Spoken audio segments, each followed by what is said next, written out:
the looks of our division? Woo! Not intentionally. The question is, who did it intentionally? Right? Okay.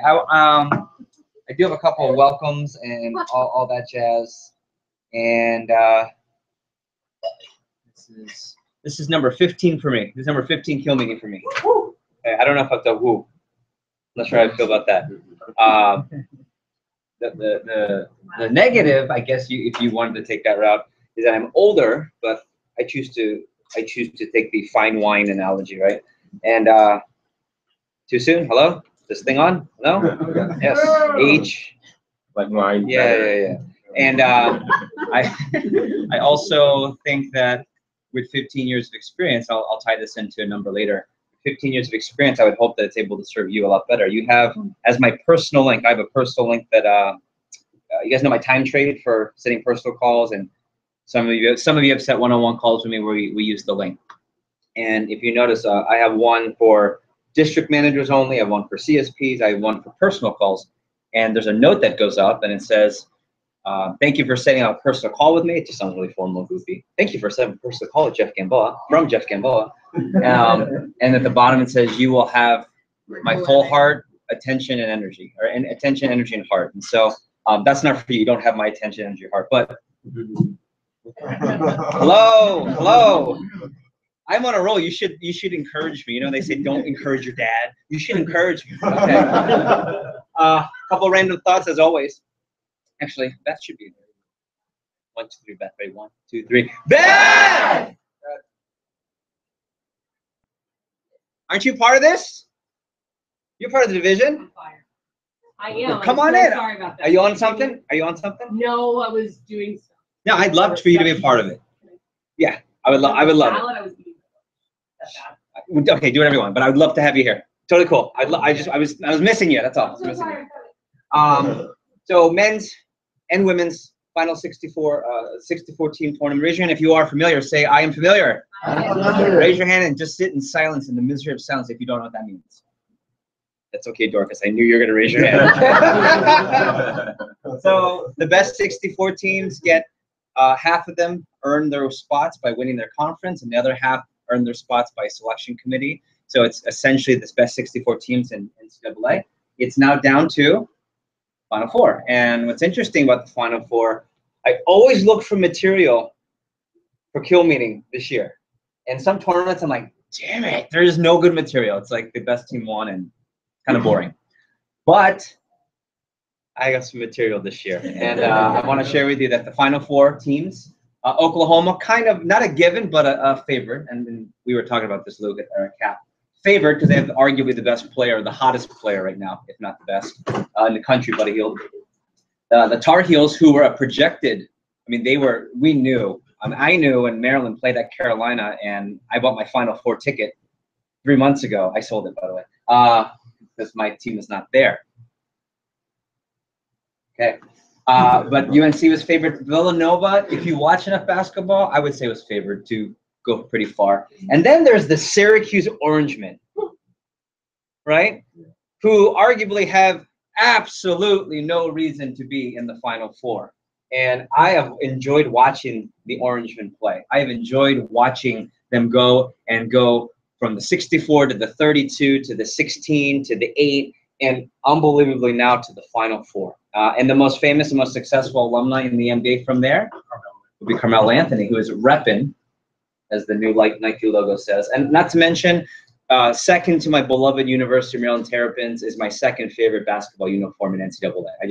Something about it. I hate that it represents, not that I hate that I just hate with that. I hate my team's not in the Final Four. That's what I hate. I was going to say it eloquently. I'm just pissed.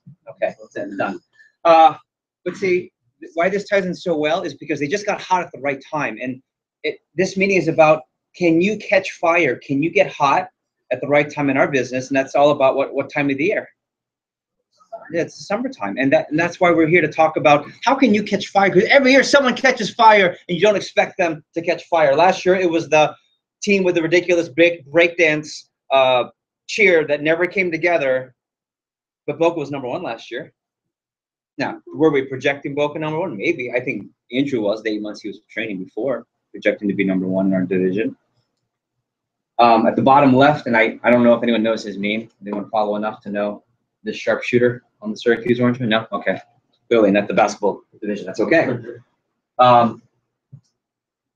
Syracuse is in the Final Four because they have shot a very high three-point percentage. It's a harder shot, but it's a game changer, right? If you get really good at the three-point shot and hot at the right time, it can take you a long way. And that's kind of like our PR program. That's kind of like our steroid and our Facebook program. Maybe not Facebook, but steroid and traditional.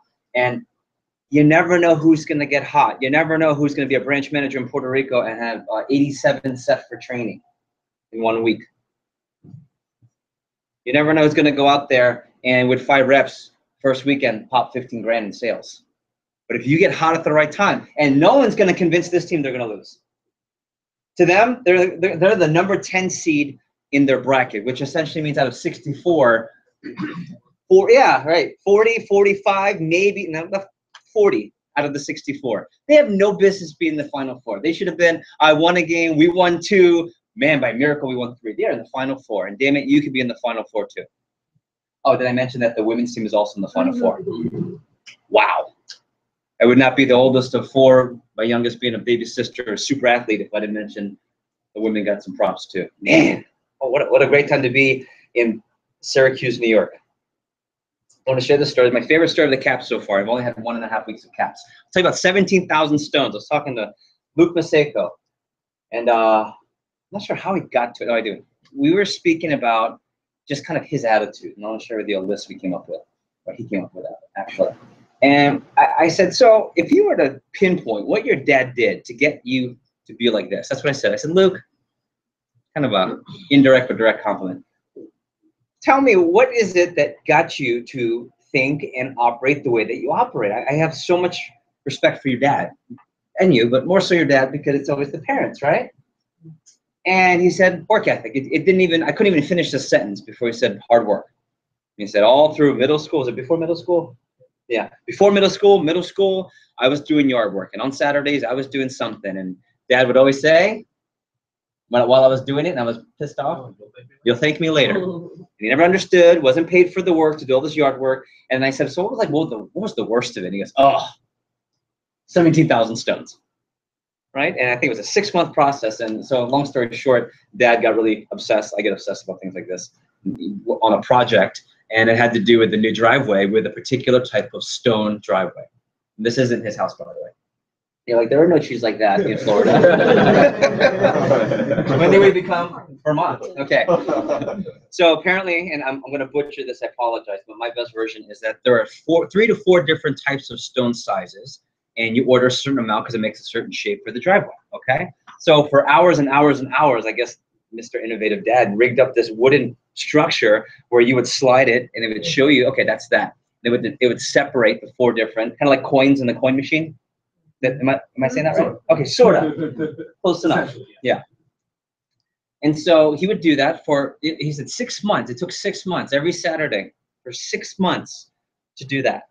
And I think about the hard work that sometimes we forget, and we want the 10K a week. We want reps at the conference. We want an army at SC1. We want this. We want to be a high-flying district manager right away. We want the empire. We want to work less and make more. We want to have development. We want to be able to have the flexibility. We want to be able to travel like Jeff and spend money like Jeff, or fill in the blank of the person you see in our company.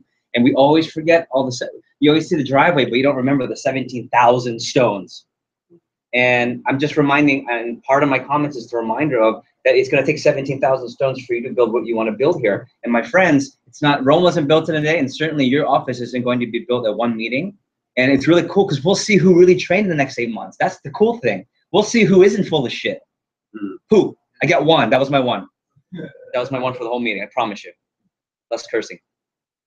But I mean, it's a good one. Was it a good one? Yeah, cool. That's it. No more. So, and I said, Luke, what's your why? And I think an hour of our cap was defining his why. And that's not necessarily going to be your cap. So we spoke, and he said, you know, and it was like this kind of light bulb. He said, I want to separate myself. And I said, all right, here's the typical vector talk, right? You can fill in the blanks. What are the talking points on separating yourself here by being a branch manager. You get experience. Yeah. What else? Give me some other talk. What's that? You increase your capacity compared to your friends. Go, give me the spiel. Be your own boss. Potential for income, right? And you do what others won't. Fill in the blank. Okay. Well, we didn't go that direction so much. And I said, so tell me, how does this separate you? Well, he said, I'm going to do things with this branch that are going to allow me to continuously do what I've been doing. That's why I'm still here. I'm paraphrasing. That I do things that separate me from my generation. And as soon as he said that, I said, well, define your generation. I just said, it was great. It's my favorite conversation. One of my favorite places in the world, Starbucks. And he said, well, and I said, no, like, and you know what? Don't hold back. You're in the circle of trust, my man. He said, all right. And we just went, and I plucked my favorite ones. And he made a list, and he said, this is what I think our generation is. And this is word for word. This is not paraphrased. This is from my notes from the CAP. This is word for word what his generation is and who he doesn't want to be. Right? We started off with a funny one, which, although not funny, it's probably true. But, you know, he talked about that. We talked about hard work, and I think that's maybe how he got to 17 stones. Talked about how the generation likes to looks for the shortcut, minimal in to get what you want, right? I use the term time frame. I use the term timing and time frame, right? It's kind of like, well, I'm 21. I should be an entrepreneur making 6 figures. Really? Now, we might have one. I think Andrew's like one of those guys. But, like, really? Like, and I didn't put the slide in for this year, believe it or not, but the slide usually says, who the hell do you think you are? Right? So just cool thoughts. Assuming you have the right at the young age to have fun all the time, thinking towards the future versus now, desire to learn. He talked about reading books that are actually not even the Cutco stuff, like non-Cutco stuff, and faith, most importantly. Certainly, I'm not trying to push any religion on you, but I will say you have to believe in something. You got to stand for something. You can't stand for something. What in the world do you stand for? Because every day you're going to make a decision, and that decision is guided by what you believe in. And what do you believe in here when you run that office? Right? What defines you when you run that office? Why did you train these 8 months when you run that office? Why, Beth, are you taking this new position? Why are you coming back to the business? Why are you not crying anymore when I look at you? Remember that? Oh, you've come a long way. And I just think I'd throw a blue picture in there. How much more handsome you've gotten. Last thought. What you do speaks so loudly, I cannot hear what you say. And that's the actual quote. I found it. So I always paraphrase it. Can't hear what you're saying because you're speaking so loudly. This is from Ralph Waldo Emerson. And I can tell you that is so true. That is so true from your prep on your CAP. That is so true from how many hours you're logging on 8 is Great. That is so true on this board. That is so true on so many things. And you can talk all you want, all the poo-poo, caca, mierda that you want. Curse, right? Curse. But I'm just going to tell you that it's what you do. It's how you show up. I'm invested. I'm excited. But what do you show for the summer? What do you show for your reps? And I know this might be starting off with a lot of feel good. But if you don't feel good, you're not going to run your office. Because I know when I don't feel good, I don't run my office at a high capacity. So welcome. Theme of our meeting is the best version of you, because I only choose to work with the best version of you. So if you don't have your best version here today, if you don't plan on bringing it, if you decide to leave it at home for the summer, if it was left on the island of Puerto Rico, if it's back in Baltimore, like sometimes I'll leave the best version of me in Baltimore by accident. I don't mean to. If it's somewhere else, if it's in Orlando, Florida, right, Daniela? If it's in New York, how old is it, 70s still? 40. Okay. So we'll start off with a quick lightning round. And I want to show off to Danielle, who was here for her first FC meeting. We're going to do what you appreciate in less than 10 minutes for 19 people. Okay? So if you're the person who takes the longest, you are fired. Okay. You get 5 seconds or less. 5 to 7 seconds. Okay? And some of you still don't understand what that means, because in every conference call I say, you still take more than 7 to 8 seconds, Oscar Parada. What? And I love it. But he loves it. 5 seconds. Okay, Hefe. And what I love is you. And then he talks about me, and then I can't stop him. So you're smart. You're smart. For the smartest man in FC, Oscar Parada. Nice job. So we'll start here. Go around, and with Pal, what's hot? And more so, let's just go straight to what are you grateful for? I'm grateful for Naya Williams. I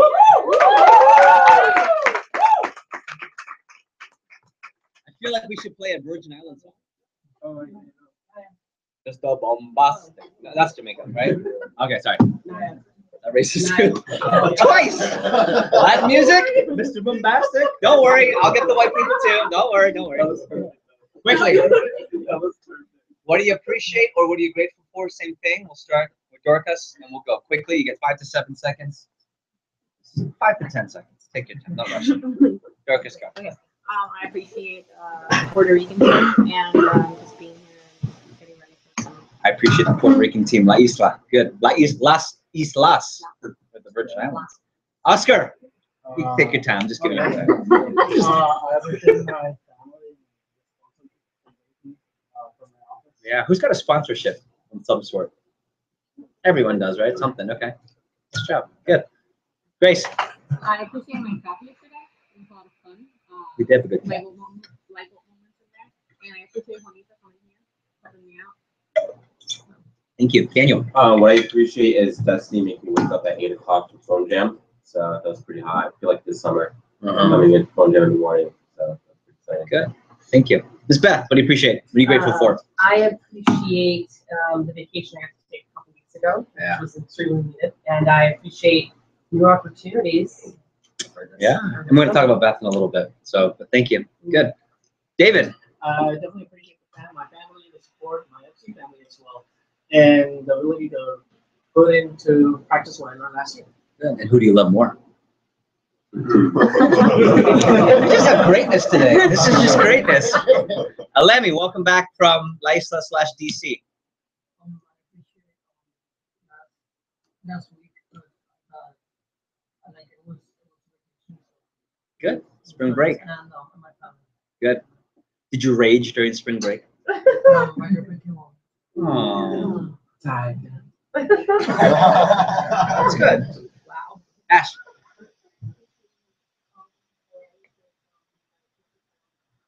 Good. Thank you. I appreciate being here. I appreciate help. Last week's were horrible. And I appreciate support from Good. everybody. Good. Welcome from New York. Gavin. Oh, it's hot. I got keys today. Wait. This is the game of the weekend, right?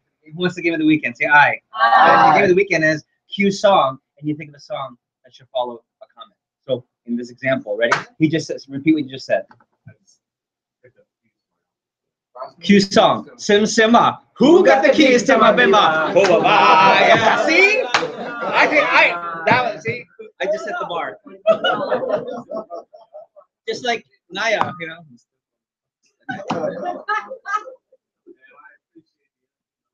There you go. Good. Juanito.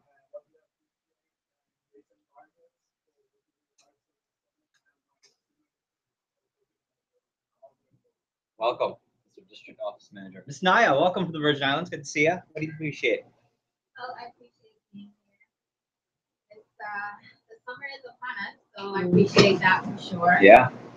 And I just appreciate having the opportunity to prove myself yet That's again. right. That's right. Yet again, I was going to say, you read my mind. Miss Daniela, welcome to FC. Hello. I am really appreciative of the fact that I get to be here today and meet all of you guys. You all are really awesome so far, so I'm super excited to meet you guys a little bit better throughout the weekend. Good. The first impression is good. We'll see. I don't know.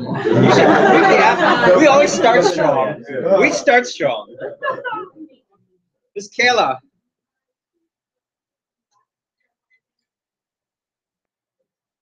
Welcome home. It's always good to come home. Mr. Blake.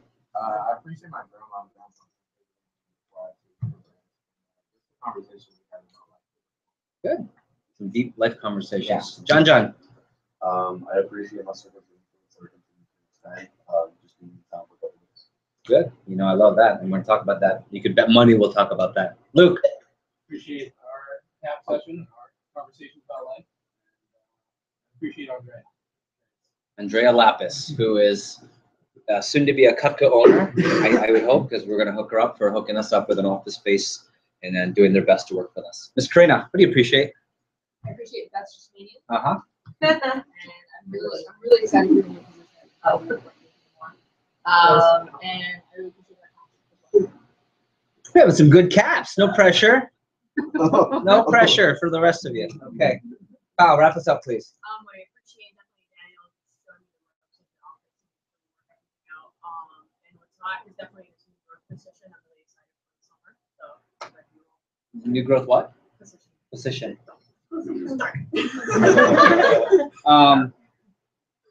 This is my 15th kill meeting I've run. And this is my 12th with the help of Beth. I want to say thanks. And Beth, you wouldn't be a kill meeting Oh my God. every time. Every time. Idris Elba says thank you, Beth. Idris Elba, who is still in the running for the next James Bond, apparently. Still. That English accent, though. English, That English. dark-skinned James Bond. You know, I switched it up a little bit, and I want you to know that from today, I looked at the last four on purpose, because the last four really have defined where the FC is gone, and I think really why we're at the FC we're at now. And I looked at the last four kill meetings. It's really interesting, and it's like going through. It's like going through your journals, right? For those of you that journal daily or make it a habit.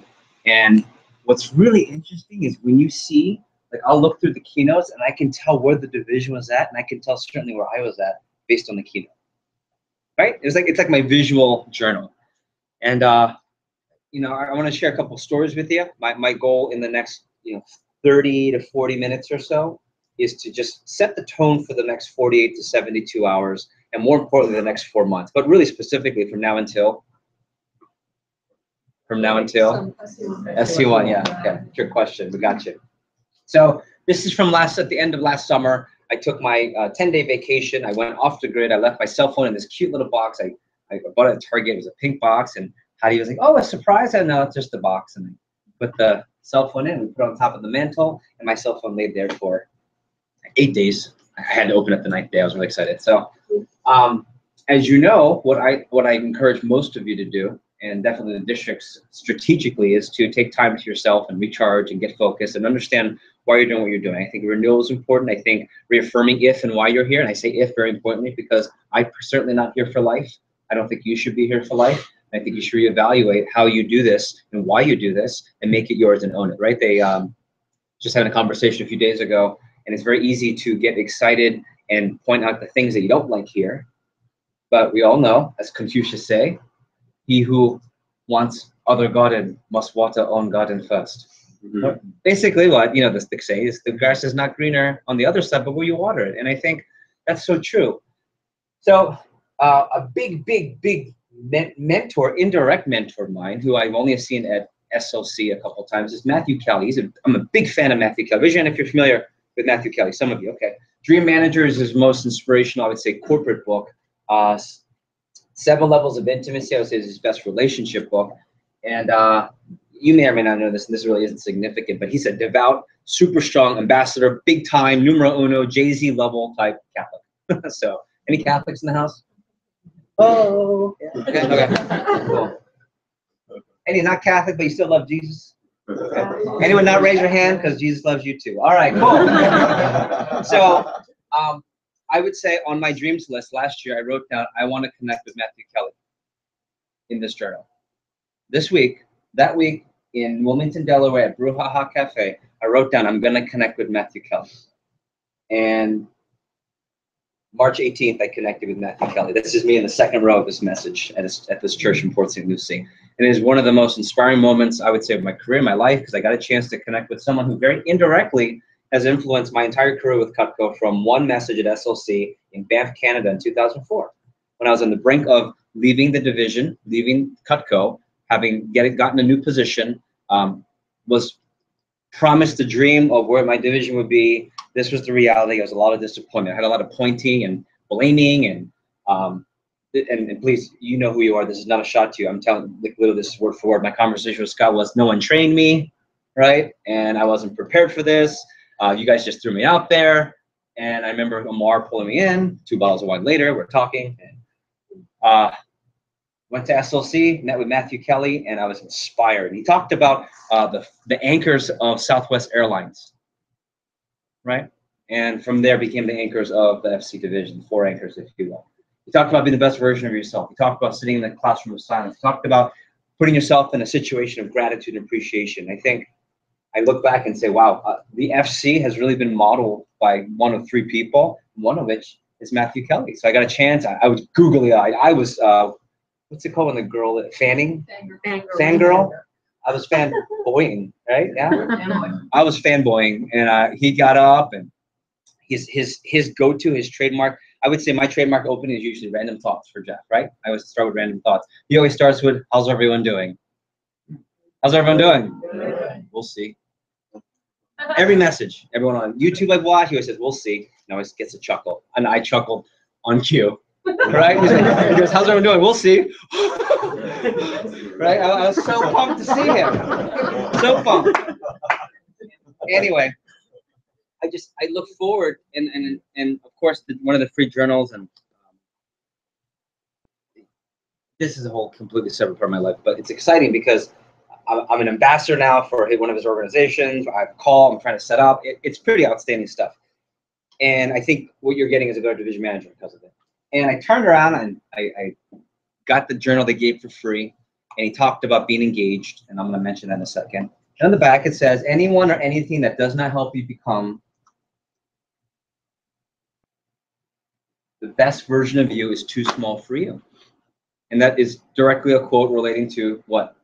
Circle of influence. And I think about what could happen 1 year later. 1 year later, I'm seeing Matthew Kelly if I wrote into my journal. And it is so creepy, but so fun all at the same time. If you believe in Providence, I think it's Providence, right?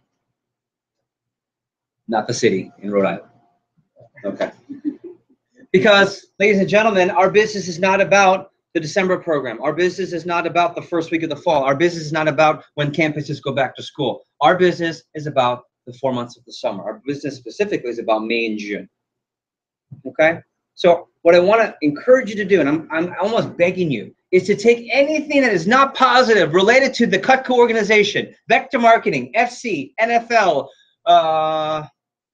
yes, sorry, so make sure that no one else, right? Okay. If there's any negative thought towards your opportunity, it is okay to feel that way. I give you permission, but I also give you permission to put all that into a box and throw it away and think about it after the summer. Because after the summer is when you talk about the Cutco opportunity that you have. After the summer, not in May, please not in May, okay? Probably not in June, maybe not even in July, when Scott Dennis, mark my words, you can write it in your notes now, Scott Dennis will come up at SC2 and say, everyone's like, yeah, so Scott, I want to talk about branching again. And he says, on cue, he'll say, Jeff, again? I don't even want to do it now. He has his whole joke, and he talks about, and when you finally figure out training, what happens? It's over. It's like trademark. I have the notes in his message. He says it every year, last 10, 12 years. Okay? Don't make decisions then. Don't make decisions in the beginning of August when you're trying to finish strong. Either finish strong for pride, and that's all you got. The business plan went out May 31st. Or you're finishing strong to hit 1 million. Doesn't matter what you're finishing strong for. At the end of the summer, look back and then make your evaluations on our great Cutco business. It's about the summer. It's not about launching, oh, we had 2 sharp reps in training. It's about having your whole team excited. It's not about, hey, Hefe, I'm giving you the update. Yeah, I got this 1 rep. You don't talk about 1 rep when you call me in the summer. It's like, I got this group. I got this team. I'm sending this squad. Right? I hear that all the time. I'm sending a squad to you to the SODM today. It's about the large amount of people that not are just going to sell knives, but that we get to directly impact. And don't forget that. And as googly and fuzzy as that feels, that is what we do. We impact, as the largest college student recruiting company in North America, the most amount of 18 to 25, 17 now, right? 17 to 25-year-olds in the nation. It's my airplane talk. You know the airplane speech I talk about when so what do you do? Okay, here we go. Have you heard of Cutco? And there's like 3 different directions, right? Depending on what they say.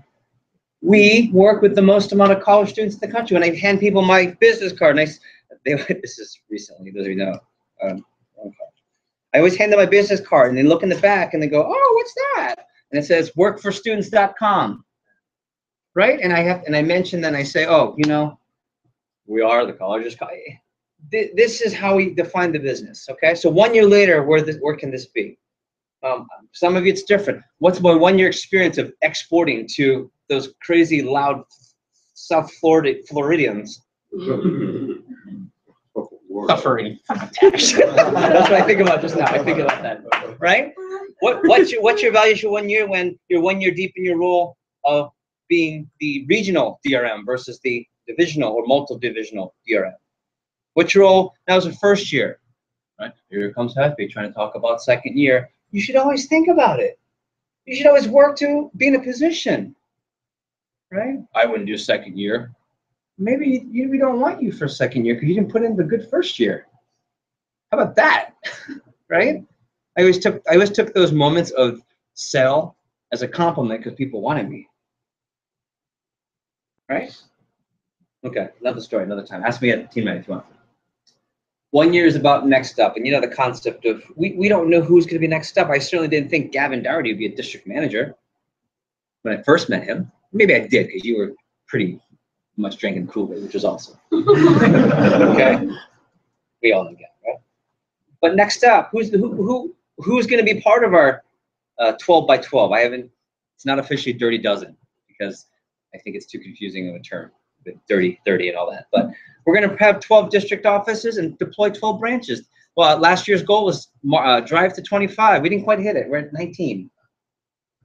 I don't mind. We had something cool to shoot for. It was a great promo tool. And this year it's 12 by 12. We're going to have 12 districts, not 7. And we're going to have 12 branches, not 9. No, not 10. Okay? And it's going to be exciting to see what happens, but you don't know. We don't know who's going to be a district manager. Right? I have an idea. I knew who I'd like. I haven't had this on the cap yet, and some of you have said at previous conversations, and I know I did this with Luke one time. I said, you know, Luke, I know you're only blank, you're only in blank grade, but when you graduate, I want to be one of your options. Whether you take this or not, we're going to recruit you, just so you know. So, all right. Right? I still feel that way. And I think they always say, what, right place? But what's the other part of it? Right time, okay? And I want to share something with you. 6 out of 6. Can anyone tell me the relevance of 6 out of 6? We are on a consistent basis the number 6 out of 6 divisions every week in Eastern Region. When you pull up the sales report, the last place every time is the Florida Caribbean Division. The lowest report, the worst performing, the opposite of first. I can keep going.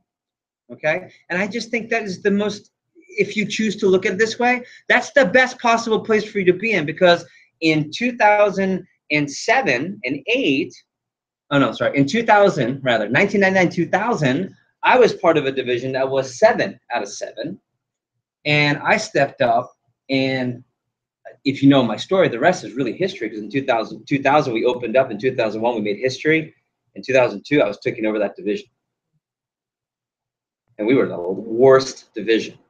Now, do I think it's because of lack of effort? No, I think we're in a rebuilding phase. We had the opportunities to promote Kathy, which is really exciting for her. I think it's a testament to our programs here, I think, right? Maybe I'm just fishing for pride, I don't know. Right? We've had some turnover, c'est la vie, that's business. But we have some great people here. And who's going to link up at the right time? Who's going to be there? Who's going to say, hey, Scott, I know this is the worst division, but I want it. I don't know what the hell I was thinking. I really don't. That was at the time I said, wait, what have I done? Right? What have I done? And it's the best thing I could have done is taking that opportunity where maybe I didn't think I saw myself.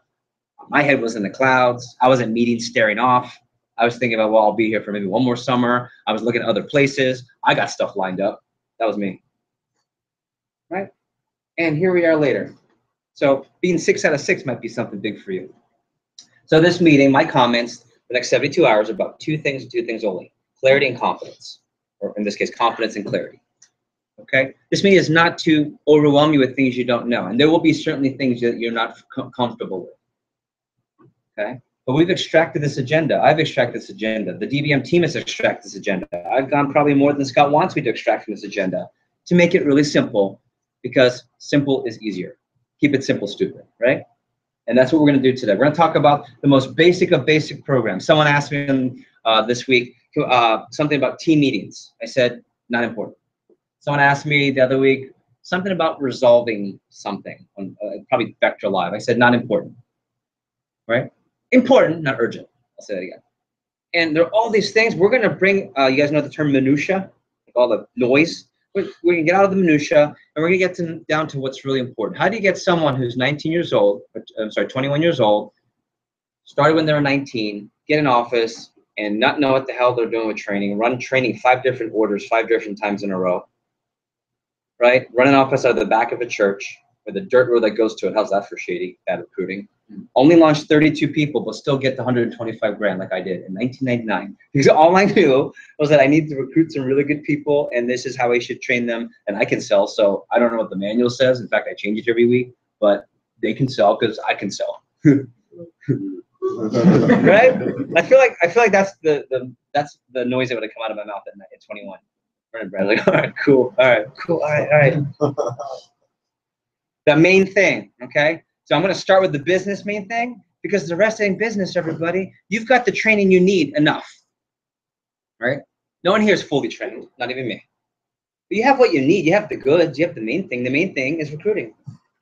The main thing is, are you doing relevant work? I had a great conversation with Grace, and she said, do you know that when I was a branch manager, I called Gabriel Vasquez Diaz, Gabby, a.k.a. Fabio, right? A.k.a. Fabio. And I said, yeah, man, how much were you in the office this week? I don't know. Let's calculate it. Oh, man, you know where this is going. And they calculated the hours they were physically in their office, multiplied by the paycheck that week, and calculated $2 an hour. Right? And I've done it as an assistant. Clearly, those two have done it as an assistant. Right? And that is like, okay, that is like you're underwater and you shackle them to the weight. And it pulls not just you, but your friend down. And that's really what happened. It's an amazement that you are still here. But ready, keep the main thing the main thing. And I go back to the stopwatch theory. Are you working? Those of you that are part of the district, we talked about Entrepreneurial Roller Coaster from Darren Hardy and his stopwatch method, where on a Sunday, for us it was Sunday, right? Stopwatch Sunday. And it said, okay, what are the 3 to 5 big things that move the business? And we listed them off. And then we stopwatched for a full day. Whenever you were working on one of those 5 things, you started it. Whenever you weren't, you stopped it. And you only put the clock on when you were doing things relevant to the business. And the average time was like 15 minutes on the whole day. But you were working, you were physically there. I've done that before plenty of times. I was in the office at 7, I left at 10. You have 2 reps. You didn't ship anything for the day, and you assigned one person you don't like. What the hell are you doing for 16 hours? Working. Not really, my friend. Keep it simple. I do have to tell you, last year's theme was TNT, which is what? Technique, not talent. And there's certainly elements of that. The agenda is designed to give you the technique of FC, what we're confident in, what we're going to roll with, what we're going to move into the summer with. But I don't want to lose the second T, which is also still important. That's our culture. Because they say culture will eat strategy for lunch. But culture will give you that confidence when you have no confidence in a program. Because I can tell you right now, I can probably go through and list 3 to 5 for each of you, a program that you should be good at and you're not. All of you, including me. You know, Scott will do his, all right, DVMs, we're focused on this. Oops. We didn't choose to do that in FC. Right? You all have it. So you have to go with what gives you confidence and clarity. And sometimes that's just culture. FC culture in this case. What do they say? To thine own self be true. William Shakespeare. Know yourself. You know, some divisions are built on you fill in the blank. We have 6 amazing divisions in our region. And across the company, what, 30 plus? Just in our region alone, you've got certain divisions built on competition and winning. And that's great.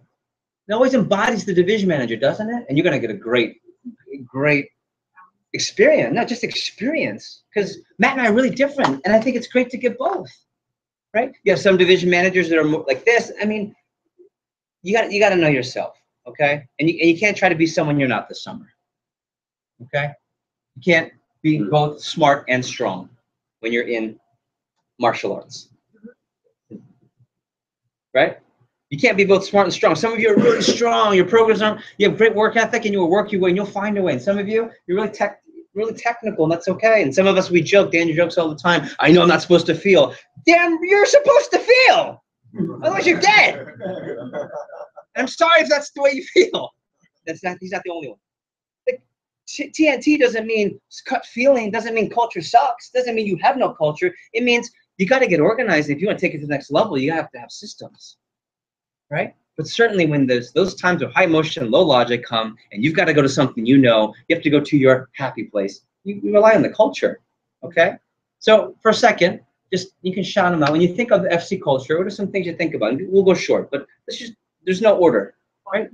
Fun, okay. When you think of FC, what are things that define FC culture? Because I think this is important to know, because if you don't know what team you're on, big world of hurt this summer. Rowdy.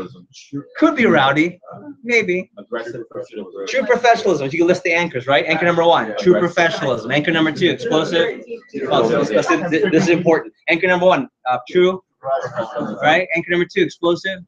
Yeah. Anchor number 3, high standards in sales performance, specifically during push weeks. Anchor number 4, aggressive pursuit of. Yeah, that's essentially how you define it. But from there, what else? What defines the culture of working here? Hey, you work for that nice company where? South Florida with Jeff? Oh, cool. What's it like there? Good looking, of course. Right? What else? Humble, right? What else? Family. What else? Support. What else? Multicultural, for sure. What else? Family. Twice. What else? Loyalty. What else? Other things, other monikers, other sayings, other go-tos. What are some things? N3PG. That's the experience we create for people. That's our mantra as a division. What else? Right, working out to get the rewards later. How about circle of influence? How about the following? I'm gonna go through. Right. So be engaged. I think our division is about being engaged. Matthew Kelly started off his message after his moniker, we'll see, and the fanboy chuckle. He said, looking to see if you're engaged today. And I'm going to probably start my messages with this. And I'm looking to see if you're engaged. And some of you are 100% engaged. You're here and you're ready to listen. That's the group here. Some of you are 100% engaged. And some of you are 90% engaged. And some of you are 80%, 70%. And then you go to the opposite spectrum. And then you have the quit and stay. They quit, but they still stay. Okay. Right? Whether it's that lecture, sermon, message. Some of you have quit and you're still here. You're physically here. This summer, you will be in your office and you're there, but you have quit and you've stayed. And I don't know where you're standing right now. I have an idea where some of you are at. But be engaged. He said, I've worked with so many businesses, and I wanted to go, including mine. As I look around the old white people in this church, right? Old white people. Like, hello. Like I was the young and only non-white person there. Average age 70, probably. But it was still awesome. Average age, maybe 60. And he said, when I work with businesses, I can walk in the first 5 minutes, I can tell if it's a world-class culture. And let me tell you about some world-class culture, what I see. 3 things that define people that are engaged. Number 1 is that you look for best practices. Right? Number 1 is you look for best practices. He used the Catholic Church analogy. I'm going to use an analogy for you. What is one of the most important programs in our company that has to do with recruiting the right people? PRs, right? Okay? And there are 6 regions in the company. Guess how many PR programs there are in the company? 6. Clearly, no one's going for the best practices. They're going for what will we do. It's not best practices. You're fully engaged when you want the best, not what you think is the best. Ego aside. Right? Number 2, people that are engaged, number 1, are, again, looking for best practices. And I'll go to the third one. Third one, he says, world-class culture of growth. They want to learn. He said the first 5 minutes I can tell if someone wants to learn. I can tell if it's a world-class culture of engagement. How? Notes. Right away, notes. And this is, of course, in the church where people start looking for paper. And meanwhile, I've already got my journal and his book open. I'm kind of like wanting to get an autograph, kind of, right? And I'm already there, and he goes, notes. And I go, no one's paying attention to me, right? Okay. But I think this is an engaged group. The culture is engaged here. The culture is, when you're at the conferences, we're not the ones in the back talking, standing up outside on the phone. Take a PDI at a conference. What the hell?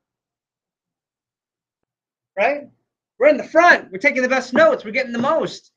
We're ready to take notes on the wind-up, on the technical talk. We're asking questions. We're debriefing. We're finding people during team night to ask them questions and hound them. That's the culture. I think it's a powerful culture. I think it's a powerful culture because, again, you gotta know who you are and run with it. And you're either gonna be smart or you're gonna be strong. Because if you really understand the culture here, it really does move your business. Our culture is bringing energy, is it not? Right? I said a little like pep me up / prayer, right? Before that said, give me the energy to just put this room on fire today. I'm not there yet. I will be. And give me the energy. And every time you walk into your office, are you asking for that? Every call, because it takes every time you have to do something to muster, right? You got that one PDI call, you call ID, you're like, oh, sugar, it's him. Back to this Karina. Hey. You make a decision right there. Yes or no? Right? Do you mail it in or do you bring energy every conversation? What if I decided to mail it in on some of your one-on-one conversations? Right? You're responsible for that energy. It's always on you. Every time you come into the room, that's why I talked to Pao and I also spoke to Daniel. And before the meeting, what did we want to set up before the meeting started? Tempo, yeah. We want tempo right away. And you set the tempo for your organization. You always know that I'm a believer that when you're down, that's when you bring the most energy. When people know that you're down, no, you clearly don't know what we're about here. Well, that's fake it till you make it. You might have to. Most of you will have to, especially in May. Oh man. This division's about what we value, right? And this is not for everybody. This is certainly not for now. And some of you have heard me speak about this, but this is a list of 377 values to be specific. And one of my mentors said, okay, we're gonna do an exercise. And we went through and it took me about a month. And I narrowed it down to my 6 or 7. And every day I start my day with thinking about those 6 or 7 things and it's certainly not your things, but isn't it interesting how the family follows who? Yeah, the parent. And our values are similar. I would say that if you don't align with some of these, and if you're the opposite of any of my values, I think we probably conflict. And that's okay too, by the way. It's a great opportunity to learn. I usually don't get along with people who are on the same values, but when you know the values, so do you know what you're about? What are you about this summer? What are you about as a person? Please don't tell me it's about your knife office. Damn, please. Right? I know what Daniel wants to do. I know what Luke wants to do. I know why Grace came back. Right? Is it clear for you as it is for those 3 when I talk to them every time? Now, in between's not always clear. Like we had a conversation on Tuesday. It's like, this is clear. This is clear. What the hell is this? I believe me, I know. I'm still there. So, and thanks for being open, right?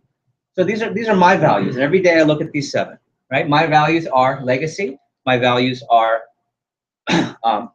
humility. My value is respect, faith in the middle above all, loyalty, love, and energy. And these are things that remind me of the best version of me is when I honor these 6 or 7. And what's the best version of you? What's the best version of you? And when you say something comes out of your mouth and you're like, damn, that wasn't me. You ever do that? Raise your hand if you ever said that. You're like, hey, that is not me. But why the hell did I just say that? Don't do that anymore. Don't do that anymore. We're not going to do that. Not in this team.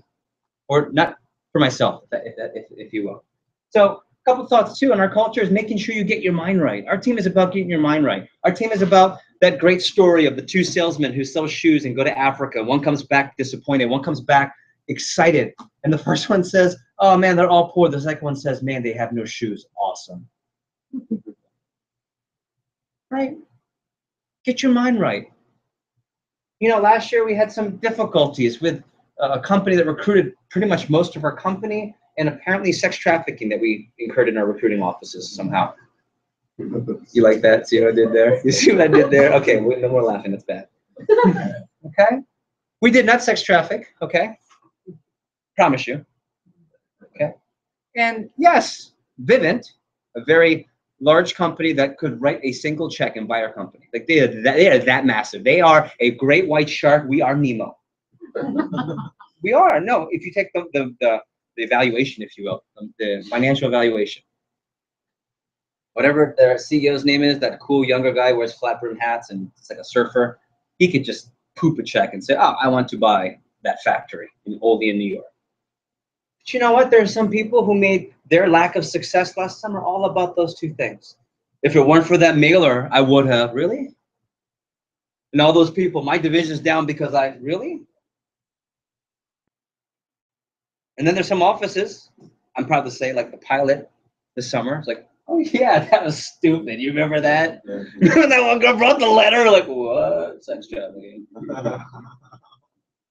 It's all attitude. Get your mind right. I love working with the Puerto Rican offices because they have no mailers. This is my favorite snapshot. We were talking about the snapshot. This is Jessica Present, San Juan, Puerto Rico. This is her first summer as a, no, it was a return, second summer as a branch manager. $450,000 in sales. Almost all new, isn't it? I'm sorry, only 446 is new business. That's really impressive. This is where you go, damn, ooh, ready? Comment now? Yeah, okay. Cue song. Banana Diva is the female version of the Hustler, hustler.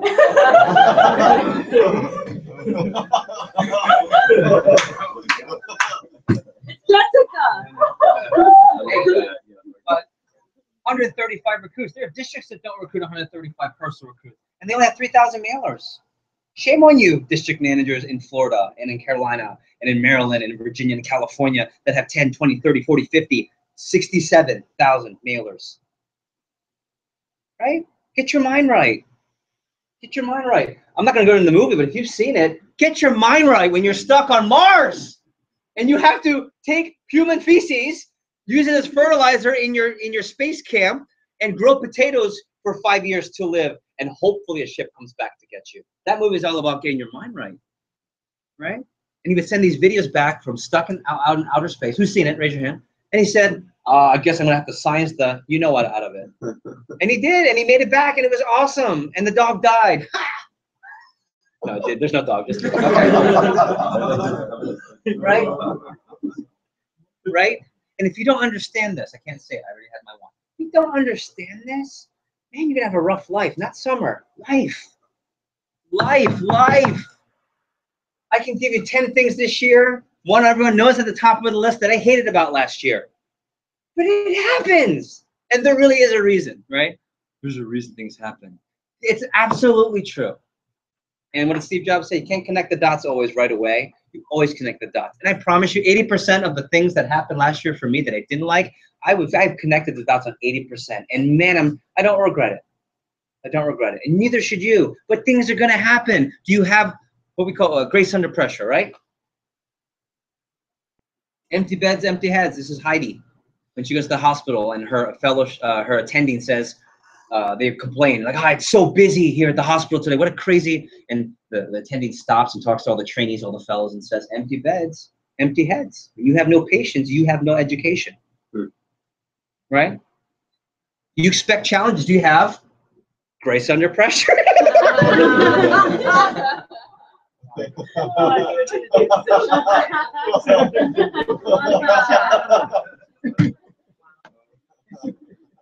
I tried.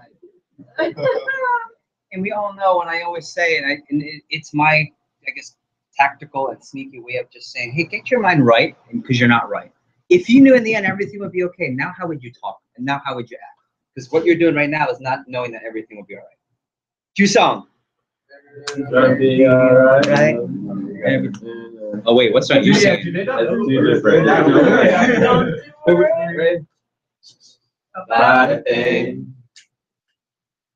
Every little thing gonna be all right. All right, that was a good one. That was a good one. Get your mind right. Sometimes we get so analysis paralysis.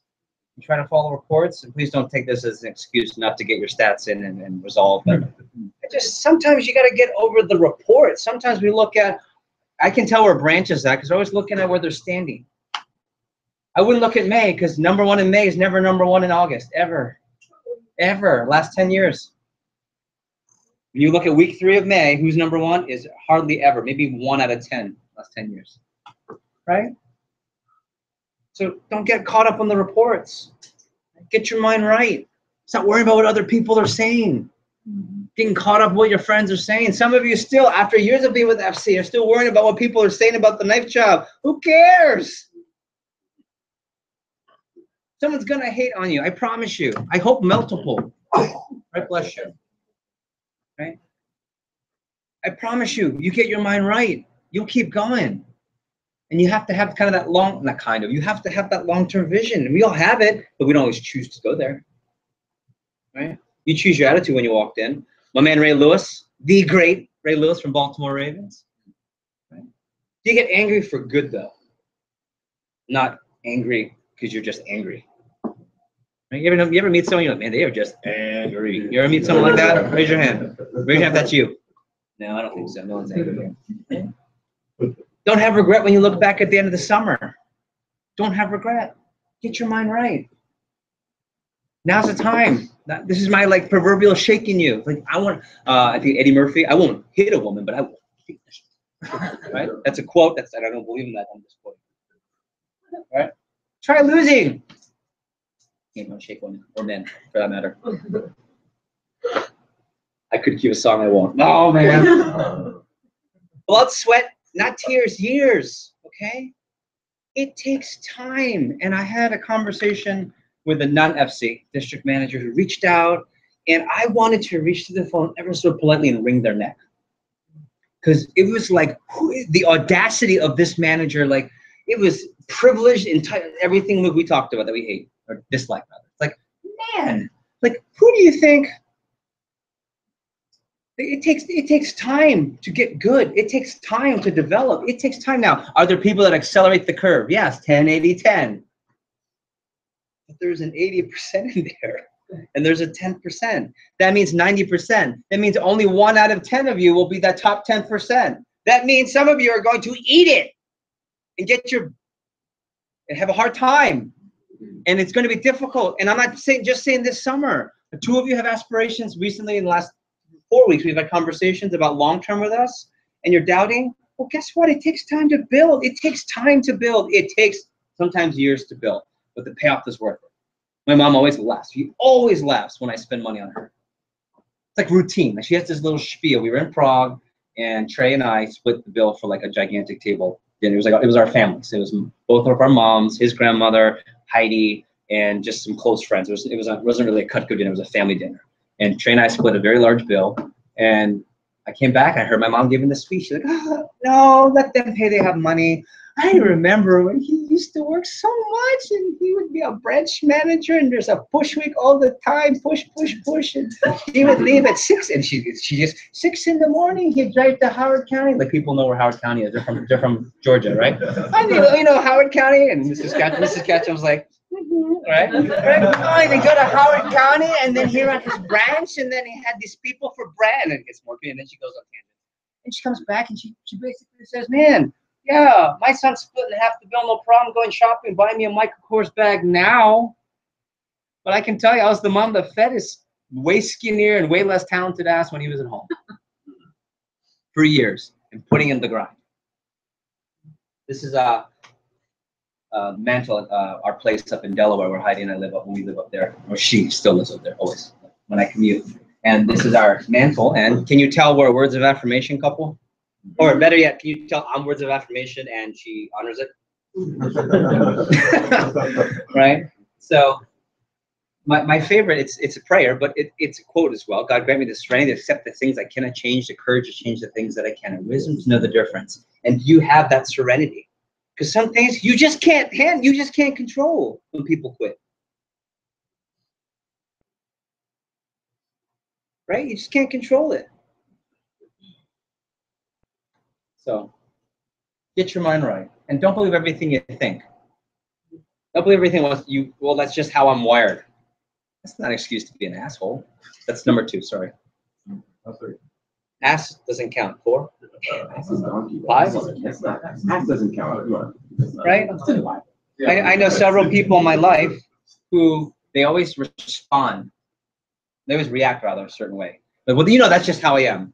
That's not an excuse to treat people like dog poop, or to say something, or some of you know, or you have friends that maybe like that, or colleagues, or people, or yourself. Sometimes we're not all perfect, and man, respond. That's why sometimes the best response is, I don't know, or you know what, let me get back to you. You know what, I can't answer that right now.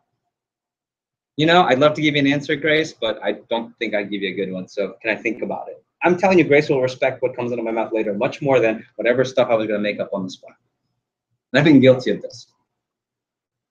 I would say these define the FC culture, right, so far. How about the best you is the best you. Now I want you to think about that for a second. The best version of you is that.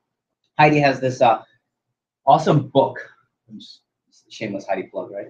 Gotta expect it. So, Parenting from the Inside Out. There's this awesome book that she's been reading, and she just kind of tells me about it at night before bed. And it's awesome. It's about the psychology of raising kids, but it parallels everything and anything to do with relationships, right? And it talks about there's this kid, and he's swinging on the monkey bars, and he's the only kid that doesn't want to go on the monkey bars. And he finally does it, and the teacher just says, by reaction, says, "Oh, great job," and gives him all this praise. But what the book says is maybe he's scared and doesn't want to do it, and he felt pressured, and you're just making it worse. And now he always feels pressure to do things he doesn't want. Now you jacked up that kid for life. No pressure, teachers. Mm-hmm. Right? Talks about encouraging people. I bought a portable charger. What do you call it? Like the power bar. You know what I'm talking about? Portable. What do you call portable charger? Okay, clearly not the tech guy. And Heidi had apparently the same one, but an older model. And she's like, "Oh, well, this one's better." And she, it wasn't being mean. And I was showing my charger, and it wasn't charged yet. It takes like more than a day to charge it because it can charge 3 iPads, 2 cell phones, and part of your computer in a weekend. So it takes like over a day just to charge the damn thing. And we're going there, and she's like making all these comments, and I went, "I like my charger better." Right? And she goes, "I'm so sorry." She didn't know. And she quoted from the book, but you have to be wary how you're impacting people and how you speak to people, right? So go back to be the best you. Just know that when you say things, you're either encouraging people or you're doing the opposite. There's no in between. You're encouraging or you're discouraging. You're encouraging or discouraging, okay? Also, eat. Eat. If I hear any more, "Oh, the Branch diet, you lose all this weight," shame on you. That sucks for you. I'm going to eat. My staff's going to eat. We're going to eat well. We're going to eat healthy. Right? Oh, well, in the Cutco summer, blank habits. Fill in the blank with, "Oh, I gain weight. Oh, I lose weight. Oh, I get tired. Oh, this." Ready? If you can't handle your life in Branch, wait till you have a family. That's Branch all the time. Right? Ask Gavin. He's got a child. "Oh, yeah, but you're working so hard for 3 or 4 months. How about working 17 years till the kid can do his own thing?" I mean, come on. So back to my point, eat. Don't be hangry. You ever been hangry before? We all have been. So when you're hangry, eat. Hence the snacks, by the way. Hence the snacks. And you can, on the next break, we can open up our snack shop. Okay? But you're welcome. But portion it out, right? 80%. Many of you know this story of my mentor, John, going to a Navy SEAL coordinator executive training where he brought a group of 12 CEOs. Only thing you bring is a journal and your workout gear. And there's a big mountain in Mission Viejo, I believe, California, or maybe it's San Diego. And the CEO, the trainer says, "Okay, everyone, we're gonna run to the top of the hill, but only 50%. Walk down." "Cool, now give me 60%, but only 60%. Okay, walk down. 70, 80, all the way, right? And he gets to 80, he says, "All right, guess what's next?" He's like, "Oh, we're going to 100%. He goes, "No, do 80 again." All right, go 80, come back. How'd it feel? "Oh, easy. You can do this all day long." "Cool, let's go to lunch." Go to lunch. Oh, wait a minute, one more. After lunch, let's do one more exercise. Let's go back to the hill. On purpose after lunch, by the way. Give me 100%, no less. What? 100%. Leave it all.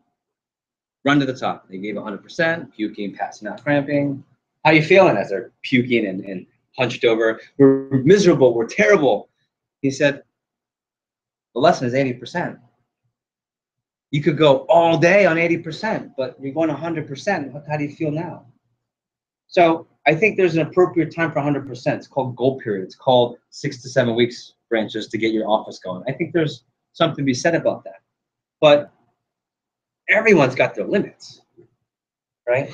And you have to be careful. When someone says, "I don't work Sundays," well, you know what? I've worked Sundays, plenty of them, because you kind of have to do that sometimes. And I don't do this. Well, sometimes you do have to put the work, but 80%. And if you want to go fast, go alone. But if you want to go far, go with others. That's a really important point. What does that mean? Well, when you're doing 100%, you tend to lose relationship with others. Family and friends. "Oh, I'm not as close with blank because of my Cutco summer." That is bull, you know what? That's your fault. Not Cutco's fault, not the division manager's fault, not your branch's fault. There are times for important things, for recharging, for that vacation, right? One of our division managers is getting married in the middle of goal period summer. Someone said, but it's goal period. She said, I know. Crazy, huh? I'm so proud of her. Because, right? What kind of idiot, sorry, makes their decision on their wedding because, well, the Cutco thing. You're not marrying the knife job. You're marrying the person. Side note, that's another dinner, probably 2 bottles of wine, I don't know. Get your mind right. How's it going? The answer to that usually tells me where you're at. And usually, when it comes out Cutco related first, I can tell where you're at. Right? I ask people all the time, and especially in the fall. I like the fall because after summer performance or lack thereof. That's my favorite. Grace, how's it going? Oh, you know, we had a rough summer. Jeez, I didn't ask you about your office. Right? What do you do? You know, I love to answer that now. What do you do? I always go, oh, well, I love to work out, and you know, we travel a lot. Oh, for work. Oh, for work. Because I certainly will not be defined by my job. I'm good at what I do, and I'm here, and I'm a contributor. But man, this is simply a vehicle, and it can be a long-term vehicle for many of us. But just know that, because your CPO does not define you as a human being, regardless of what competitive people might say to you. We are number 6 out of 6, and I think I am badass. No, I know. Yeah. Right? I think that 6 out of 6 doesn't reflect the integrity, doesn't reflect who we want to be, where we could be, where we will be. But sometimes people do that. And if your CPO does define you, shame on you. Shame on you. Now, don't get me wrong. I don't want to take away intensity for this awesome summer. We've trained 8 months. Let's bring it. But, you know, I'm pretty sure we only have 1 trophy for the #1 branch at SU1. I'm pretty sure, no, 2, because there's a Puerto Rico one. So I'm ordering 2 #1s. Because you only have 1 #1 at 2 events. So 1 times 2 is always 2. Hello? And that was a joke because of math. Right? Get a life.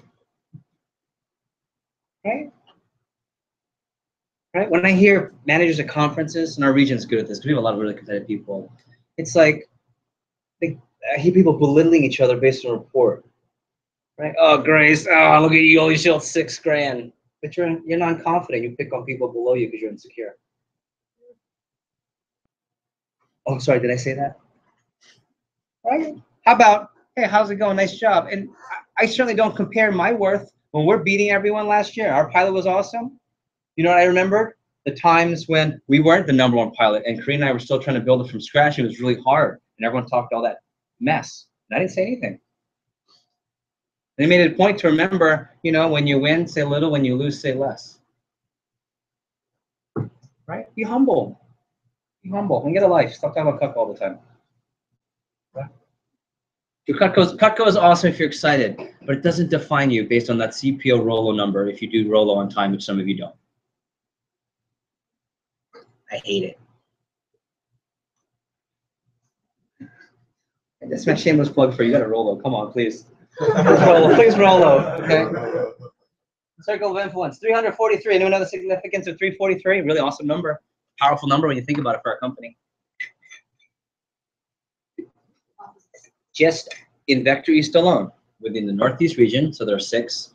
Within the Midwest region, there are 5. And within the Eastern region, there are 7. Okay, so less than 20 division managers in 3 organizations. There's 343 years of experience in Cutco experience between the leaders that run the East Coast of this company. And I would hope that gives you some confidence. I would also hope that when someone gives you advice, AKA,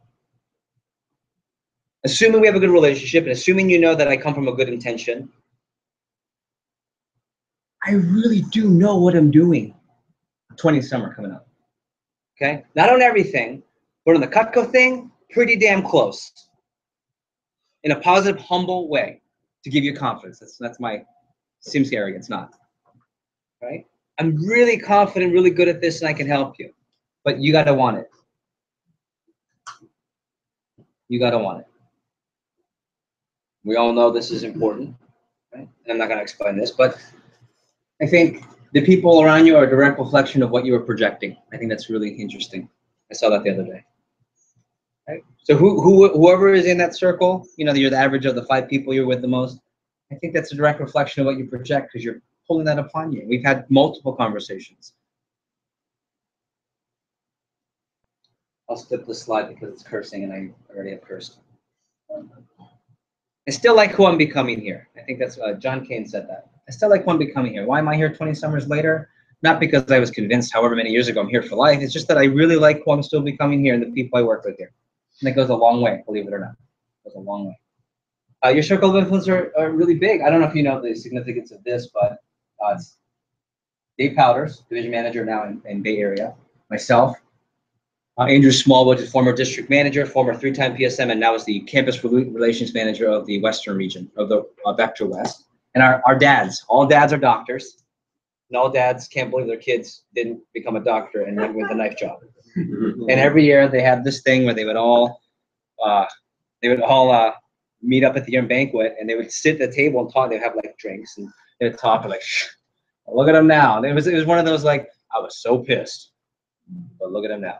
I was so pissed, but isn't it great? It's just a heartwarming moment. These are the three amigos, and what great circles of influence we have, right? From the people that led us to our peers. This is a great story. So when my dad passed last year, you guys know in the Philippines, it's a really crazy tradition. I don't know if it's Catholic or just Filipino Catholic, because we're crazy Filipino Catholics. When someone dies for 7 days straight, everyone comes to the house. Everyone, people, I'm like, where the hell did you come from? Like, everyone comes to the house for 7 days straight, and they all bring food. Hence, I put on 20 pounds plus since last January. I'm shedding it. It's getting back. And they bring like really, really good food, like Chick-fil-A nuggets, like gourmet Italian food. So anyway, on the very first night, it's called Novena, daily Novena for the dead. And on the very first night, the doorbell rang, and the president of our company and John Kane showed up. And I open the door, I'm like crying like a baby, I'm like, ah! Right? And they walk in, and one of my aunts, I don't know who decided, it's like My Big Fat Greek Wedding, the Filipino version. They say, oh, you gotta take your shoes off, it's disrespectful. Okay, by the way, that's Japanese culture, that's Korean culture, that's not our culture.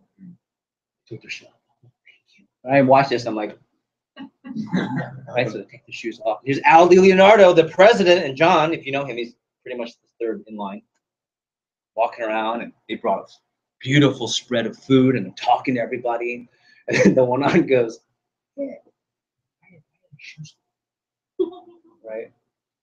And it was like the whole My Big Fat, who's seen My Big Fat Greek Wedding? It was the same thing, and it was awesome. And then my mom said, they said, oh, who are the two jokers with the shoes off? Who are those guys? My mom said, oh, that's just Kutka family. What an awesome place.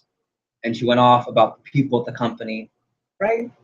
And I know that seems like such an extreme example, but it's so true. And these are the types of people you surround yourself with. I still like who I'm being here, but I also still like who I'm around here. And I hope that you join that too. I hope you think about that. And this wouldn't be Karina, right? He who sheds his blood or her blood with me today shall be my brother or sister. Cue song. Soul sister, soul sister, soul sister. I'm going to go quickly through this part, but as you remember from the integrity gap, we talked very much so about living with arete. We talked about what you're capable of and what you actually do. And I think that's so true of what Vector does. Cutco is able to kind of bring forward that mirror. We all know, I know what you're capable of. It's my job to keep reminding you. Okay? And what you actually do sometimes, we call that the integrity gap. You guys remember that from last prep? Really important. We all know the best version of you, okay? And when you don't honor that integrity gap, you don't minimize it, what happens? You get the regret, the anxiety, and the disillusion that you're, and that's when people say, oh, I'm not where I want to be. Because you're not living up, not being the best version of us, best version of you. That's the Greek word is arete, right? And I'll skip through. There's an exercise we usually do. That's not this, right? Okay. And some of you remember this. Okay. So in the honor of every year coming up with a hashtag I will incessantly put on everything, I will ask, are you being the best version of you? Okay? Just, you guys, some of you not the best version of you. On your assignments, best version of you. On conversations, on your CAP planning, when you show up. All that asks is this the best version of you. Not the best performance, because certainly not everyone will have the best performance. It's 10-80-10, even in this team. Okay? But can you bring the best version of you every time? You know what really brings me joy is watching you when it's really bad in your office. That's my favorite part, to see the true colors come out. Cue song. Gonna see your true colors. Okay.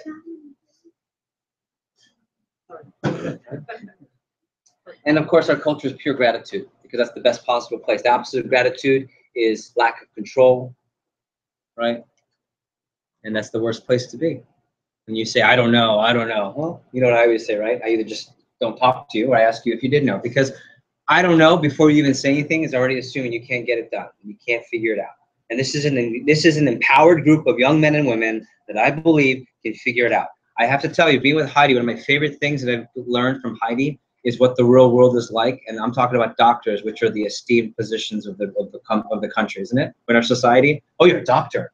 There are a lot of, God, I don't want to curse right now. There are a lot of doctors. Man, I'm like, I wish I could have one of my guys or girls hang out at that hospital. I wish one of my guys or girls would talk to you about how to talk to people. I wish one of my guys or girls, and I say it guys and girls as in younger, as in still college, these are people who are doctors, MDs, DOs, surgeons, pediatricians who don't know how to act. And I got a group every year. We have 8-month training, and the purpose is to teach you how to act. That's my job. That's what we do, right? But if you're not engaged, right? If you're only 90%, some of you I can see are floating to the 20-30% engaged already. Your body language shows me. Hopefully no quitting stage yet. Hopefully. Usually they're good at hiding. Last few thoughts, and we'll take a break. I hate when people say this to me, but I'm going to say it to you. Relax. Just relax. If I'm ever in a not best version of Jeff mode, don't say that. Is a trigger word, there's a schema back in my childhood, something. Right? But just for you, I say this from a supportive standpoint. Just relax. Right? For a small group of you, relax. Stop worrying about where you're going to be next year. Be here this summer. Be present. Be engaged, not 90, 80, 70. You can't. Every conversation you deserves 100% engagement. Okay? For a small group of you, relax. I already know you don't know how to run the training really well. Right? For some of you, relax. You think you're the only one who knows what's in your bank account? I see it too, and I know it's tight too. Relax. 4 of you, and actually all 4 of you have been some of the best in the last 10 years of my DBM career, actually. Like, relax, we'll get you in office. 4 of you. We'll get you in office. We have yet to say, Karina, we're not branching. Why? We couldn't get in the office. Sorry. You want to be my AN? That has never happened in the history of the company. Never. I don't think ever. Maybe once, not in the Eastern region. And I certainly, not on my watch, I'm going to have the second person have that happen. So thank you, Karina. Thank you, Gavin. Thank you, Pal. Thank you, everyone who's been involved with that and all the branches. So relax. And last thought, as always, I choose. Be very wary, because right after that, the words you put right after that are very important, because when you come to that challenging situation, you choose laughter, you choose calm, you choose silence, you choose be the bigger version, you choose no ego, you choose engage, you choose eye contact, you choose responding at the meeting, you choose note taking. I choose. Because every time something happens, remember that. I choose. Make it funny. Text me. Hey, this happened at Hefe, but I chose fill in the blank. Q song, right? I choose Q song. This was the song I sang, Hefe. And then WhatsApp me the song. Actually, yeah, actually do that. That'd be fun. So, and I'll say this to end. The power of the FC team. We have a powerful team. We really do. And, you know, just because it's the 20th summer doesn't mean that this summer isn't special. Okay? And I always say this at events. I say this now. That's fine what the other families are doing, but you're not from other families. I expect you to be engaged. I expect you to represent the right way here. And whether you're on the low 10% right now and you're really struggling to be engaged, ready? Bring your best today and just go from there. Let's just take it one day at a time. And if you're a leader and you're always engaged, continue to lead, because that's what I ask for you. And as always, let's have an infectious enthusiasm for growth and leadership, and just for infectious enthusiasm for enthusiasm. right? This is supposed to be a fun meeting. This is supposed to be time to connect and enjoy each other's company, to learn, to grow. Some of you have taken far trips from New York, from Orlando, from Fort Myers, from U.S. Virgin Islands, from San Juan, Puerto Rico, from God knows where.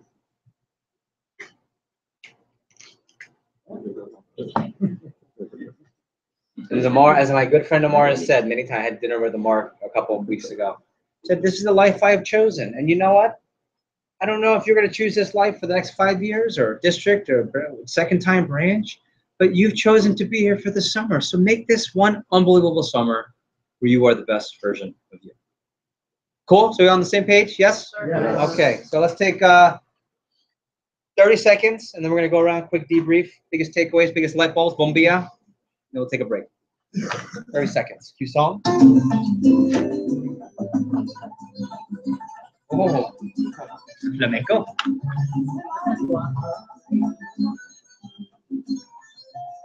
"30 seconds, 20 seconds. Yeah. Oh, that's Romeo Santos, actually.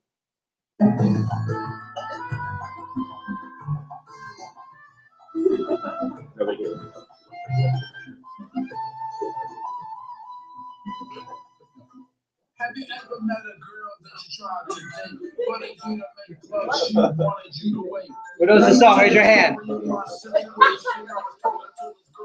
U.S. Nation. You got what I need. now you know it. Okay. Big takeaways. John. That's right. That's right. One of my biggest takeaways, because I know I come from that competitive, In a good competitive. yeah, and I am definitely a competitive person, but I feel like sometimes when you are competitive, you can be hard on yourself. Like I have to be the best, but it's okay not to be. Like it's okay. Or be the best for the next week, or for the next day, or for the next interview. Yeah, right. Good. Awesome. By the way, as much as being really, I'm gonna make a point. As much as competitive can be really bad and really good, our culture can also be really bad in many ways. If not done, with great power comes great responsibility. Spider-Man. Okay. Daniel always does that every time. He always goes. Grace.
both rep driven and traditional. We're going to cover the summer plan. A lot of exciting things, but it's really simple. I would say I've made it a point to condense it for this group, and I'm excited because what Beth has done is she's taken the last six or so months and given you the platform. Now, how much you've absorbed, how engaged you've been, how much you've learned it is, we'll see. But what Beth is going to be able to provide this summer still, even with her new role, she'll still be able to provide that support as the DRM here. And I mean, what better way to go into the summer than argue our best DRM in the region? One of, I would say, two best in the region, two best in the company, because we have Charlotte, we have Beth, and those are the two best. So I think one of the things I'm reminded of every time Beth comes up for this message in the summer is that there are always branches that, have you heard the term the die is cast already? The die has been cast, meaning what? Something's already out of your hands, right? And so many branches, the die is already cast, not positive. The die is already cast because they don't get receptionists in line, right? And I'm sitting, someone's capped. Who's capped with me already? Okay, so one of you, probably Gavin, I think. I said there's a May and there's a May mainland receptionist meeting and there's a May La Isla meeting. And every time, like, ready, without fail, the offices that don't get receptionists to that meeting usually have a harder time in the summer more than is necessary. Now, doesn't mean they'll have a terrible summer. Doesn't mean they're automatically not going to profit because you can sell your way out of anything done right. But my point is, don't make it harder than it has to be. Make receptionists a priority. Okay? Please don't ask me about the color of the border of your whiteboard. You know who you are.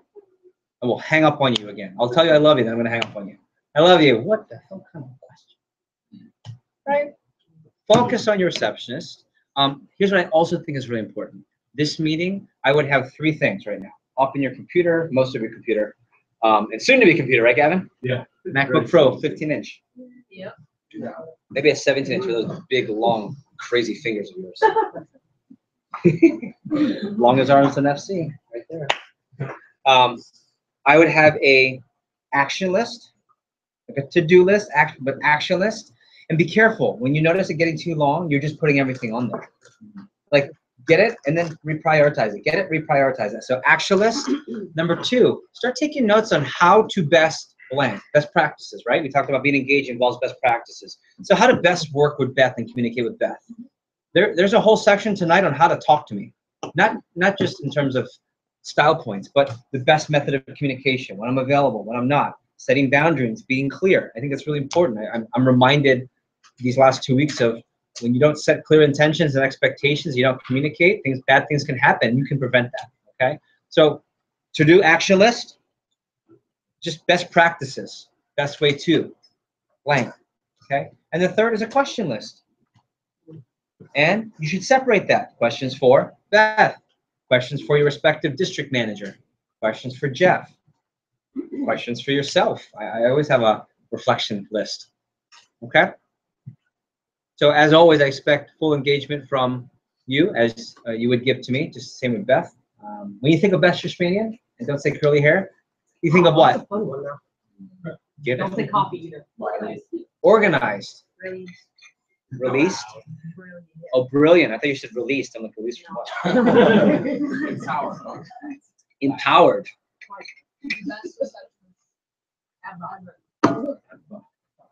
She is the absolute shish. Someone always says that. No one said it. Okay. So we're going to dive heavy into receptionist management. We'll debrief at the end, and we'll pair share. So in 30 seconds, I need you to find your partner for the event. Ready? Go. Find your partner for the event. Oh, I can't say that song. Who's your partner?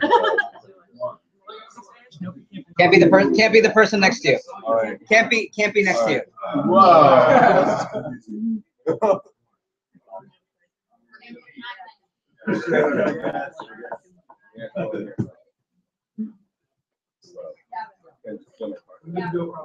15 seconds.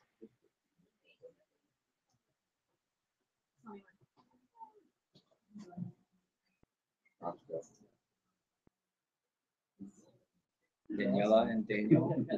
Lucan. Ooh, not next to you. Across. How convenient. All right, ladies and gentlemen, big round of applause for your dear miss. That's just mania.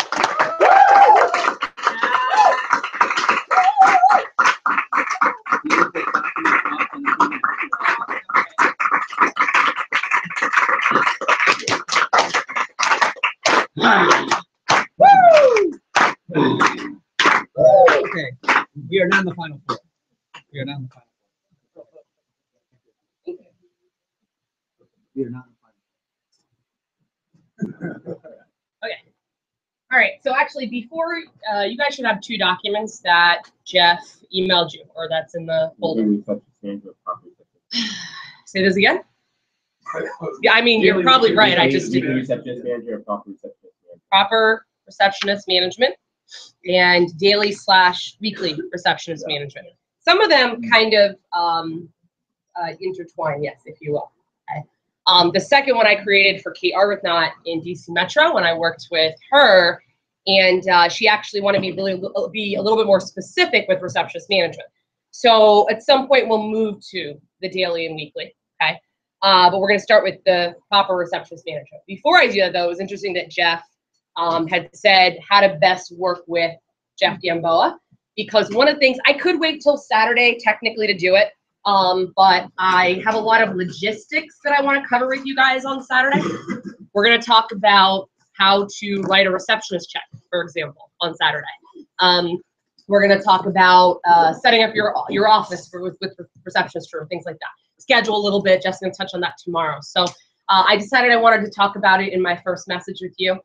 Tomorrow, it's weird. We're actually going to talk today about management, and tomorrow we're going to talk about fast start to staffing, okay? Because the last 2 preps, for those of you guys who obviously were part of it in some way, virtual or live, obviously, we talked about in January, I think, because I wasn't here in March, I was on vacation. So in January, we talked about receptionist hiring, and in February, we talked about receptionist training, okay? Just a quick heads up that I'm going to reference a website that I created for myself, and actually has messages that you guys can go back and rewatch, especially if you were like virtual and maybe you weren't 100% tied in or you missed something. They're not from this year, but it doesn't really matter. So I'm going to talk about that, okay? But because hiring was like a while ago, and also we have some district managers that could use some reminders. Tomorrow, we're going to be talking about fast start to staffing, because for me, for Karina, for even David, the next couple of weeks, we're already in the process of staffing. Karina texted me, 2 days ago, and she goes, I found my first receptionist. Like, she was so excited, right? And I was excited for her. I love getting those updates. So we're going to be talking about just really what needs to be. I think Jeff sent an email that's like, what's important now, a couple days ago.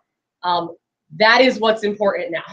Pal isn't even here yet, and I'm already telling her, like, I hired this person and I did this. So we're going to talk about that tomorrow. Before we get to that, though, we want to talk about receptionist management. Normally, this would be in March, but I happen to be on vacation during the prep, okay? So before I start into that topic, though, I do want to talk about utilizing your DRM, okay? Utilizing your DRM. So I want you to learn, speaking of hashtags, Jeff creates a lot of them. This is a real hashtag that I want you to use, okay? Now, in my new role, guys, I'm only working with the top 15 offices in the region outside of the FC. I'm also, so you guys actually, for the branches here, for the new DMs, I am working with you. I'm not working with any other branches or DMs outside of the FC, except for the select DMs that Scott and the DVM chose, okay? And so I want to let you know that because I do have, it's very important to me in my new job that I am 100% engaged with these DMs outside of the FC. That doesn't mean that I'm not going to give you guys the time, because you absolutely will get the time and energy from me. You have my word that you will get that from me over the summer and continuing into the fall, okay? However, I think it's important that we kind of talk about just the best way, I think, to communicate with me. For those of you guys who have worked with me, feel free to share any thoughts. As far as I would say, you two are probably the biggest ones. David, obviously, we talked, Daniel, but Grace as well. Grace is probably the queen. She doesn't, I don't know if you're familiar with this, but you have this, and you do it all the time. Like yesterday, I met her for lunch, and she's like, I have questions. Like, she always has like a list of things that she wants to ask me. So I just want to kind of clarify the best ways to communicate with me, because I'm not in the office. Like, I don't have the same schedule as you guys, okay? You guys have a different schedule than me, number one. Number two, I'm going to live and die by my schedule this summer. I usually do. I am very organized, so I usually do. But, you know, there's a good chance if you're calling me Tuesday, anytime, Tuesday or Wednesday during the day, I'm probably going to be on a call, okay? Bless you. So, bless you again. So I really want to clarify how to be communicating with me and how to reach out for certain things before you just blow up my phone. In fact, that's probably the number one rule is please don't blow up my cell phone, okay? So there's a couple things. Number one, if you need a document, so I need a workshop on PR set. You know, I want to cover this with my receptionist on Sunday. Do not call me or text me. And the reason is because if you text me and I read it and I forget, you'll never see that document. Because I'll read it and then I'll go about my way. Now, I do use WhatsApp because I know that's something that Jeff is big on for SC, okay? But the best way to get a document from me is please check my website. Now, in the signature in my email, most of you guys have received an email from me. If you have not received an email, feel free to tell me, and I'll make sure that you get the website. It's not, by the way, it's like an amateur website. It's not like beautiful or anything, but it'll do, okay? And I uploaded an entire folder of documents and things that you guys have had this in the past. I've done this in the past years. We need to update Spanish, approaches, Spanish, everything. That's the one thing that we need to do. Yeah, so put that on the list, okay? So the website, in my opinion, is pretty cool, okay? It's got a video of me introducing myself and talking about my program. It's a 4-minute video, and that's something that you will play. When do you think you'll play that? If it's an introduction to the DRM, when do you think you should play it? Training, yeah. So it's an introduction to me. It's a video of me, and then also, so it took me like 3 hours to do, and it's like a 4-minute video. And then it also has a letter that every new hire needs to get so that they can read it. And then at the bottom, it instructs them on how to contact me. I don't know your receptionist until they actually contact me. Okay, so in order for them to get on my email group code, to get newsletters and to get communication from me, to get on my Facebook page, because I'm going to be really tight about my Facebook page as well, because randomly people hop on that I don't know, and I don't want to accept them unless I know who they are. They have to email me their contact info. So during training, you play the video. You know, a lot of times they'll hear me on the Monday call, they'll hear my voice, but they don't have any idea really who I am. So the video gives some insight into that, okay? Give them the letter, that's part of your training, okay? That will introduce them to me. On the web, both of those things are on the website. It also has my personal, like, quick blurb of my story and how I started, so they can read that. There's a manager services tab. There's also a receptionist services tab. Both are password protected, just so you know. And you know what I'll do is I actually sent it to the district managers, but I'll make sure now that we have this meeting that I will send it to all of you. Did you get that? Did you see the website? Okay. So there's a password for each. Okay, and on the manager services tab, there's a hiring video, there's a training video, there's an example of a receptionist interview. There's like the cost involved, which you guys, Jeff will talk about that at some point, what's provided to you guys, everything like that, okay?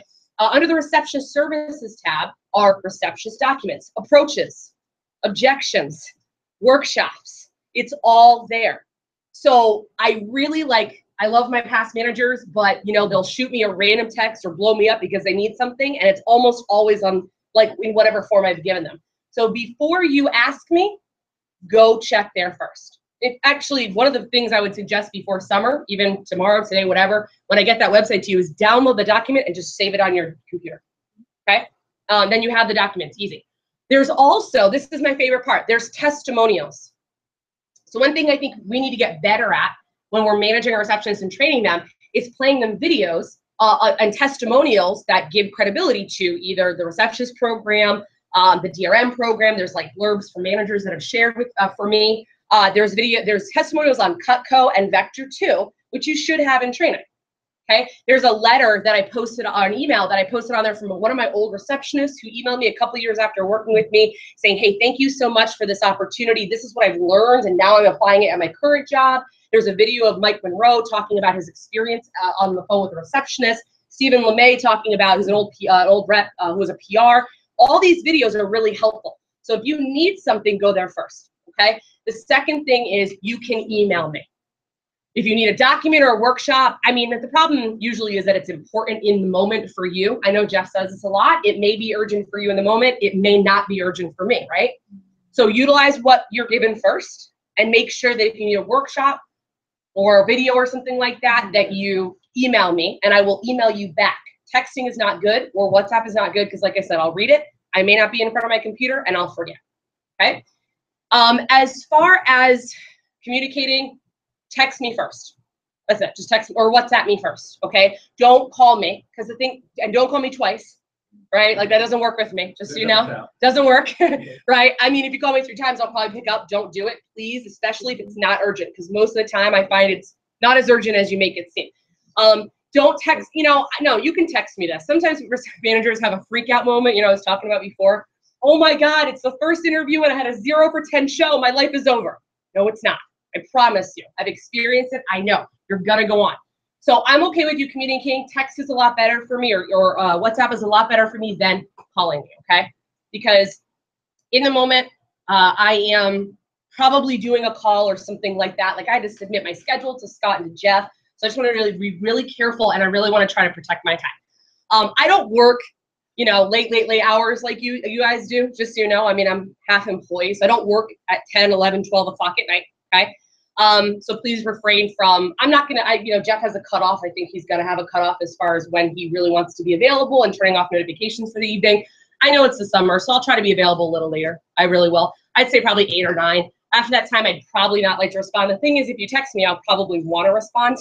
So I try to say, just if you can be respectful of that, but I am a morning person. For anyone who's a morning person, I'm up by like 7, 8 o'clock in the morning. So 7, I'm like, up and like had my coffee at 7. Okay, so morning is always great.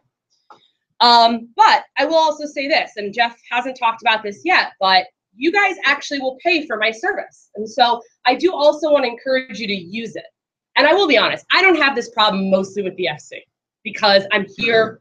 I know all of you guys. I see you face to face. And so I usually say, hey, don't go the entire summer without any communication.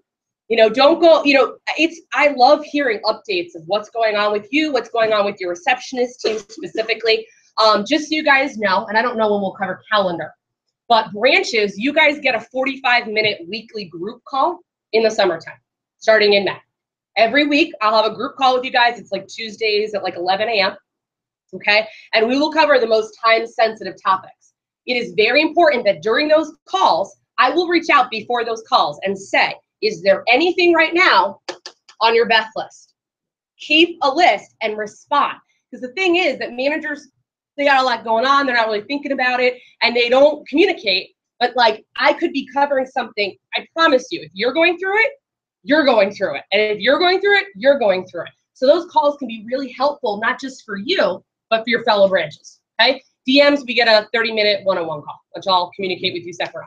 I have to set it up for my other DMs first, and then I'll set it up for new DMs, okay? That being said, get the most out of your calls, please, okay? Especially for DMs. If you come to the call and are not prepared, it's gonna be a waste of your time and therefore a waste of your money. So when you're on the branch call, be on the branch call. Pay attention to what's going on. That's a challenge with group calls. With group calls, you can zone out. You're wasting your money if you do that, okay? So yeah, just be aware of the money you're spending. Make sure your receptionists know who I am. I think that video will really help. Also, just so you guys know, I run a weekly receptionist call on Mondays for our entire division. In the summer, it will be at 8:25 a.m. I don't think anyone's in Central Time now. So 8:25 a.m. Monday mornings, okay? You need to make sure your receptionists are on that call. You pay them for that call as an employee. But that call is extremely helpful for you guys to not only, by the way, to get your receptionist on, but I have branches who get on the call. Karina randomly pops up on my calls. I love when my managers are on the calls. There's probably things on those calls that you guys can learn. I know there are things that you could learn that you would want to make sure that you cover with your receptionist or follow up with them on. As a branch, I was on all of them. I love it. Yeah. And Yeah. I suppose we follow up with them the same day. Yep. They also do this, and like if they were actually paying attention. Yep. I just think that, you know, in the past 8 months, if you guys have been training, obviously there's little things on the phones, techniques that you haven't perfected. You may not even know about, honestly. And so that call is an opportunity for you to, by the way, you know, my biggest, what I think is the most beneficial from that is it shows them that the call is valuable, that you yourself are taking time out of your schedule to be on the call. You're expecting them to do it, but if you can't do it. That's why I want every manager to have made 8 hours of PR calls. Because if you expect them to do it, could you do it? And I think that's something to think about. You can't be on a 30-minute, you know, phone call on a Monday. I'm sure you can. So by the way, you meet yourself, even if you're active advertising or something like that, just be on the call. Okay? So utilize the service. We have a Facebook page. It's a great opportunity. You know, I'll do random little recognition. I'll do recognition on there. We have a newsletter. Receptionists eat that stuff up, by the way. They love it. They love getting recognized. They really do. Okay? So make sure that you're utilizing those services. All right? And I'll be sending emails. You know, I know you guys get a lot of emails. Have a Beth folder in your email and save it. And try to read them if you can, okay? Because it's, I mean, you need to read them. Some of that stuff, it's like, they'll ask me a question that I already sent an email on, so make sure you're paying attention to that, okay? I know some people are not big on email. Jeff is, and so am I, okay? Any tips from anyone who's worked with me before as far as like what maybe I'm missing as far as communication? I mean, I'm pretty, like I said, just don't blow my cell phone up because that's one of probably my biggest pet peeves. Yeah. Yeah, you do. You do. But something she taught me is try to solve a problem yourself first. And then answer. Because 9 times out of 10 you can. We love that and we love asking her. Because your nickname for me is? Oh, okay. I thought that was funny. I felt special. That's cool. Whatever. All right. Oh, Karita. Okay. Couple things that were random on my list, but I'm not really sure how much it's just on our list every single year for things that we talk about at this point. Make a note, by the way, to make sure that you're resolving things in Vector Live. This is totally random, like random thoughts. Okay. It is very important that you're resolving everything on Vector Live. Now you can get locked out of Vector Live. How about this? If you want to make your DRM happy, please don't make me chase you down to resolve your interviews. Please, please, please, please. Okay, and resolve them properly. That means interviews. Okay, by the way, I now, in my new role, I'm hiring hiring an assistant. Now, this doesn't apply to anyone except for Grace and for Karina and for us. And because you pay me more money. Sorry, I'm just saying, you are special. You are special, but you also pay more money. Is that my assistant, every single day, will spend an hour, 1 to 2 hours, collecting text, collecting stats and sending them to the division manager or the DM. Those numbers, if they're wrong, I'm going to come to you and be like, John, your receptionist has a 0 for 30 show this week. What's going on? You should fire her. You'd be like, oh, I forgot to resolve the interviews. Like, I don't want to have that conversation. Okay. Also, training. Also, Thursday night. Why is resolving the interview on Thursday night so important? This is it's like easy area of opportunity. You want a good show you're pumping the next day, right? You have to make sure, one of the ways to do that is make sure that the interview is resolved on Thursday so that they get all that stuff before Friday, okay? And and by the way, the biggest pain biggest pain with that is putting in the emails. Sometimes you have to make sure their emails are right. Make sure their emails are right on the application. Please, like I know it seems very deep, like it's extremely detailed, but it's really important. Receptionists contact me. I got locked out of Vector Live. How do I get in? Don't make me chase you down for that. Another big one is making sure that interviews are actually in Vector Live. I had an office yesterday that had a 60% scheduled for the day. So his receptionist only scheduled 60% of the people that she talked to yesterday. It was because, guess how many interviews were in the system? Or the same day. So at like 2 o'clock. So she works till 6. She couldn't schedule anyone. Receptionists always forget to ask you. They always forget. They just set people for callbacks, which is horrible. Okay? Please make sure you're resolving Vector Live. Please make sure that you're putting interviews into the system. Okay? It's also logistics, but it's on my list, so I want to make sure we cover that. Okay? Any questions about any of that? I don't think capping interviews is really that important for anyone except for really us. Capping, like putting caps in interviews? Okay. Only for like. I mean, none of us are running. No one other than maybe like the veteran districts are like we have caps on the interviews. So like we're not gonna. We might have big interviews, but that will only apply to us, and we already know how to do that. So do you know what I mean by capping? Okay. All right. So I'm gonna not worry about that. All right. So let's go to proper receptionist management. Okay. And I broke this message up into 3 parts. Okay. Create your culture, create your team, and create your program. Okay. And I'm not going to go through every single thing on here, but I want to kind of talk about the importance of management. You know, here's the deal, guys. You guys are very used to managing reps. And more every single year, I realize that, you know, because you're so used to managing sales representatives, where standards are definitely put into place, but I think they are covered and implemented in a different way, and they're held accountable in a different way, that you sometimes want to apply that same stuff to your employees. And I'm here to tell you, by the way, when it comes to management of your receptionist teams, that you can expect them to show up on time. And if they don't, guess what? You can say something to them. You can, right? So we're going to talk about that. But I want to talk first about culture, because what I found, and I was giving a talk yesterday, I do a receptionist recruiting manager call on Thursday or Wednesdays, and I was talking about the importance of setting yourself up for success when it comes to addressing results. And I would say the same applies to management.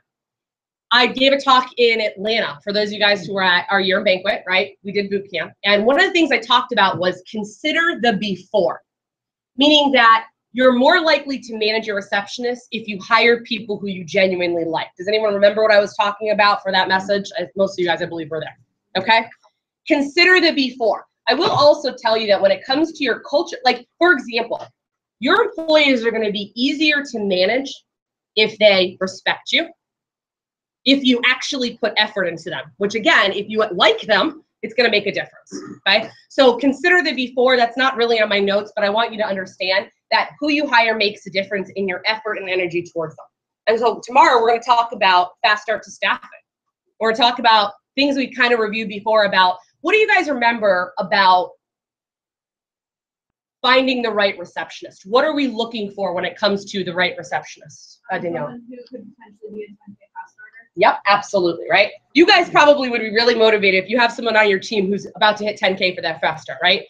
What are you doing with that 10K fast starter on a daily basis? Communicating every single day, right? You're giving them your energy. Well, guess what? Your receptionists bring those people in the door, right? So you should be giving them your energy. And again, the person that you actually are working with, you want to actually enjoy working with them to be more motivated to do that. Because if you come every day and you don't like being around those people, you're not going to do it, and they're not going to be properly managed. Okay? So as far as create your culture, the manager is ultimately responsible. And now all of a sudden, I meant to jot it down, I didn't. There's a quote in Jeff's Power keynote about if you don't like something, change it. I don't remember exactly what it was, right? I do remember this though. A couple years ago, I remember I wasn't maybe necessarily happy with how my receptionist team was feeling. I didn't feel great when I was in there. I didn't really like communicating with my receptionist. You know, sometimes we have off days, whatever. But I remember sitting in the car outside with Jeff, and I just don't like how it feels. He said, if you don't like how it feels, change it, right? How are you setting the tone? Because what you do and what you say is how they're going to, number one, that's going to create a massive impression on them. And number two, they're going to act accordingly.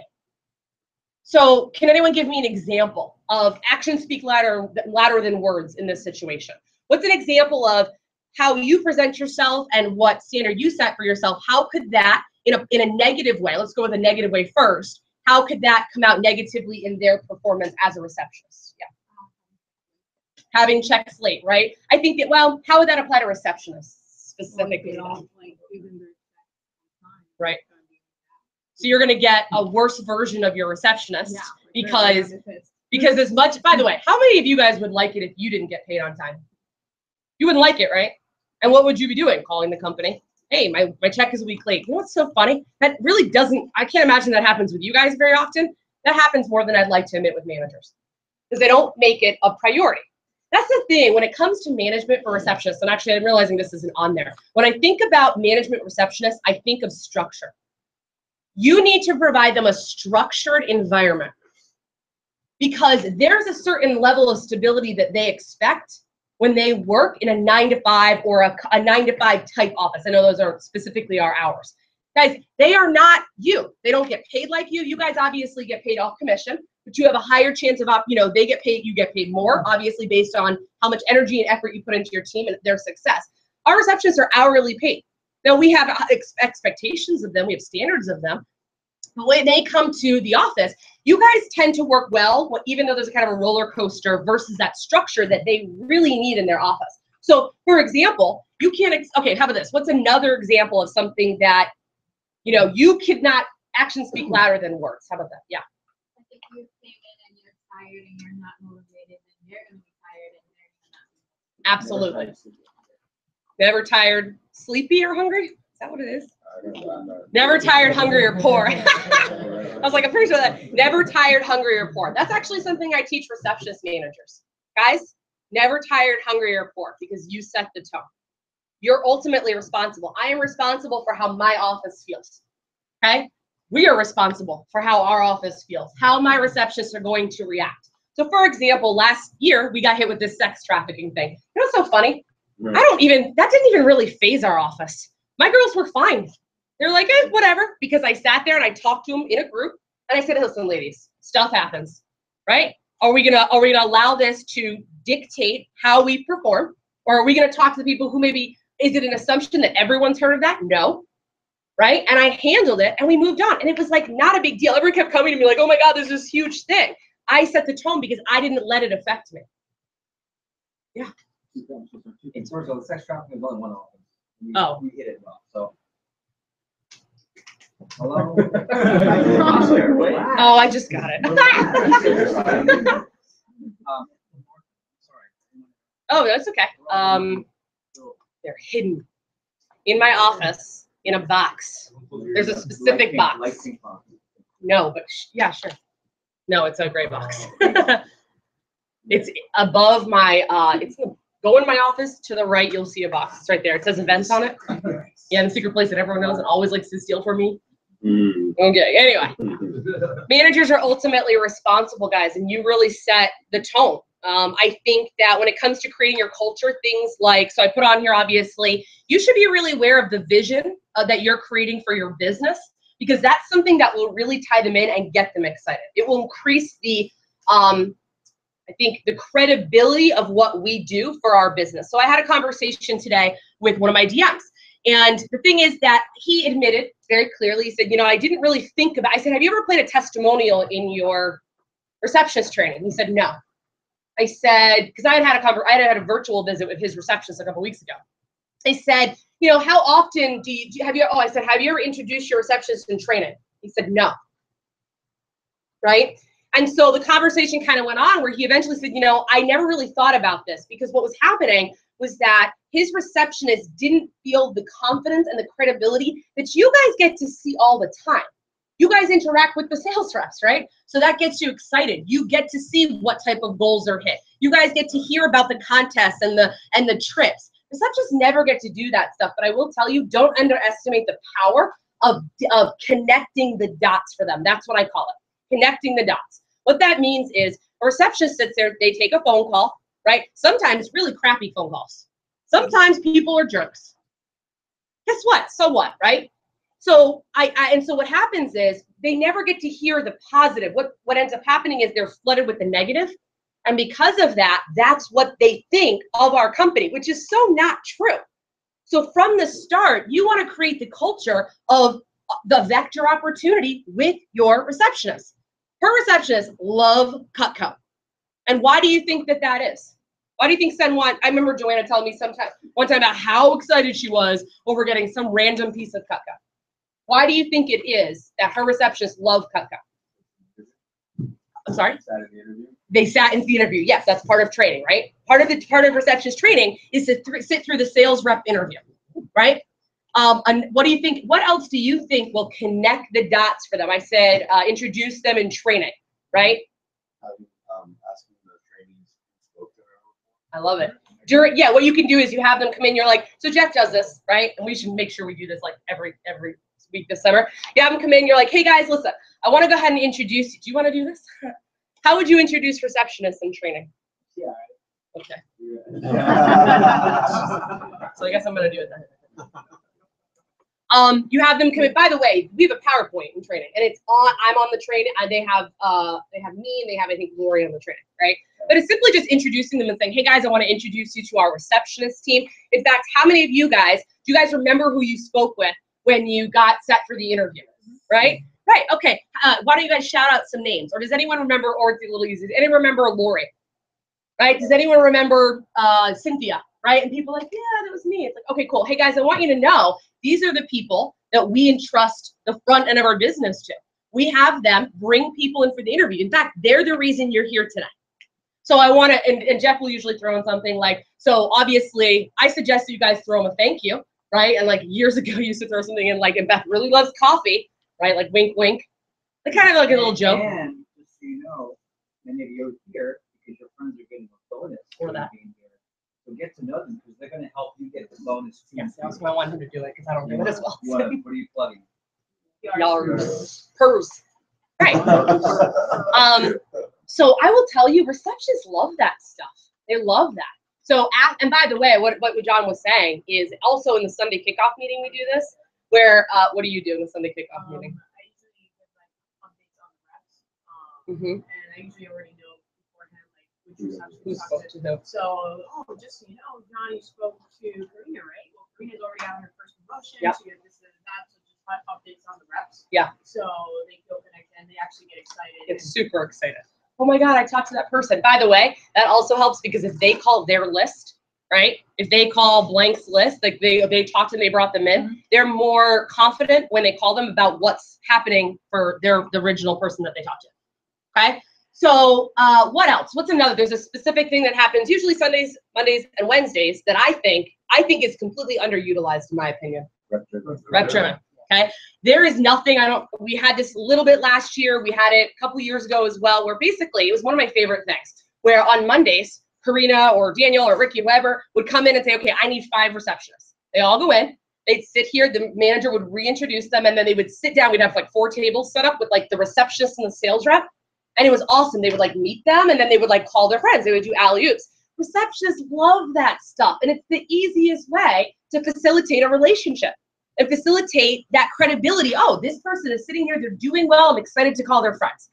Okay, so that, by the way, those are easy ways, because you're doing rep driven anyway, those are easy ways to improve your culture and to connect the dots for your receptionist. Or do you have a receptionist team that comes to work, answers the phone, hangs up, and never thinks about that person again? Do they know who's coming in the door and setting them up? You know, hey, your so-and-so just came in for the interview, you set him up, right? Hey, nice job, he's great. Something that I did, I think it was 2 summers ago, we had like meetings, and the receptionists were in the team. So at the end of the week, I would say like which receptionist set more PRs from that team. So it was like, oh, you're like a little contest? Yeah. So it was like the receptionist of the blue team or the receptionist of the orange team or whatever. Right. And each receptionist was assigned to one team. Right. So it was a little bit more competitive, and the team leader actually was the one who facilitated the whole PR. So the manager, Is that only on Monday through Wednesday? Yeah, I really didn't do much. Oh, yeah. Like the team leader was like trying to be competitive, so it was, right. It was really, I love it. I love it. Just anything that connects them, because it's a way of, versus saying, hey guys, we're awesome. You don't have to say it to them. Just show them. Okay. So as far as creating your culture, one thing I put on here is just really understanding the value of the position and making sure they understand this. So in my interviews, I talk about the importance of the position. I talk about how much money is invested into getting our phones to ring. And I explain to them, listen, I say, we spend a lot of money to get our phones to ring. We also spend a lot of money on our receptionists. And so I want you to know, number one, we need people because we have a lot of calls coming and recommendations, but we also need the right type of people. Because as a reminder, the receptionists are the first impression of our business. They are the face of our company until someone walks in the door. By the way, I plugged that in my intro video for the DRM video, okay? And I explain to them, and what I say to them is, and although I definitely value the receptionists or the people that we choose to be on our team, I'm pretty selective about who I hire. And I'm pretty, I am respectful of those people that do the job. More so, I'm respectful of the position itself, because not just anyone can be a receptionist. So I think I'm really trying to build the value of the position so they feel special and they also have purpose, which is something I talked about in the intro with you. Okay. Office setup, you know, one thing I actually think is important is just physically organized equals mentally organized, guys. And I know this seems like something that isn't, no, I think it's a big deal. I think Jeff sets that standard for us here in the pilot. My girls this past week, I was like, listen, we have the entire FC division coming here. I want our office to look good for when they come here. So we clean the bathroom and we clean the receptionist room. I make my office is clean. Physically organized equals mentally organized. This applies to your receptionist room. Okay, that actually is, whether you realize it or not, for these receptions, that's part of creating structure and stability. You should respect your receptionist room. Do not make it a mess. And guess what? Don't let your reps make it a mess either. Okay? This standard is set. Hey guys, we need to clean up the receptionist. For example, when do you think is the worst? It's usually like a tornado goes through during the week, the day that usually it's the worst, and then the receptionists have to deal with it the next day. Wednesday. Although Sunday, yes. Sunday, Wednesday is the worst usually. Okay? We have the entire team in. Everyone goes through. You know, in my office, we have cordless phones right now. What do you think happens on Thursday morning when my receptionists come in? No battery, they're dead. Is that respectful to the receptionist team? No. Okay? So are you protecting that office and your receptionist team and their space? Because it helps them think clear. For example, if they have to come in and clean the entire office or clean their room for 20 or 30 minutes before they get on the phone. Now, granted, a lot of your offices are a little smaller. They're not going to be like, we have 15 people in our receptionist room. So this is really important, especially for my DMs. But in general, you don't want to come into your office and see that it's a mess and have to clean it for 20 minutes before you get on the phone. By the way, that's 20 minutes lost on the phone. Okay? So that's part of, believe it or not, creating your culture. Respect your receptionist room and make sure your sales reps respect it. Okay? And by the way, the receptionists, they really appreciate it. They really do. Okay. Part of your culture, I think, is standards and expectations. So please make a note if you have not already. I talked about a document and I went through it during our last prep. I talked about the receptionist policies document. It's on the receptionist. It's in the receptionist documents on my website. Okay. This is a really helpful document to implementing important standards that create a better culture. A healthy work environment is more productive. And part of having a healthy work environment is implementing proper standards, right? So what are some of the standards really quickly that we talked about or what do you think are standards that we implement? As employees, they are required to do what? Or there are things that we have to consider with standards and expectations. Phones was a massive one. Cell phones are on silent. If you guys go in my receptionist room, you walk down, there on the right, there's cubbies. And actually everyone's gonna have their own name on their cubby. Their phones are on silent in that cubby. They're not allowed on them during the hours that they work because it is a massive distraction. I will tell you that what we talked about in last prep is so incredibly important, guys, that you start from the beginning. Because I promise you, if you let it slide, it'll always be a problem. Always. What's another one?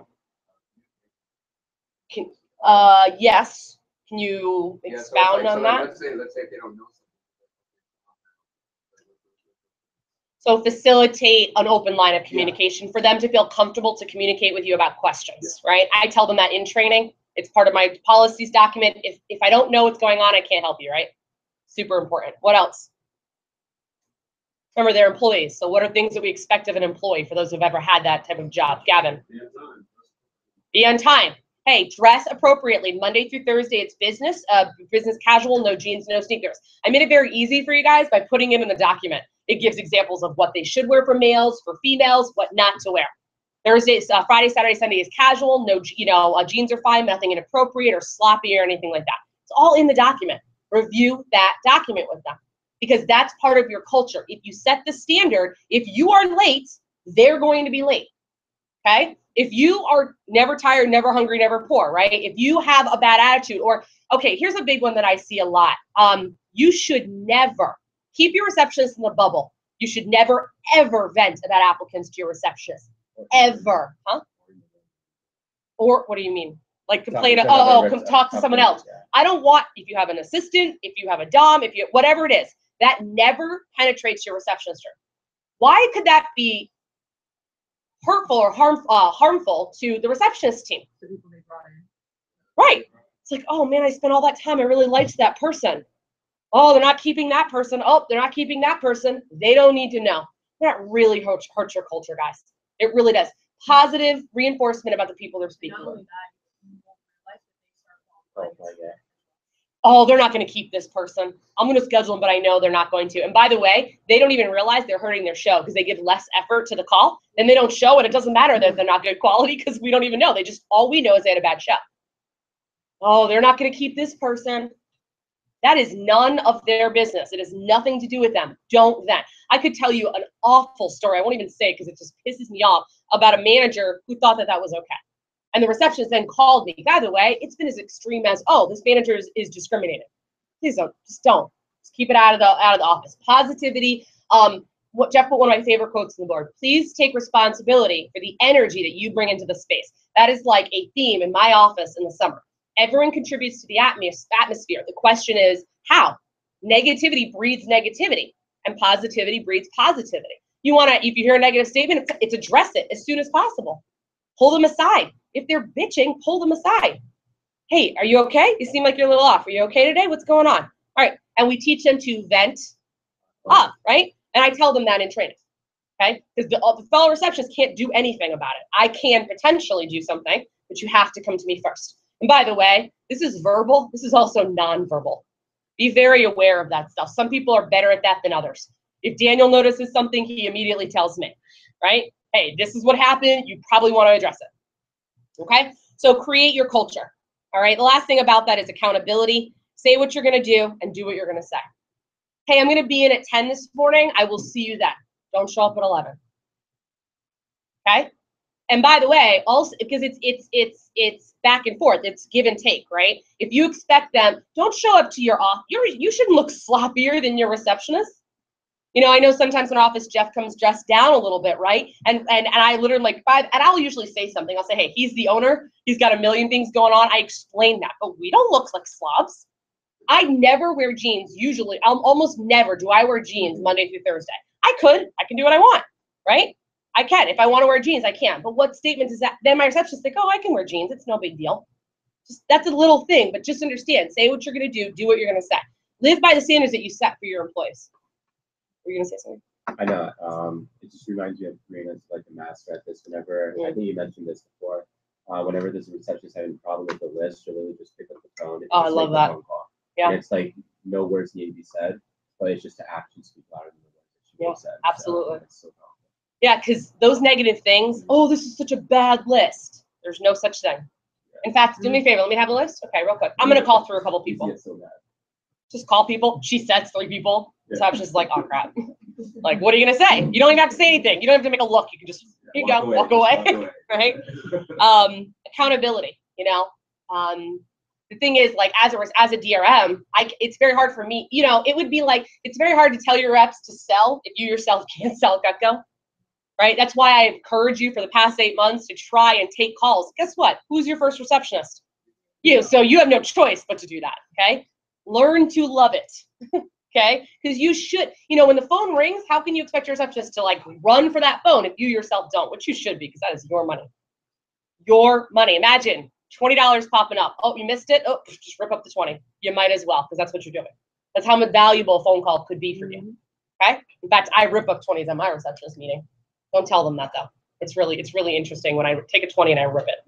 It's awesome. All right. Number 2, create your team. So we're going to talk more about this tomorrow, but I just want to clarify again, you know, part of managing your receptionists is having the right team. I think, especially when it comes to managing them, a lot of your management, there's a tip, it says KISS, which stands for keep it simple, stupid, right? Don't think that you have to, you know, masterfully train your receptionist to be perfect before they get on the phone. That is false. That will never happen. A lot of your training will really be done through observation and role play. Okay. And by the way, this kind of coincides with what we just talked about being being appreciative of what the receptionist position means. Okay. We'll turn the page. Okay. I mentioned standards again, employees versus representatives. You should have a sign in and sign out sheet. And that, guess what? It's on the manager documents on the website, right? It's a sign in, sign out sheet. You make copies, you have them sign in. By the way, and we'll talk about that on Saturday actually, so let me deal. Established pay program. We pay them every week at blank time by blank. You know, I have receptionists who come to me and they're like, I never get paid on time. It's just awful. It's not fair. It's not fair to them. So are you putting it into your schedule, for example, to put it in because they expect their paychecks by my office? It's Mondays by 5 p.m. in the summer. Okay. No, we don't do overtime, by the way, because if you do overtime, I don't know what the laws are in Puerto Rico. By the way, for my Puerto Rican offices, no, definitely no overtime for anyone. Just no overtime. It's time and a half. So if I pay my receptionist $10 an hour, I'm now gonna have to pay them $15 an hour. So no overtime. Okay. That's why we emphasize part-time work when we advertise. And then even if we go over 30, 32, it's like not a big deal. Okay. But I usually, and by the way, why do you think it's better? Sometimes people think, okay, I need to fill 60 hours for the summer. That's my peak hours, for example. I'll just hire 2 receptionists to work 30 hours. Sometimes it's actually better, or like, let's say 80 hours divided by 3 is how much? Oh God. All of a sudden my brain is like not working. 20, 25, whatever it is. Point is that it's actually better to have more receptionists at less hours, between 20 to 30 hours, versus all of them working 30 to 40. Does anyone want to give a guess as to why that could help? Not a DM? Huh? Turnover, burnout. Also, that's actually a really good point, by the way, that taking calls for 40 hours a week is really tough. Also, 2 people are going to set more than 1. So on a Sunday, even if you only have 1 receptionist, but they fill the hours, the problem with that is that you're going to have less PR set. Okay. Also, if you lose one, Okay. So hiring 3 receptionists at 25 hours a piece is going to be better than hiring 2 at 35 hours a piece. Just an example. Okay. So no overtime, not your personal assistant. Okay. Because I have this. Yeah, my manager always has me running errands for him or her. They're not required to do that. Oh yeah, they keep having me grab them lunch at a fast food restaurant, but I keep paying for it. Not okay. That's what I'm saying. Yes, that stuff happens. That's why I'm telling you. Okay? I swear it happens. I have employees, I have to pay for gas. I have to drive around. I have to drive to this office and get some.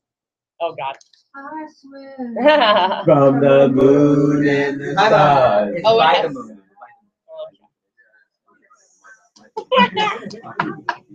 All right. They are not your personal assistants, guys. Please do not ask them to do, what is their job? Take calls. On a Thursday, when you set up for training, you don't call your receptionist because you decide to be late and have them set up because they're missing phone calls. I always have that happen. I sent a test dive and the manager's like, oh, they were helping me in training. That's not their job. You're not going to have anyone in training if you don't have someone on the phone.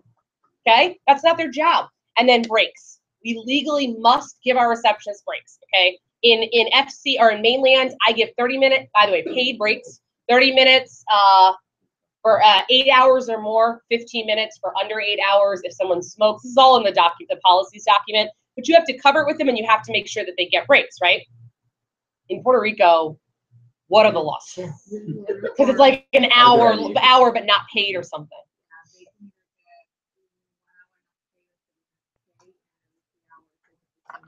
Oh my gosh. That is awesome. Can I move there? Yeah. Okay. Every 3 hours, a 15-minute break. That's pretty good. Oh, okay. What do you suggest? No, I mean 30 versus an hour. I would say 30 and just pay them for it. It's 30 and I pay for it. Yeah. I think that's just easier. It's less time off the phones. Okay.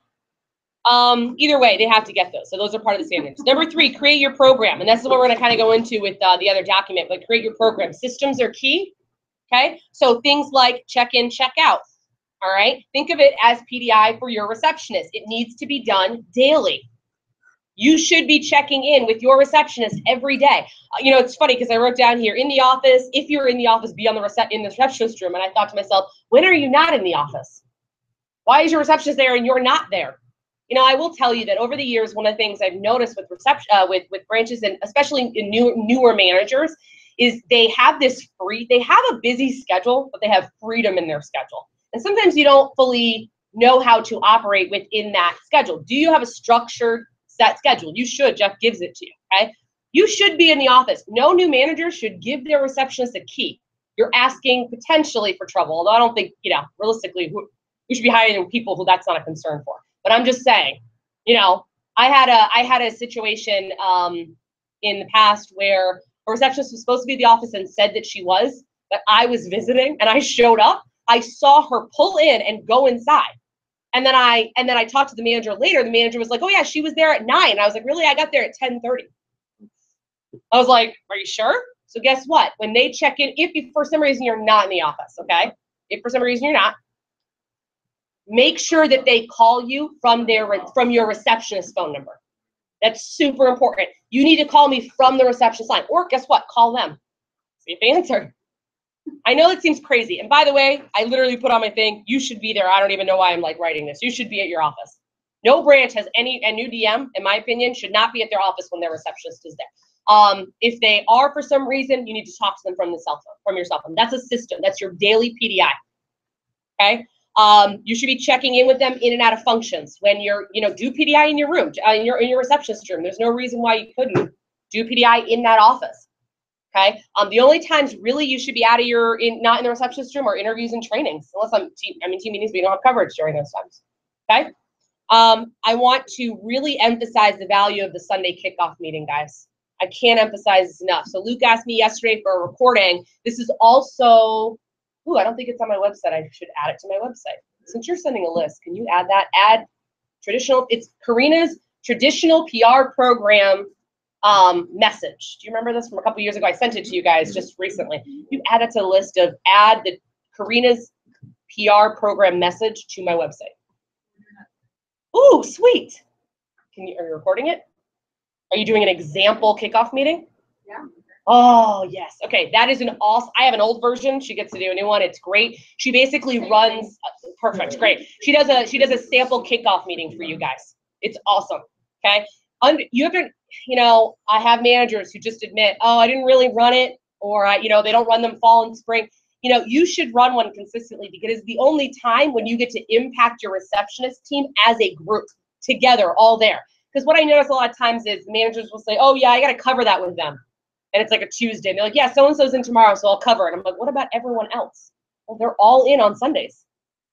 Okay, Sunday kickoff meetings can be a lot of fun in setting the tone for the week. I realized that I actually ran 2 conference calls that they're 30 to 60 minutes. They're for my recruiting managers. I'm thinking this will benefit you guys. You can just listen to them at any point. It's I run how to run a proper kickoff meeting. It's a recording, although granted she's going to do something. And B, how to execute a proper PR calling shift on Sundays.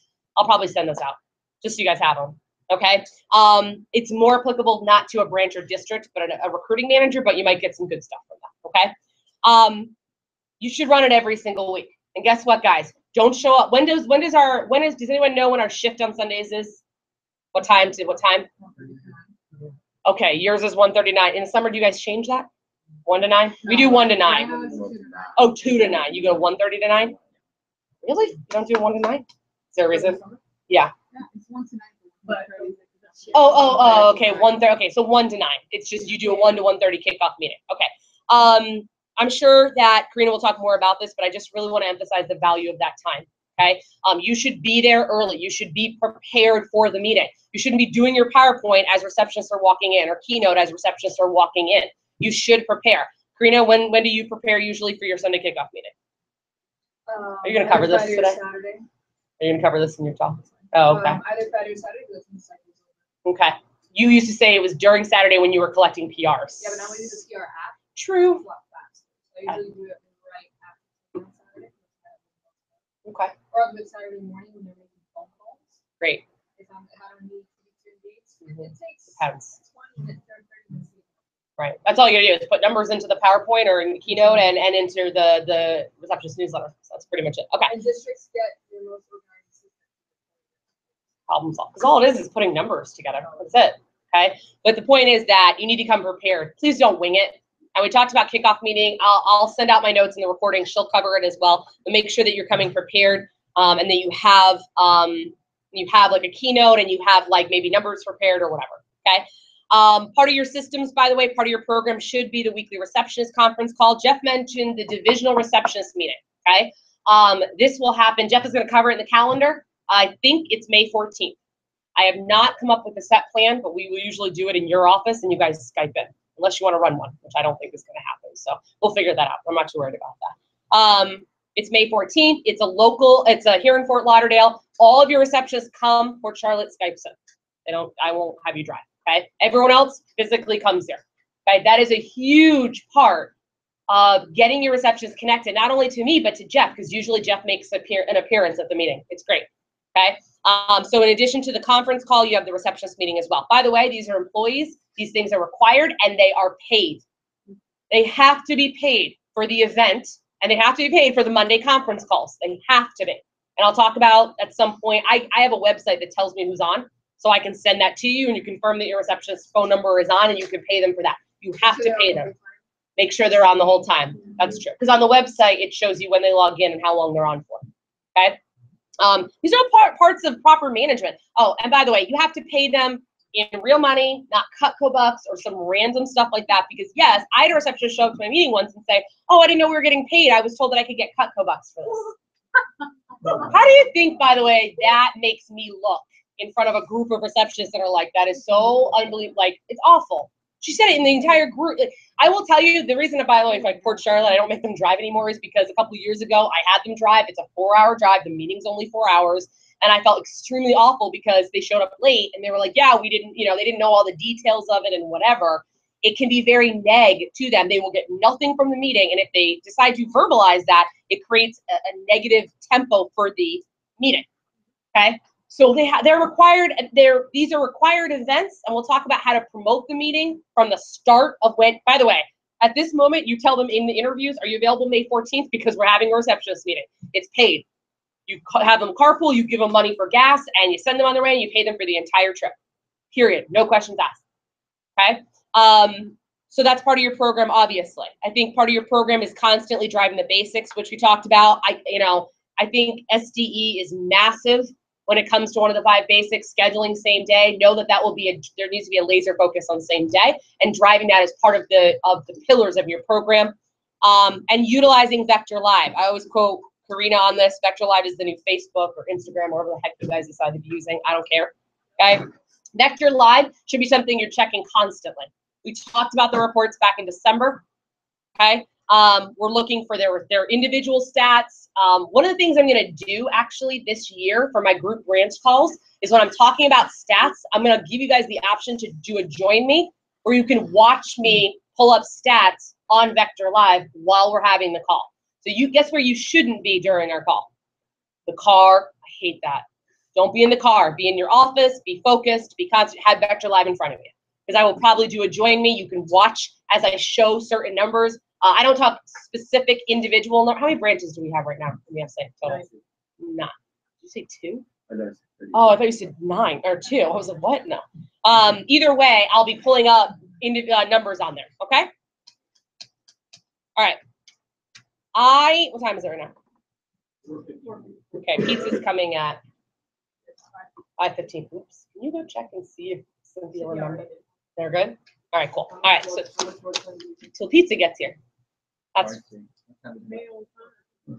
unless you don't want me to get till pizza gets here. I covered most of my stuff, but I mean, if we, 10 minutes. Or we can also open up to questions and answers. That's fine. This document, by the way, is very similar to what I talked about, what I was talking about in the other document. The only thing I want to point out with daily, weekly receptionist management, how do you set up the day? The conversation is right on there, right? How do you set up the day? So how are you? Results, talk about the results from yesterday. How are touches looking for the day? How many IAPs do we have? Voicemails, what your plan is for the day, especially if you're if you're on campus advertising somewhere, where they can expect calls from. Hey, by the way, Luke, I'm actually at FAU today. Please make sure to let me know if we get any calls or touches from FAU. Okay. What needs to get done for the day and list of priority. There is a new updated to-do list on my website that's super, super important, because I keep finding that receptionists, they go from IAPs to PRs and they never look back. Keeps happening. Or they just keep calling IAPs and never call PRs during the week. Sundays is geared towards PRs, but guess what, guys? We call PRs 7 days a week. It's very important that you have this to-do list. It's print. You guys can look into my office as well. It's printed on and it's hung up in my office. Okay. So the conversation about how to set up the day, setting your goals, the main numbers that you should be looking at. In our family, we have common respect, common sense respect. So if you eat food and you get food, leave it open because it's not respectful, and I would hope it's common sense for one of your sons. So continue. Okay. Who does that? Yeah, yes, Josh. So when you're assigning your to-do list, I think it's a better idea to have CH receptionists or even all three. Have one of them focusing on PRs and one focusing on labs, and then switching later on shifts, or having them both do a certain time. So good question. It depends on the day. Sundays are for PRs only, just so we clarify. Because just so you know, I've had offices where receptionists don't really. Yeah. Here's the key behind productivity and prioritizing the right people. You have to be daily. You have to daily be giving them instruction. Don't assume that you give them the list and they know what to do, and then you never check in with them. Because this call that I had actually this morning with one of my DMs, I said, your receptionist only set 4 PRs on Monday, but he didn't have coverage on Sunday because he had Easter. So he had like 300 names, and he only set 4 PRs on Monday. 300 names, 4 PRs. And I said, but do you know your receptionist set 20 incoming touches? And he goes, oh, no, I didn't know. I said, well, were you guys that busy? He said, I mean, we have IAPs, but a lot of them are old. So she was sitting there doing old IAPs instead of new PRs because he didn't check in with her. So that's really important. Number 2, you guys will receive example schedules. Okay, examples. Took me like 2 years over like one April, then the following April, I put example schedules together. And in those schedules, you have black for incoming and red for PRs. And so on Mondays and Tuesdays specifically, when you have more than one receptionist in, you will have designated PR hours. And so when you schedule someone into those hours, that's what their job is. So you just tell them, hey, I need you on PRs today. And so you're going to do hybrid, meaning that you'll focus on IAPs and go down the to-do list, but you will also get to PRs. But your job is also to keep an eye out for new IAPs coming in and recall the IAPs. A lot of it really depends on the day and what you have to do. There are going to be times when you need to change it up. It also makes a difference as to when they come in, because if my receptionist Lori calls IAPs at 9 a.m., but I have a receptionist that comes in at 2 or 3, by that time all that could be done. They're going to come in and say, what should I do? You should call. Let's see where we're at in the to-do list. What's gotten done? This is where you need to be. But when you have 3 receptionists in, you'll almost always have 1 girl on PRs, the other maybe 2 on PRs, depending on your incoming touches. And the other one will be doing incoming and then switch, but always keep an eye out for, like, obviously the phone rings and obviously IAPs coming in. They always have to have one eye on that. So there's like a hybrid, and then everyone else would be PRs. Okay. But that schedule will kind of identify that as well. The point is that you need to be in the loop about what's going on, because if you just leave them to their own devices, they'll call IAPs and no-shows and callbacks all day. It's not that they don't care, or they'll just call PRs and ignore IAPs. Receptionists don't think. It's almost like you have to kind of teach them multitasking, you know? But you need to, there might be times when you need to change it even in the middle of the day. So checking in with them is important. The numbers we're looking at as far as goals. PR set. Let me just show you guys really quickly how I set up my board. I don't know if you guys went into my receptionist room. Okay. I have a whiteboard at the end of the room. And this is super important every day because it allows me, I kind of talked about this before, but it allows me to know what's going on when I just walk in real quick. Okay.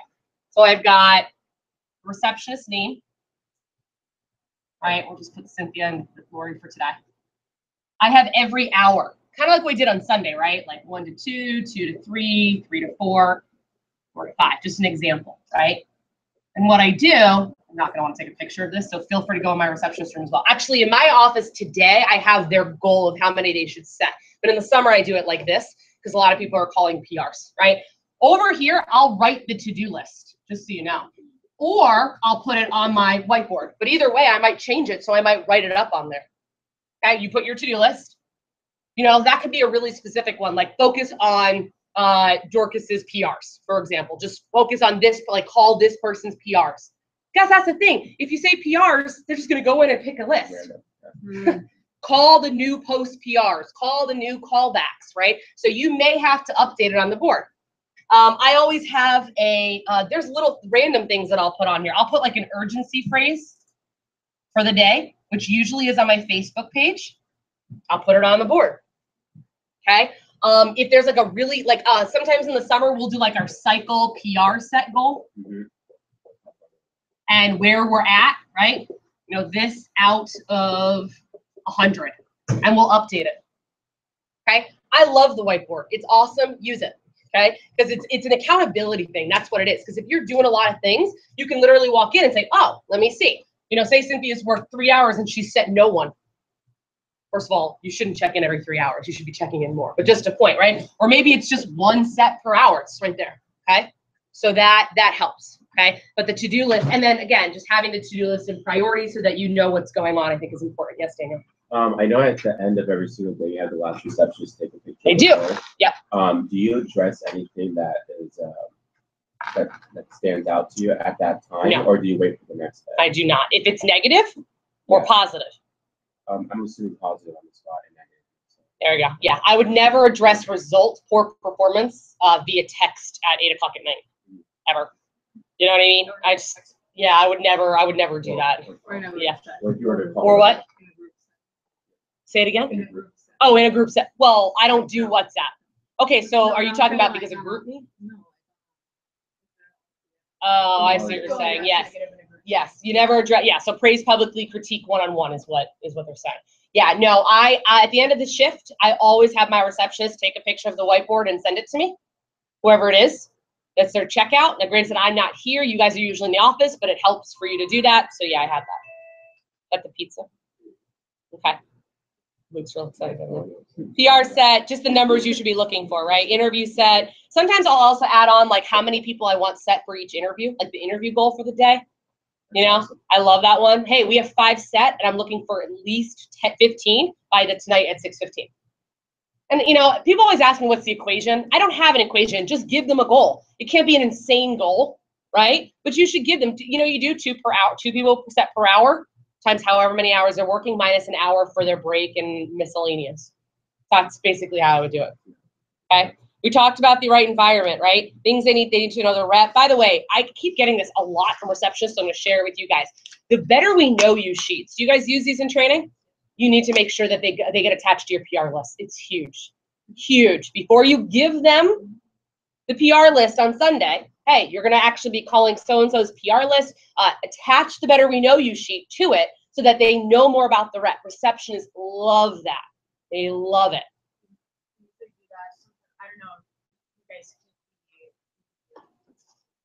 Post PR. Nope. There. Post PR. Oh, is that how to say post PR? No, but the actual. Oh, they fill out. The thing they fill out. Oh, the application. Yeah. Sometimes what I do is like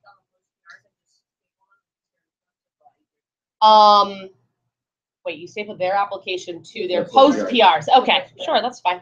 You're talking about the acceptance criteria sheet as well. It has information about them, but I probably wouldn't include that, right? I think something that is similar to that is that I think every manager should do this. Is that while you're posting, I like to write things that I like about that person on the post PR sheet. It's like that every time the receptionist is on post PR, so you have to get highlights about them. Oh, that's a good idea. Yeah, actually, Mr. Crosso was really impressed in so-and-so's interview when he saw blank. It's great. Just anything to connect the dots, okay?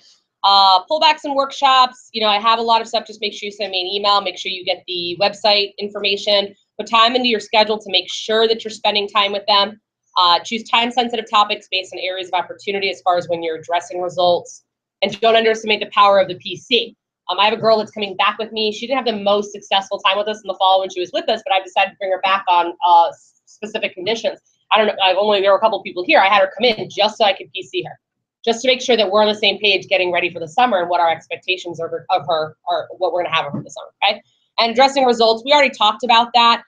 There's a conversation breakdown in that document as far as like, hey, how are things going? You know, one of the things I covered this on my receptionist manager call yesterday, is as far as addressing results with them, good and bad, right? Recognize the good, address the bad, or address the poor, right? But I will tell you that if you manage them properly from the beginning, your life is going to be so much easier when you address results with them, because they're going to be receptive to you when you come to them. Versus, oh, he comes to me, he's always pissed, or oh, he's super stressed. We talked about that before. You don't approach someone in a stressed, state of mind, because it's not the best version of you, right? And that's what they're going to associate whenever you basically yell at them or reprimand them. So how you address results is super important. They have a really bad show. That's why if I'm pissed off at the show, also if I get the text and I'm like, oh my God, these numbers were bad, I'm not going to address right there because most likely I'm not happy, right? Consider your state of mind, cool, calm, collected. We covered when you should be categorizing high versus low results and list individuals versus doing it in a group setting for the kickoff meeting. First warning is short, right? Second warning is a little bit more direct. Okay, any questions from you about management? Everyone smells the pizza. Okay, here's what I'm gonna do. And, maybe 30 seconds to get next to your partner, starting now. Yeah. A little bit. It is now 20 seconds. That was a fast 10. Grace, we're gonna mute this in a second. Not yet. Might as well. Jump over the recording.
with other girls not leave the office also in the region.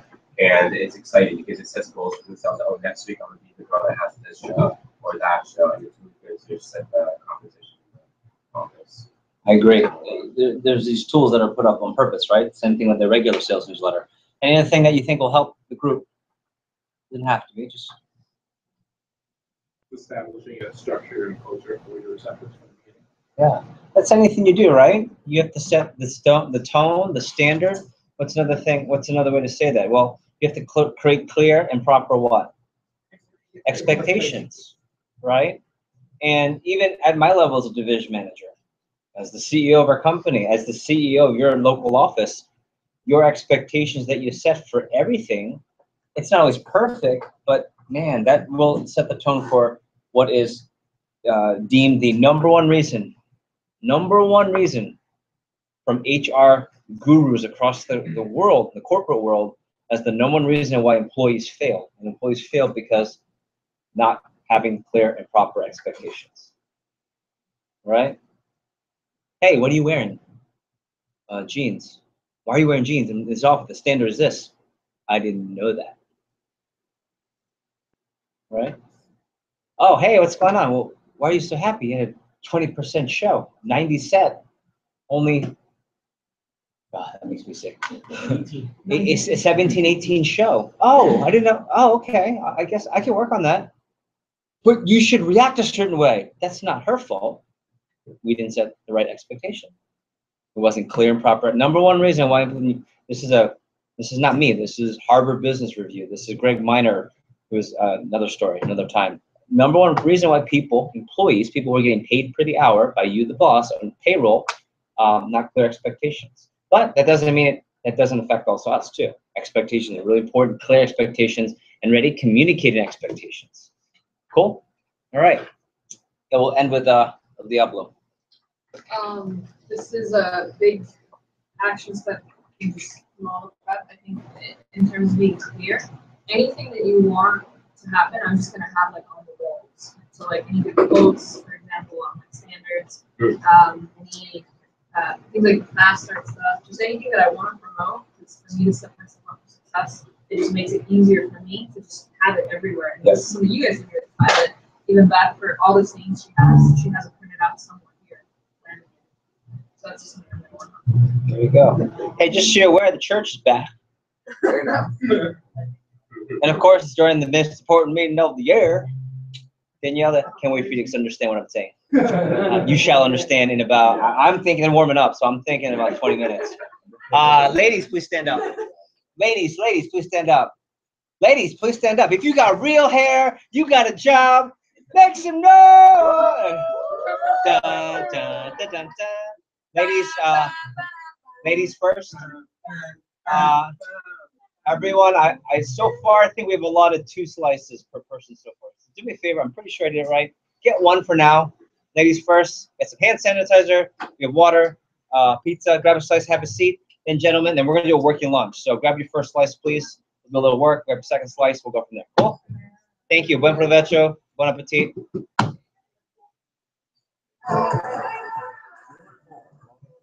What's that? Toss it.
Might also push the wire firmly into the board.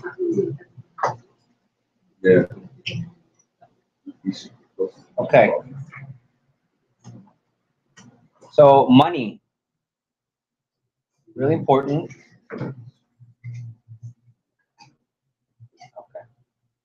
I think when it comes to the money game, here's what I do know. I think a lot of the habits I'm noticing for some of you who have good money habits and bad habits kind of already show throughout the year. Okay. And we've covered some systems a little bit earlier on. Just know that we're going to continuously talk about money.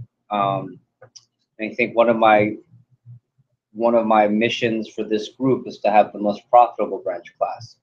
Doesn't mean the highest shipping, because I know plenty of people that ship a lot of CPO, and I know that there are people who ship less CPO that have more money than the people who ship a lot more Rolo CPO Silver Cup stuff.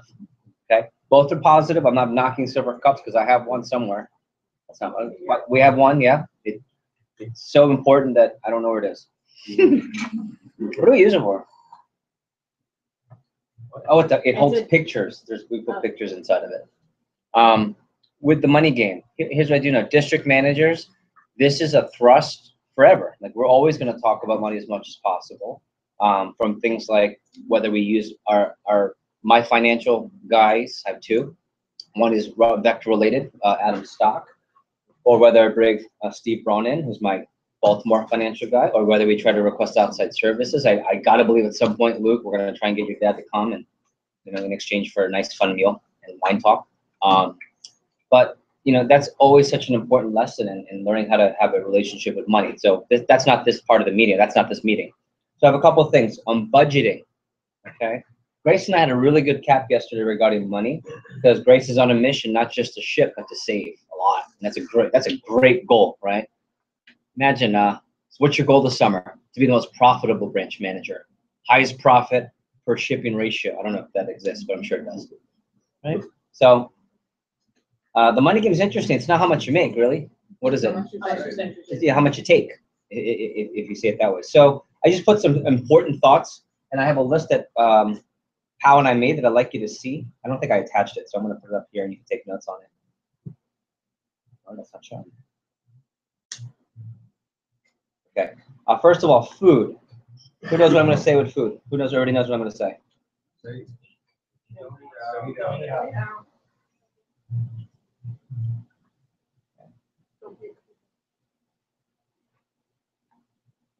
Okay, cool. So don't eat out as much. In the pilot, Pao and I already talked about this. We already have a rule. Pao, what's the pilot rule? We're not gonna eat out. Yeah, Monday through Friday, no one's allowed to bring in food from outside. If you do, you owe $10 to the pot, and that pot at the end of the month goes to our team night out. We're gonna do a nice dinner with the money you wasted. Okay, Saturday, Sunday. So pilot, you guys know this, so you know it's whatever. But Monday through Friday, a big profit eater every time. Not in our division so much because we talk about it so much. But in the past, I used to have branches that would say, or assistants too, oh, I don't have any money left. I don't have any more money, or I didn't make as much money as I thought. And I asked, okay, so tell me about your 10K push that you were supposed to have, that we talked about for 8 months. Okay, number 2, tell me how much you ate out. And it's always 2 bad answers for those people. Always, okay? So with the food, my quick version, and I can certainly have a longer version, and Karina had an awesome conversation with us the other day. So Sundays, one of your top priorities on Sundays is going to the grocery store or Saturday nights and picking up your budgeted grocery list, okay? And I want you to, if you've read the book, autobiography, I think, of Steve Jobs, he has the same outfit he went to Apple, like Monday through Friday, he would have the same outfit. It was like a black turtleneck, a sweatshirt, it was the same one. And does anyone know why? Not for being cheap. So he didn't have to worry about mundane things. He could get focused at work, like having to pick out what he's going to wear. He just, this is what I wear. I'm going to go. I got to get to work. And it's a cool concept. So here, I don't want you to think about what you're eating. If you want to go through a list of what you think is appropriate, we can certainly do that. And maybe by kickoff, if someone wants me, a running list to start, I have it. I'll send you my food list. I have a couple versions of food lists. I can give you easy ones for those of you that are really not, that's not a big value in your life of tracking how and what you eat, but at least you'll eat healthier and have more energy. to all of you that know that I'm looking to get my personal training cert, and I can give you like the macronutrient super specified, weigh your food out to 6 ounces of chicken and 4 Brussels sprouts kind of deal. You can do that too. I don't want to force anything on you because at this point, if you don't know it now, it's probably not going to happen. So grocery store every Sunday, okay? And really easy concept, 3 meals, 3 snacks. That's how you should eat. And I can give you the details later, but 3 easy meals and 3 easy snacks, okay? Lots of hydration, no eating out. You know, here's what would be really cool. Starting today, no, you can't start today because lunch is on your own. Starting from kickoff, it'd be cool to do a contest to see who goes the longest without eating out. It'd be an honor system, but that'd be added to the list. We're doing the no eating out contest for the FC. That'd be cool. So you can go the longest without eating out and ordering food. Okay. Questions or comments on that real quick? That seems little. Okay, part of it too, let me give you this common list that I shared with Grace, and I think is, okay, what beautiful handwriting you have. Mine is not. Okay. So I talked about a couple things. Some of this is related to district managers, some to you. Number one is have a professional handle money, okay?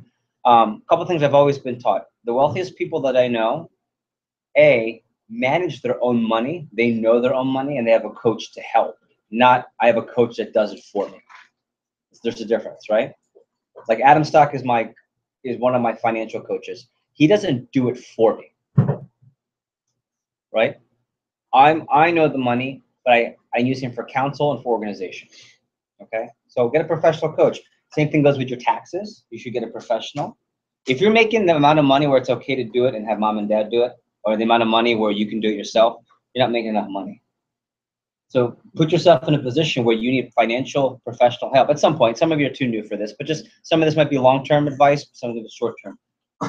Get a professional coach specifically, and I'll talk about Rising Stock in a second. Sample kit program. This is Saturday's message by POW for all the new offices.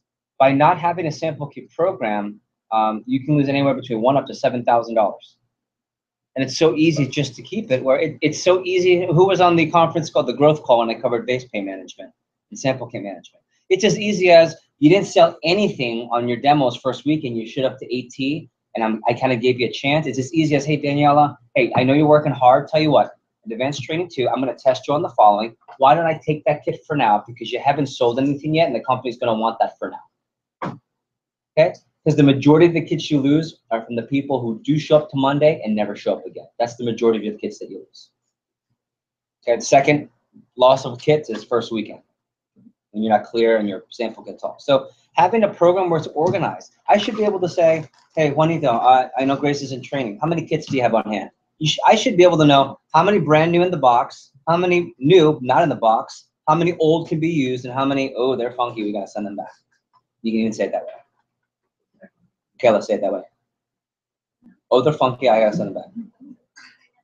Thank you, okay? So you should know that. $50 a pop, you get hit. Now, we did work it into the budget. So when you do your cap with me, it's already in the budget to lose 15 kits. So also, the opposite of this, don't go crazy and spend time not stopwatching and doing other things like, I got to call and get these kits back. When, okay, you got to have a little bit of a leeway there.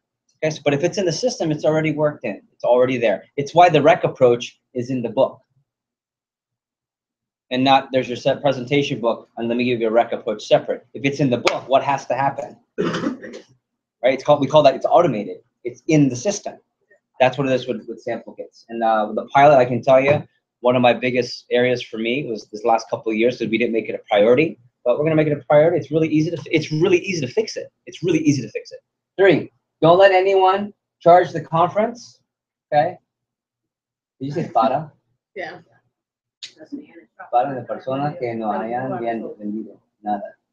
Okay, 0 CPA. Meaning, if someone wants to go to the conference, SC1 is free, so that doesn't count. I'm talking about SC2 or any charge conferences. If they're not selling anything for a duration of time, but they're like a vector grouping. They love being there, right? We have those reps. I'm not going to let that person charge their account the conference, especially SC2, because it's $200+. If they don't cover that 200 on their selling, which they haven't proven already, You eat it at the end of the summer. You take that hit. Okay? You shouldn't have any rep conference charges. If someone in that situation really wants to go, what should you do? Ask them for a check. Ask mom and dad to sponsor them something. Or go say your table knives. When you get the money back, give it to me and I will let you go. Only let people charge who you know are shipping, usually 10K Alliance, usually. I don't always even let the 10K Alliance charge it. Cool? Really important. Also, not having your up-to-date paperwork and not being up-to-date with your conference signups. Because what happens is, if there's overflow or underflow, sometimes you'll get charged for that, okay? Like when I budget, like for example with the events, I'm gonna have a budget based on the projections you give me. If the budgets are off and your projections are off, then what happens is this: either we have to charge the managers for the excess that we spend, or we don't do other events. That's how it works when you have a budget, right? It's called a pro forma. So, money hole list number 5 rather, your air conditioning. Okay, so making sure now, and it's different in Puerto Rico, but I hear with the thermostat, you have to turn it down, not off. Does anyone know why you don't turn it off and then back on every day? It takes more energy, right? So turn it down, or turn it up when you leave. I usually say 78, 77, and then down 72, 73. Don't have it blasting all the time. Pilot, this is me getting ahead of ourselves. If you're not in the room, it's not being used. If it's not being used, shut the light off. Okay, and we're gonna have systems like I used to back before I moved here of what happens when the bill goes. Like, I already know what the electric bill should be whenever it's over. I'm gonna charge the staff. I already know the number. I have had it for the past few years. So if it's over, I divide it up by how many people are on the staff, and I charge them at the end of the month. I put that money into the pot. So you spend money on food, you overspend on the FPL bill, that money goes into the pot. I don't keep it for myself. It goes back to the staff, but you paid for it. Cool? So in Puerto Rico, turn off the air when you leave, turn it back on. Electricity, it just drives me crazy. It's funny when you pay the bill, how you pay attention. I have a feeling that in your office, you'll pay more attention to it. Mm-hmm. Interesting. Number 5, food rule. Is that what we talked about? Yeah. Okay. Balancing your checkbook, it's a given. That's an FC given. Save something every week. We're going to go through all of this in your cap sessions, but money you don't see, you don't spend. Remember that from AGL number 3 or 4? Okay, so we have withholdings. Many of you have money that you would not have saved on your own, and they're saving you right now because we forced you to save it. Some of you, and don't raise your hands, I know who you are, you forgot that you put a certain withholding during one of the pushes, and you just kept it. And it's accrued money, and you're like, oh, I forgot. First of all, that's not really, doesn't show that you are aware of it, and that's okay. But Grace made a funny point. Like during the summer, what I do at the districts is I'll secretly raise your withholdings. You don't even know it. Every year I do it. And I'll secretly raise it, and you're just still getting the same check, but all of a sudden there's all this money, right? So force withholding. Save something every week, and we will do that through withholdings. Keeping a bad receptionist will cost you a lot of money. But they're so nice. I don't want to fire them. I want to give them another chance. How about this branch? You only have 6 to 8 weeks to recruit. How many chances do you want to give? Okay. No red label shipping. No red label shipping. Oh yeah, did we forget to do that? Anytime you get a little light bulb, what do you do? Yeah. Okay. No red label. There is absolutely zero reason why someone should have red label emergency shipping from LIT, because every Sunday when you do your planning, or every Saturday, you should do an inventory check and know what you need to order ahead of time. Okay, and we'll talk about that in the schedule. Not prepping your AMs to self-rescue too. We did the math on one of the offices. It was really, I got sick doing it with Grace. One of the offices, too many offices, had no assistant selling 10K, right? It's terrible. When an assistant doesn't sell 10K, it's one of 2 terrible things. Either A, they can't sell, and that means a lot of bad things for their future with us, or B, you didn't set them up for success. We did not set them up for success. We had assistants like that too.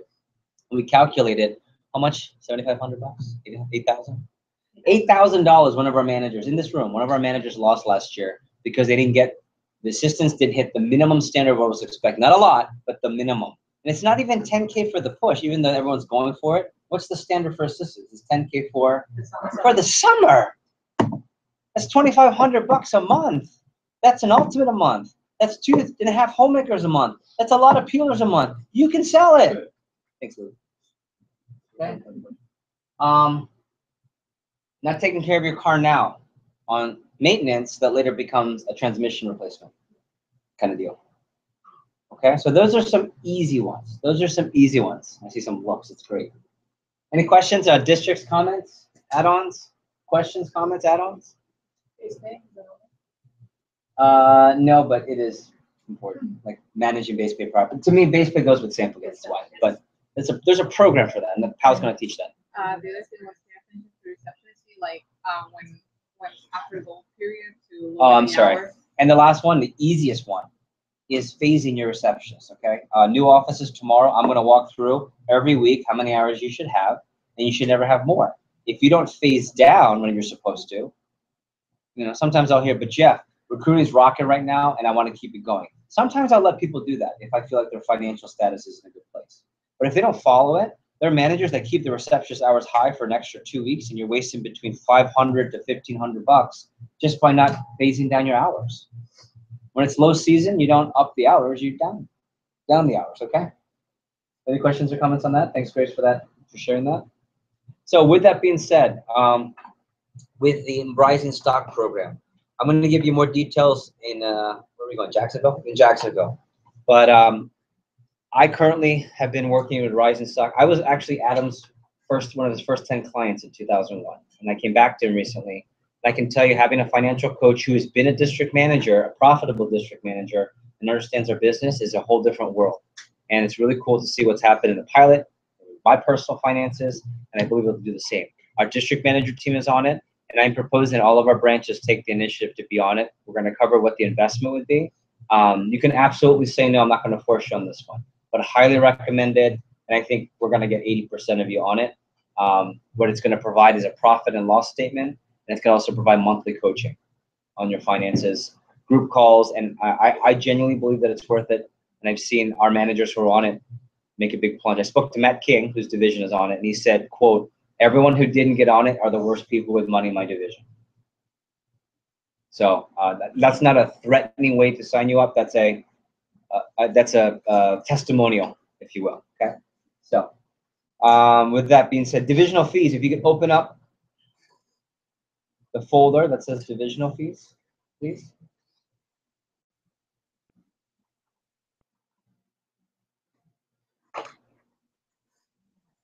It's under the miscellaneous folder. So we'll do this at either tomorrow or Sunday, or Saturday rather. But every year, probably since 2006 or 5, what we do is we've had managers contribute. Everyone contributes a tiny portion to add up, which ends up becoming the fund that we use to fuel the events, the hotels, and other events. Okay. For example, and I don't have this is last year's breakdown on what events are being invested in. For example, the receptionist meeting. For example, the staff meeting, SC1, July, SC3, whole bunch of things. And what I do is I cover what I spent. I'm going to cover last year's expenses later. And then we have a contribution and what the charges are for. Okay, so at some point, we're going to have you go through that. And we're going to get people to sign up. And they don't charge it all at once. It's taken out in multiple weeks. For branchman, I believe it's $100 taken from my account in 4 consecutive weeks. So it's 4 different weeks. So I just wanted you to be prepared for that. Any questions? Okay. Communication, outstanding. It's my favorite part. One of my favorites. Email. Okay. I know I haven't been on the email thrust as of recently, kind of on purpose, because I feel like it would be bombarding a little bit. But I just want you to know, having set time to check your email, morning, once in the afternoon, and once in the evening is going to be important. Minimum, bookend the day with email. Okay. Questions or comments? Okay. Does anyone understand where I'm going to go with this with WhatsApp versus text message? Who knows where I'm going to go with this? Neither, but close. WhatsApp, ready? For those of you who texts me normally, like non-WhatsApp. Some people do. David does, kind of back. Notice I'm trying to force it, trying to make everything business all to WhatsApp. Okay, so if you're going to text me, it's not about Cutco, or if it's not Cutco related or business question. go ahead and just go. You can go right to text, but I'm going to put all the business to WhatsApp. That's right. Plus, I like the WhatsApp feature because it allows me to do a voice feature, which I'll talk about later. I'm going to utilize that daily for the summer. And part of that, I'll come to that. KRA stats. I'm not going to put them out now. I know Matt's division does this. You might be familiar with this, but every day, except for Tuesday, there are stats that are required to be put onto the WhatsApp. When we put the WhatsApp group together, I want you to turn off, and you can make a note of this, turn off the notification for that group on the stats group. Otherwise, you will get 19 stats every day, 19 beeps every day that you don't want, you don't need. Okay? Does everyone understand what I'm saying with that?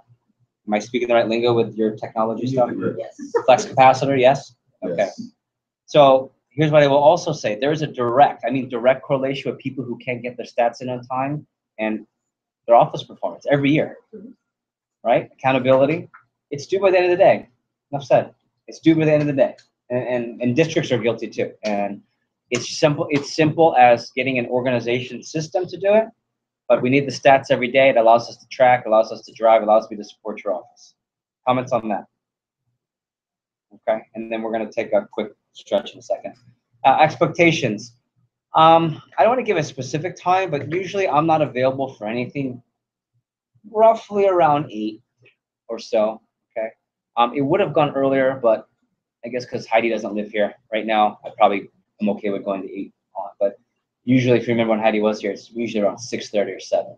Okay, districts in the room, raise your hand, or soon to be, or future, or aspiring districts. Okay. What I want to try and teach you is how you know how to shut it off too when you have kids and you have family. So part of it too is just that's just my boundary. All right. So around the 7, 8 o'clock, 9 o'clock for sure, but 8 o'clock. I can tell since the last 2 summers, many of you understand that because I always get text messages like, I know you're probably off the grid, but, or you'll get this tomorrow, but, which is great. I'm up every day between 5 and 5:45 a.m. I'm at the gym by 5:15 to latest 5:45, and I'm ready. I'm on my text by 6:30, emails by 7 after journaling, and I'm ready to roll. So that's when I usually crush it. If there's something urgent, you can try and let me know, but odds are if it's urgent at 7 or 8 o'clock at night, there's nothing we're going to do at 7 or 8 o'clock at night. Odds are. Cool? Length of voice messages. For the love of all that is good in this world. If you become that guy or girl, you'll know very quickly when I start to not respond to you, it's because you talk too much on the message and I don't have time. Okay, that's it. That's all it is. So short and to the point if you're going to do WhatsApp, voice message. I would say the voice WhatsApp is appropriate for something that's a little more complicated than a quick WhatsApp and a text. So keep it short, to the point, and please, I don't think anything more than 25, 30 seconds is like, I remember, and Andrew, I'll say this to Andrew who's watching, and because we're cool now, but Andrew, man, he used to leave these like 1.5, 2 minutes, and I'm like, Andrew, I didn't even check the last one because it was so long. He's like, oh, I'm so sorry. Now he knows, and Andrew and I, it's really awesome how fast we can communicate. Any questions or comments on that? Funny stories from last year? No? Hey, what's happening right now? You had to be there. And then ATL. ATL stands for the City of Atlanta, or in this case, add to list. Okay? If you have something important, and you know, if you already know, man, this isn't worth blowing Jeff up or my district manager. It's not an emergency, but it's important. Okay? Add it to your list for the next call that we have or you have with your district manager. Or, Karina does this, Pal does this all the time. Hey, this is ATL, but, and she'll just tell me, like, text what it is. Like, I want to talk about that jacket you wore because I really want to know what it was all about because, man, it was handsome. Add to list. That was David. Sorry, that was David. Add to list, and I know it's not important. I may not respond, but it's on the list. And add it to your list and make sure you bring it up. And I always start our calls before after checking in, see how you're doing and what's positive. What do I always ask? Do you have anything on your list? And we always start with your list because you're the priority on that call. Cool? I don't have scheduled calls with everyone. If I don't have a scheduled call with you, it's not personal. It's just based on priority. My priority is pilot number 1, DMs number 2, probably not branches, maybe branches. But if there's an emergency call or you're looking for some guidance, I might say, hey, let's get a call. I'll probably direct you to the morning. I'll probably direct you to 7:30 in the morning, which is going to be my available time. Cool? Questions, comments? Any questions? Any comments from the two of you? The two of you are really good at communicating with me. I put you on the spot. Anything? No? Okay, cool. Actually write it down on the list. I have like checklist on my. Yeah, I have a Checklist. post-it on my I have a list for all the districts on my phone. So. I have a list too. Open up your schedules wherever you're gonna put the weekly schedule. Wherever you're gonna put like what the office functions are Monday through Sunday. I'm gonna give you call times. And we're gonna take a break.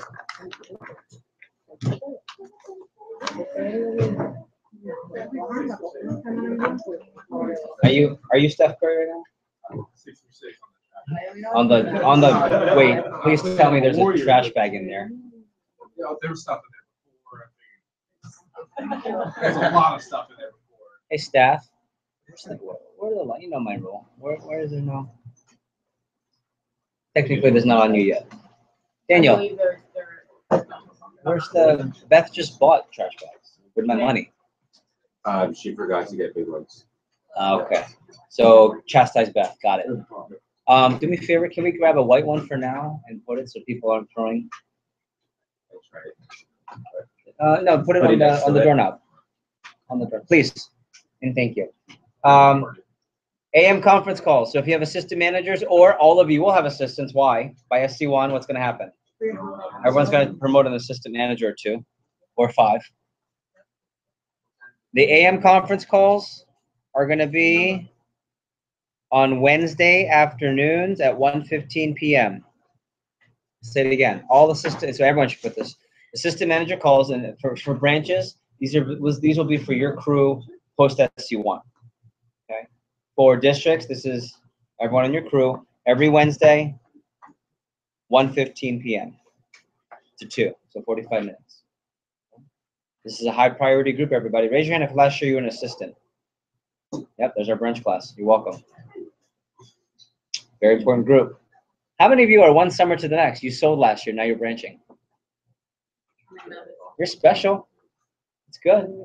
How many of you are one summer to the next year district? How many of you don't know what's going on? Yeah, Dorcas, really. Okay, AM call. Coaching BMs. If you don't have a call with me, you already know if you have a call with me. I let them know last week. If you do not, make sure you schedule a call with your district manager. Okay? And where is, I forgot to, Kayla. We're going to cover yours on the CAP. Okay, you're going to talk to me. So make sure that has to be between you and your district manager. CAP times. I want to review. Everyone's good for their CAP next couple of weeks. So on Monday, I have David Delgado. Okay. We'll start at 9:30, but we'll get some coffee and breakfast time, some man time at Starbucks. That's how weird. We're gonna get some man time at Starbucks. 8:30 at the one. You know which one, right? By University and Commercial. Okay. Daniela, young lady, will be at 3 p.m. on Monday. Does that work for you? Do you have to go earlier? Or talk to me during the break. Beautiful. I love it. Kyle, we have a call Monday at 6. Tuesday, the 5th. On the 4th. Tuesday the 5th. I've got Blake at 11. I don't have Grace at 9, but maybe I do.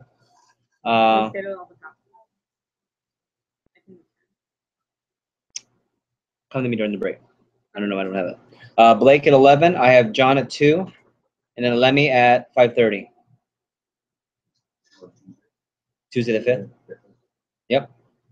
Okay, and then we have our AM call that night at 8 to 9:15. April the 6th, I have got nobody. Thursday the 7th. Oh, I'm sorry. Kyle, we have a 1 o'clock call, 1 to 3. Karina, we have a 3 o'clock call to talk about schedule and CAP stuff. Okay. Thursday the 7th, I've got Oscar at 11. Sonny Mar at 3. Then Andrew Evans at 6 p.m. to follow up. I have on Friday the 8th, Naya at 9 a.m. I have Dorcas at 12:30, and then 3:30 for Ashley. Todo está bien? Yeah? Okay. And then the next week, I am in post-cap mode, which is heavy planning, so I'm not as available.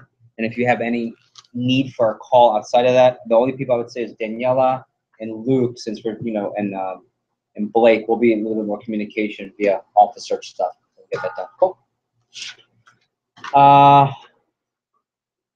Starting, the calls will start last week of April. So all the calls I just covered, AM calls, your one-on-one calls, which I'll cover. Start week of April 25th. Branch manager calls. This will be every Wednesday morning from 11 to 11:45 a.m. Every Wednesday, 11 to 11:45 a.m. We will start the first one on April 27th. If you're in school and you can't make it or whatever it might be, I encourage you to try and get someone to take notes for you if possible, or sneak out if you can. If you can't be on it, absolutely. What do I need at least for if you're not going to make it? I need a heads up, right? And not that day. Cool? Some of you have done, like Kayla's done one of the greatest jobs of giving me a heads up and reminding me, and so I know not to call on her. District manager call. Oh, here comes the church. District managers, but branches are invited and highly recommended, but not obligated. I won't take roll for the branches. So in other words, just an extra source of information for you. It's Friday mornings from 7 to 8:30, like it has been the last, 4 years. Cool. And then in the month of May, possibly June, every day, instead of doing a conference call, what I'm going to do is I'm going to send out a voice WhatsApp to the whole group. What we're focused on for the day, what are the priorities for the day. I'm just going to use the technology because it takes too long to wait for everyone to get on. Some of you don't have conference call etiquette. You think you're on mute. You're really not on mute. You really wish you were on mute. Trust me. Remind me, District. I'll tell you that story. Questions or comments? We'll do one more. Web PDI? Yes.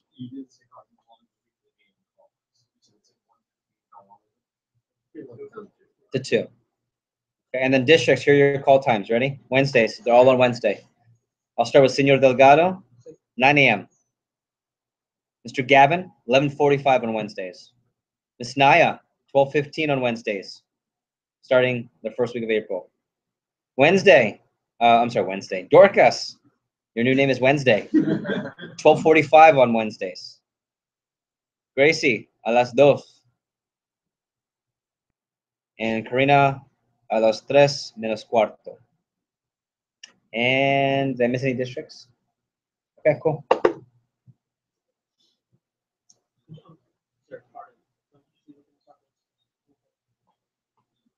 Wednesday, 27th. All the calls start last week of April. Cool. Last thing is Web PDI. How many of you have been on Web PDI before and used it? Okay. So, I mean, I don't want to have a whole pitch on this, but we're all going to Web PDI, the whole division. I just talked to Isaac. He's one of the creators. He is the creator of Web PDI. There's some really cool features where I can send videos to your reps, and it's a text link. Like, how about this? How about, hey, everybody, this is Jeff Kimbo, your division manager. Just finished training. Really excited for you to complete your first day. I can't wait to meet you at an SLDM this Tuesday if you qualify. Hey, work hard on that assignment. That names is really important. Wouldn't that be cool to get a video and you don't have to do anything? And it's all, I mean, that's cool. Yeah. Or on Sunday, I don't know if it works like this, but I'm trying to, where it's like, hey, everybody's, you go into Web PDI and you click a button, you pick 2 reps, and those 2, they're like 8-player reps, and I can send only those reps. I'm trying. That's what I'm asking. I got a call to try and make that. So on Sunday morning, I say, hey, you're getting this message because your managers identified you as, and so, or when you run if you know where I'm going with this, Fast Start 10K Double DPC, you send me, you click all the people you had it with, and I get them at, hey, let's do this. Let's go for the Fast Start. Keep me posted. Text, stay on my radar. I mean, there's some really cool, if anything, just to see me. You know what I mean? Yes. So is this Add to list. Add to list. Web PDI, video, managers, click reps. Please. Go ahead. Is this in addition to kind of the region sends out videos in the Fast Start? Would you replace those? I don't know if they would replace the Rich Plaskin ones. Yeah, I'm not. I don't know. I know Rich is one of them. Question. This is my question list. Question to Scott. Fast Start videos to reps. Okay, I'd cool. rather them see your face. I mean, Rich Me is too. Great, but they're Yeah, so we'll see what happens. WebPDI? Everyone's good with WebPDI? Okay, and we'll talk about that later. Last two, and we'll take a break. Master lit file, aka all the docs you will need to run an office. Don't email me for them. Don't ask for them. They will be on box.net. Again, I'm going to give you a link to have access to it. It's basically Google Docs, but it's our virtual cloud. So I'll get you that. And then during this break, we're going to create the WhatsApp group, and I'm going to send all of you the link to the box.net. Okay, during the break. Cool. Any questions? When we come back, I just want to finish this list. Then I'm going to turn things over to Karina. Let's take. If I give you a longer break now, can we finish strong to the rest of the meeting? Yes. You guys would like that? Okay. It is 6:04. Let's do 6:20. Take a 15-minute break. Whole 15 minutes. Now you know what? You know what? 16 minutes. Yeah. What?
You. Here we go. Who you met with being in Fort Myers?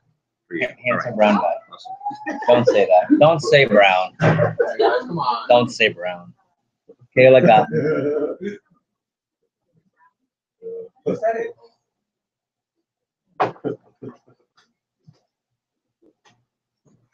Luke, if you're gonna take a picture of me, let me do my Jim duck face. Allie's inviting me, but she can do better. Oh, Allie. Oh yeah, tell her this. I don't think that's it. 1, 2. Okay. Can you please? Yeah. Can we open up to the agenda, please? So you can start taking notes on it. We're going to go talk about from now until SC1. If I were to ask you, let's start with branches. The philosophy of a summer manager, I would say specific to Eastern, but it's not. It's the company. The philosophy of the Eastern of the company, if you're running an office, of now until SC1 involves what concepts and what ideas. I'll say it again. The concept of from now until SC1. What are the concepts and terms and strategies that go into from now until SC1 with any Cutco summer office looking to create profit in 4 months? Branches first. Active advertising. Okay, meaning what? Meaning elaborate more, please. Yes, elaborate more. Okay. So making sure you're on campus every day. Making sure that you're putting out OCPs that you're using in times and shit. Good. Who can take that? Beautiful. Who can take that to like a 2.0 level? That's exactly right. Karina. Hit goal period. Who can take that to a higher level? Hit goal period. Gavin. Make sure you're plugging the events. Okay. Yes, come back to the active advertising. So hit it hard to make sure you crush goal period in an effort to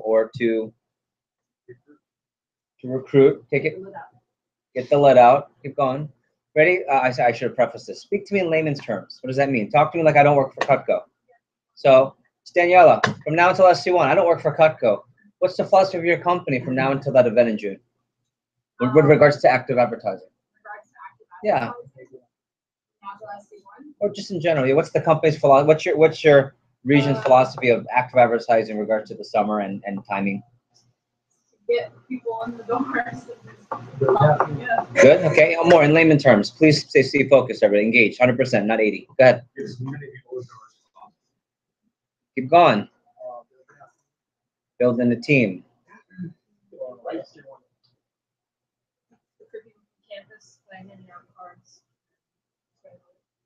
Okay. Keep going. Give me more elaborate. Spread the word about what and how and where. See, if you can put it in layman terms, you understand it. If you can't, you probably don't understand it. Okay, think more about you're a corporate recruiter, you're a corporate trainer, you're a CEO and observing our company. The Cutco philosophy of Cutco office managers during the summer, we'll stay with regards to active advertising, is what? What are some concepts? What are some important things to note? Some timelines and deadlines, some urgencies, some priorities? Go ahead. Gavin. It's the cheapest way to get the most out of it possible. Okay, good. That's true. So we're guerrilla marketing, if you know what that means, right? Cheap, high energy, high effort, but low cost advertising. Okay, tell me more about what is the strategy in regards to active advertising? To get to attack while a lot of students are available. Keep going and elaborate. That's the closest answer yet. So basically, when people are available, obviously get those people in, and then through that process, you'll have a bigger team because everyone's available. So, Okay, go off of that. What else?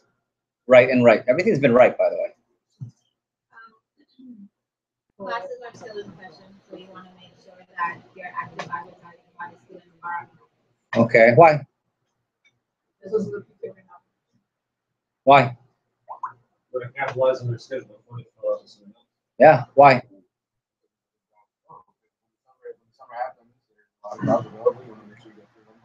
Yeah, okay, I'm gonna give the keyword, you go from there. Slingshot. Go. when you're able to recruit a big team going into the summers, project students like Good. More slingshot. Many of you know what you want to say. You're just hesitating. Don't hesitate. Because ready? Don't hesitate this summer. Go. Oscar, you already know what you're going to say and you're biting your tongue. Go.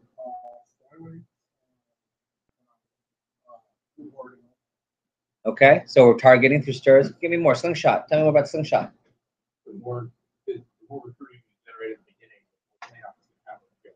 Tell me more why. Go ahead, off of Luke. Okay, which means if you do what Naya said and Blake said, which is make sure you get on when they're on campus, what happens with that process?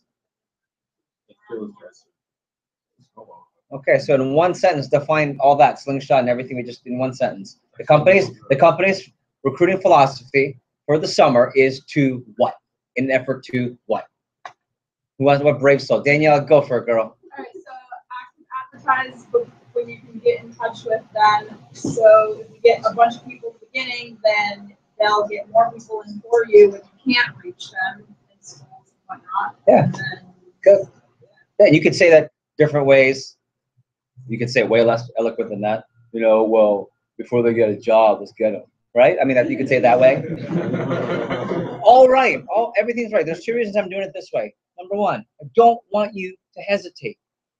You know the answers to a lot of these. Raise your hand as after we went through all this, you're like, I know that. Like, I do know that. Then why don't you say anything? Don't hesitate this summer. It's better to F up really. I didn't say it. I wanted to. It's better to F up really big because you just made the decision. It was the complete wrong one, and man, you were a train wreck, and you made the wrong decision. At least you made a decision. It's terrible when you just freeze and don't know and don't say. It's okay. It's better to say the wrong thing than nothing in terms of decision timing. Cool?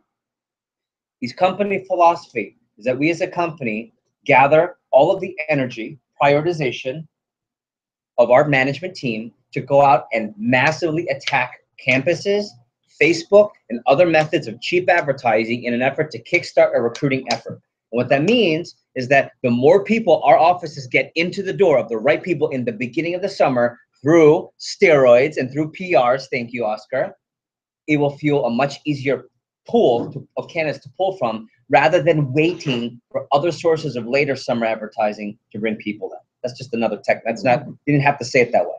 Did that make sense? Yes? Yes, no? Okay, so did you know the answer? Right, so act like you know the answer. And if you don't, act like you do anyway. It's half your office. So Danielle, what do you do here? You know? Not sure, but I'll get back to you. Dad, what do I do? Like, that's fine, that's okay. That's okay. Right? Duck duck dying underwater. Okay.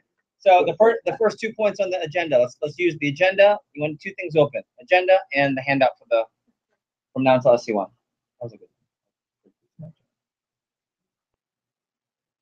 Okay. So you're gonna want to open.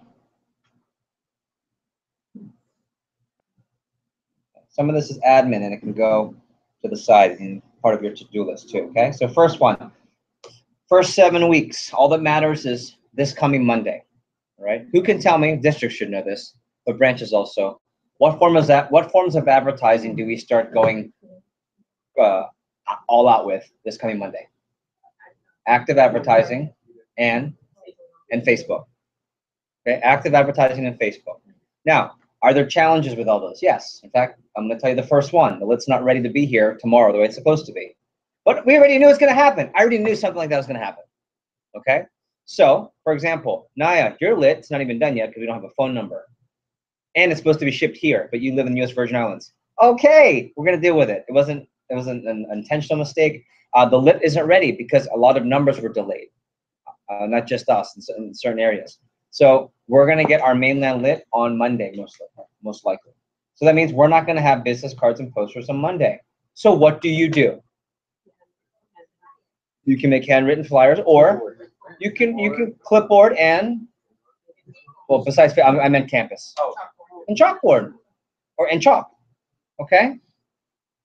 So I'm already telling you there's a challenge with the lit. The lit's not here for 4th. We were still having a D-Day though. We're just not having a D-Day with pieces of lit, okay?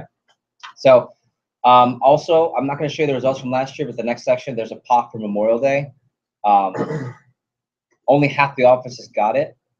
And Memorial Day tends to be, that's the benchmark of did you hit goal period the right way for everyone, even La Isla, because La Isla, your finals start around Memorial Day, like just before.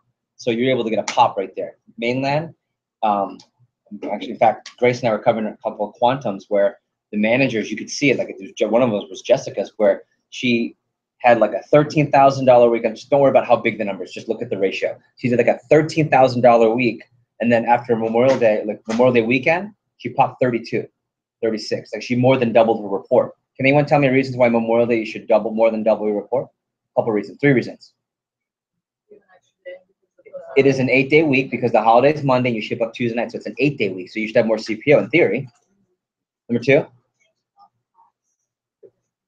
Right, so from a recruiting standpoint, what does that mean? From a recruiting standpoint. Better show to training, and you said this, you just said it. More time to sell, and then from a recruiting standpoint, there are more people who are gonna be easier to contact. And Monday is a holiday, so what do we do all day Monday? We make it a Sunday. And what do we do on Sundays in Cutco? PR calling. And what happens on Tuesday? Grand Day Tuesday, but big recruiting Tuesday. Got it? Okay, so that's something you might want to know for your calendar, that Memorial Day should be a big pop. Here's one thing I want to say. If we assume the touches are going to be lower, then there are ways to create touches. If you're ever in a situation, not just the goal period, because the goal period, and I'm going to put the calendars up later, either tomorrow or tonight. April 4th is this Monday, so open up your monthly for me. Look at April 4th, Monday. That's Divisional Blitz. Grace and I were speaking, and Grace says, well, our finals aren't for an extra 3 weeks or 4 weeks later, right? So in Puerto Rico, are we waiting or are you going to hit it anyway? What do you think? Hit it anyway.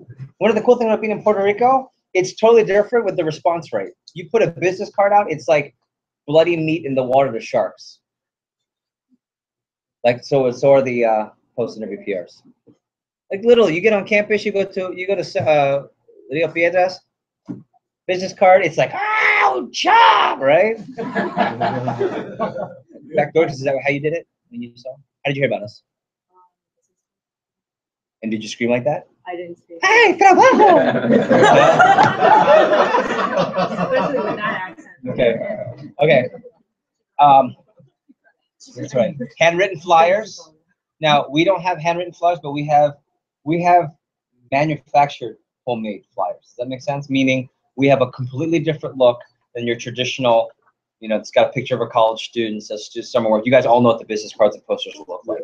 Okay. Do you guys know that there's no direct correlation with the type that you pick and the response? It's just getting it out.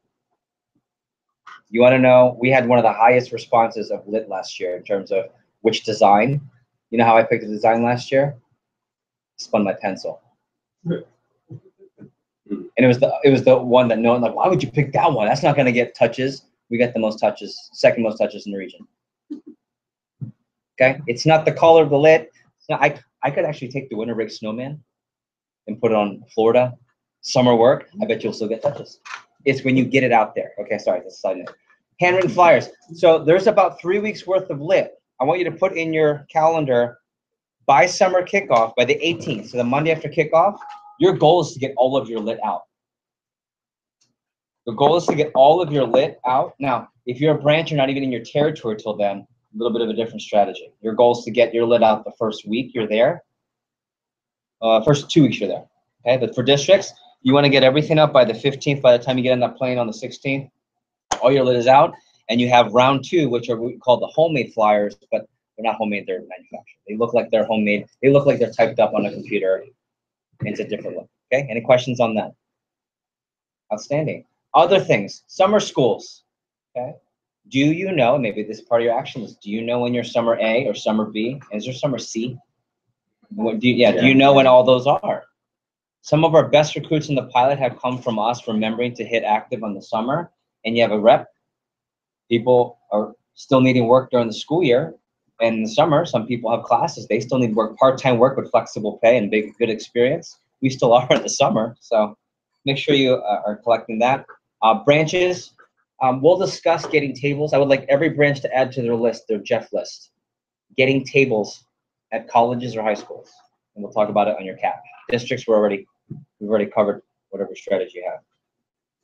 Okay, getting tables in high schools or colleges. High school visits is kind of over.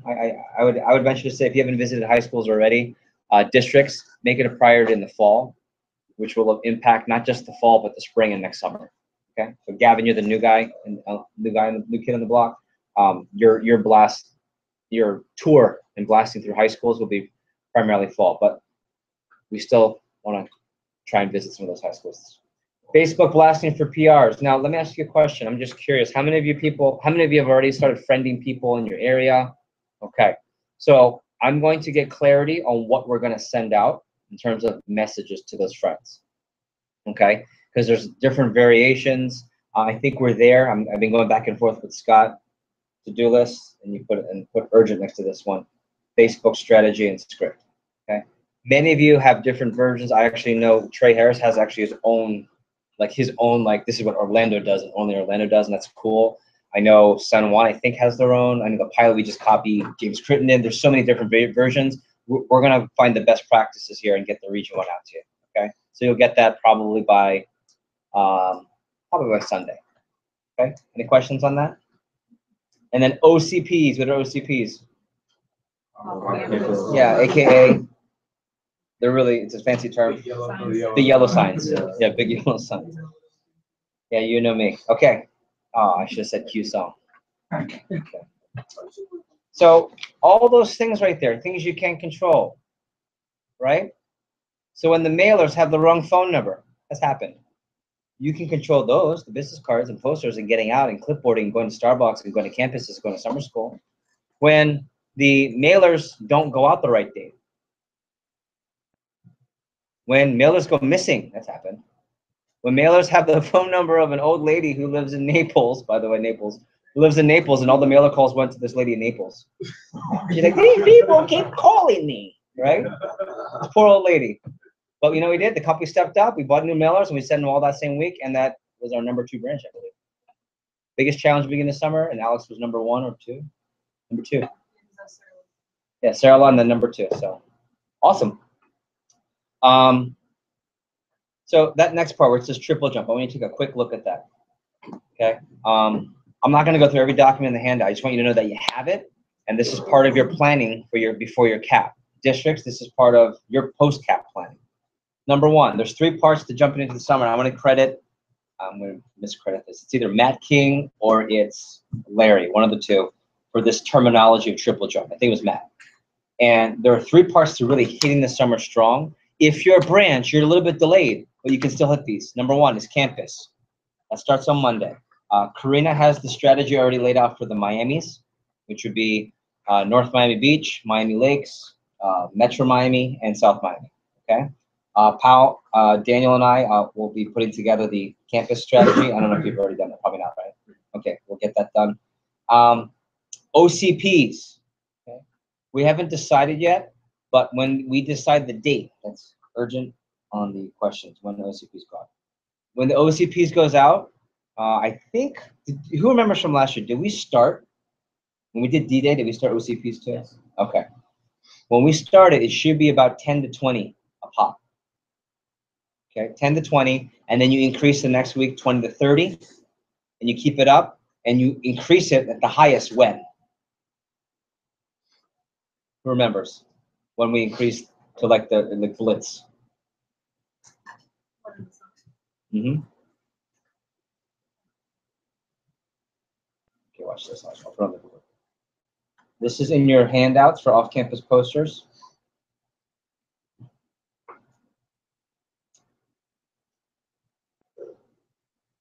This is what we did from last year's, and this caused us to be right at the top. And this was last year's proposal. You can take a picture of it. It's already in your. It's number 2 in the file. Okay. What this was, and you can just change the dates. We started with handmade flyers. We reversed it last year. Okay. So this week, before we got to Kill Meeting, we were already active advertising. We didn't do that this year. This is next week. So put your posters out when you get them on Tuesday, region cards, and we had 2 versions. And now I think we just kept it to 1 version. So Basically, it's posters, cards, and 20 to 30 OCPs. Okay, if you're a branch, it could be 10 to 15. And then right here, this is going into kickoff. These last 2 weeks for everybody in mainland should be the handmade flyers. So you can actually pull up the doc if you want to edit it. So this is correct. This is correct. But then the next 2 weeks will be the handmade flyers. So if you're still putting out the summer lit that has the picture of the college student on the week 3 and week 4, you didn't get them out. Okay. And then in May, summer schools, high school graduations, you want to put OCPs out. Lots of clipboarding. Any questions?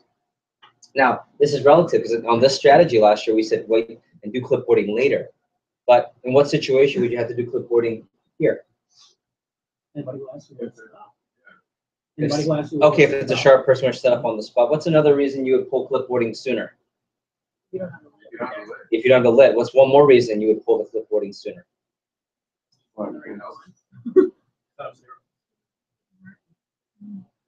Think about it.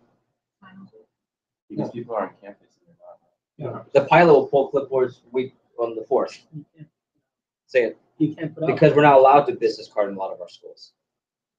Right? So if the policy is such that you can't do it, then clipboarding is the way to go. And luckily, the clipboarding program came from FC. So we're the masters of it. And Daniel, it's really easy to pick up. Okay, any questions? Okay, let's continue with, I'm going to bring Karina up in a second. Number 2 is shotgun. Bless you. Back up one section. This is April, May strategy. So Karina, during one of the breaks tomorrow, is going to cover the active plan for Miami's. And then there's a breakout for districts tomorrow. I'm going to have Daniel and Pal part of this. I'm going to have you put together the active calendar together. The reason I didn't have you do it earlier is I wanted you guys to live together. Cool. Shotgun, slingshot seminar. So you can write this in your calendar. If you are running an office in the mainland and you are open already, or if you're a current district open, your first training will be right after kickoff, April 21st. Okay. If you are opening from scratch and you're on the mainland, aka Gavin, aka the Miamis, Port Charlotte, Naples, Boca, your first training seminar will be April the 28th. Okay, so your goal is to fill that bad boy with as many sharp college students as possible. Districts, what's your goal on the 21st? Not just to fill it with as many sharp as possible, but specifically, what are you trying to get done for those first 2 seminars? Real loud. Getting the PRs from the AMs. Okay. Our goal in the pilot is to have 10 assistant manager PRs on the 21st and 10 more assistant manager PRs on the 28th. So I can promise you when Daniel and I, and we don't know this yet, but when Daniel and I run those trainings, right? We're gonna have our AGL class in the training. That's the goal. We want people that could be at this table next year just by looking at them. Oh, they could. All right. There we go. Got it? Okay. And then La Isla. You're running an office in La Isla, May the 5th, Cinco de Mayo. Okay. But Grace already open, so you're going. Cool. Questions? Okay. Part 3. If you have assistants, this is for the district. So for Grace, for Karina, Pal, Daniel, that's Dom, Pilot Dom in the back, right? When you have assistants now, biggest thing is getting their steroids and getting their Facebook friends in. And they're going to unleash the PR contest. I just got word from Megan. Did you guys get the email for it? Okay. Oh, you did? Oh. The text says, hot news, the summer PR trip contest for AMs and for reps will start with the PRs launched next week's seminar. Okay, so that's a big deal for everybody. We'll announce the trip location and levels at summer kickoff, but we don't want to have the AMs and reps wait to get PRs. Booyah kasha. Questions on opening? Okay.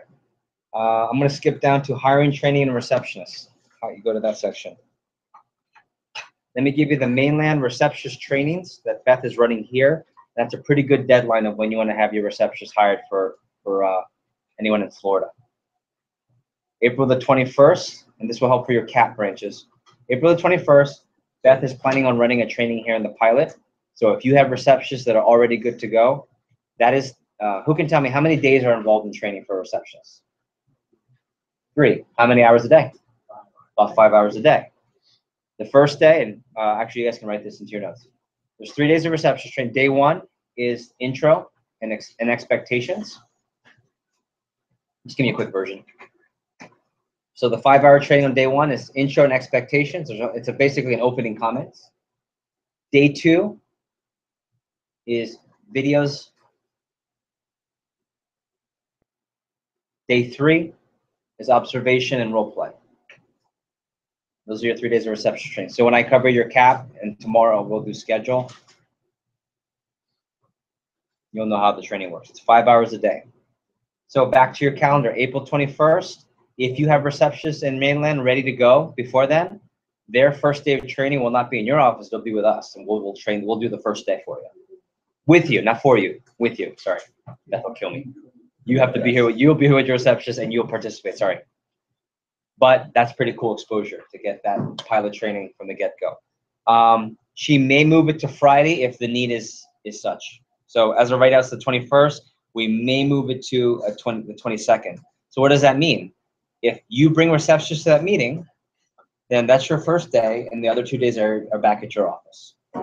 Or at a Starbucks if you're like, there's always one branch every year where they still don't have their office by then, so they're just training. There's 2 sometimes, right? Training receptionists in a Starbucks until you open up. Either one. Yes, sir. For our campus, the first training with that was the 15th and 17th, and she said 14th. I have in my notes the 21st, possibly the 22nd. I don't have anything on the 14th. I think she might do one, but she probably just told you because she likes you. Did I cover everything? Yeah, you said ideally for me to have receptionists and they come to their first day training on the 15th. Did we call Beth? I haven't talked to her yet. Yeah, confirm that with Beth. I think I remember what you're talking about, but it's not on my calendar, so she was confused. Okay. And hiring receptionists, you guys are. Actually, everyone can do this now. Mainland, your Craigslist receptionist ads probably should go up starting this coming Monday. So who's a mainland branch or district, right? So on the 4th is probably your first. You should put your first Craigslist ad up, and I like every Monday and Thursday until you get receptionists. So Monday the 4th, 7th, 11th, and 14th. For La Isla, your receptionist, 2 weeks later, right? Ads probably start on the 11th. Okay. So mainland, Craigslist starts Monday the 4th, La Isla on the 11th. Questions? Good. We'll skip hiring because Beth has done that.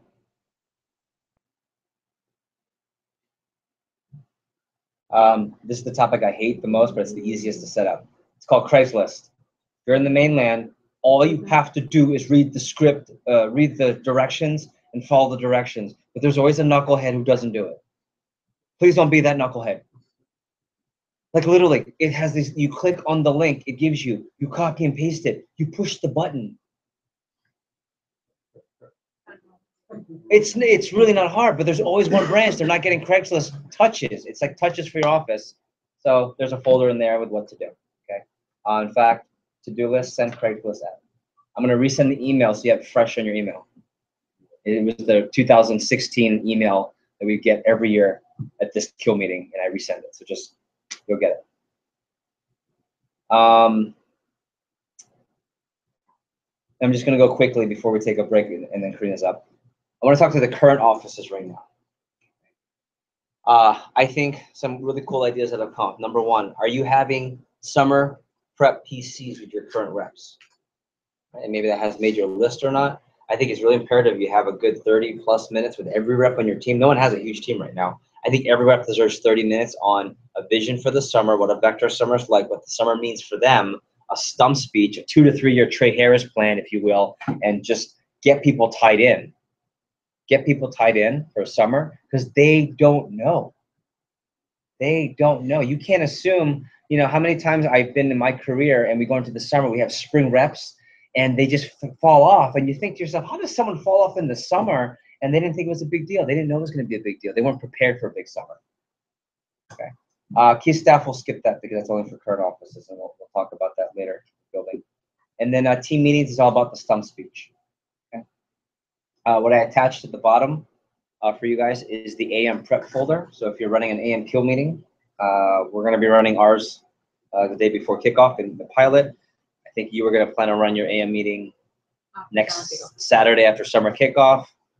Anyone else with staff? Those are the main ones. And we'll talk on your cap about when to run that.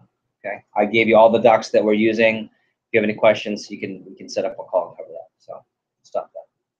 I'll stop there. Any questions? The whole key staff.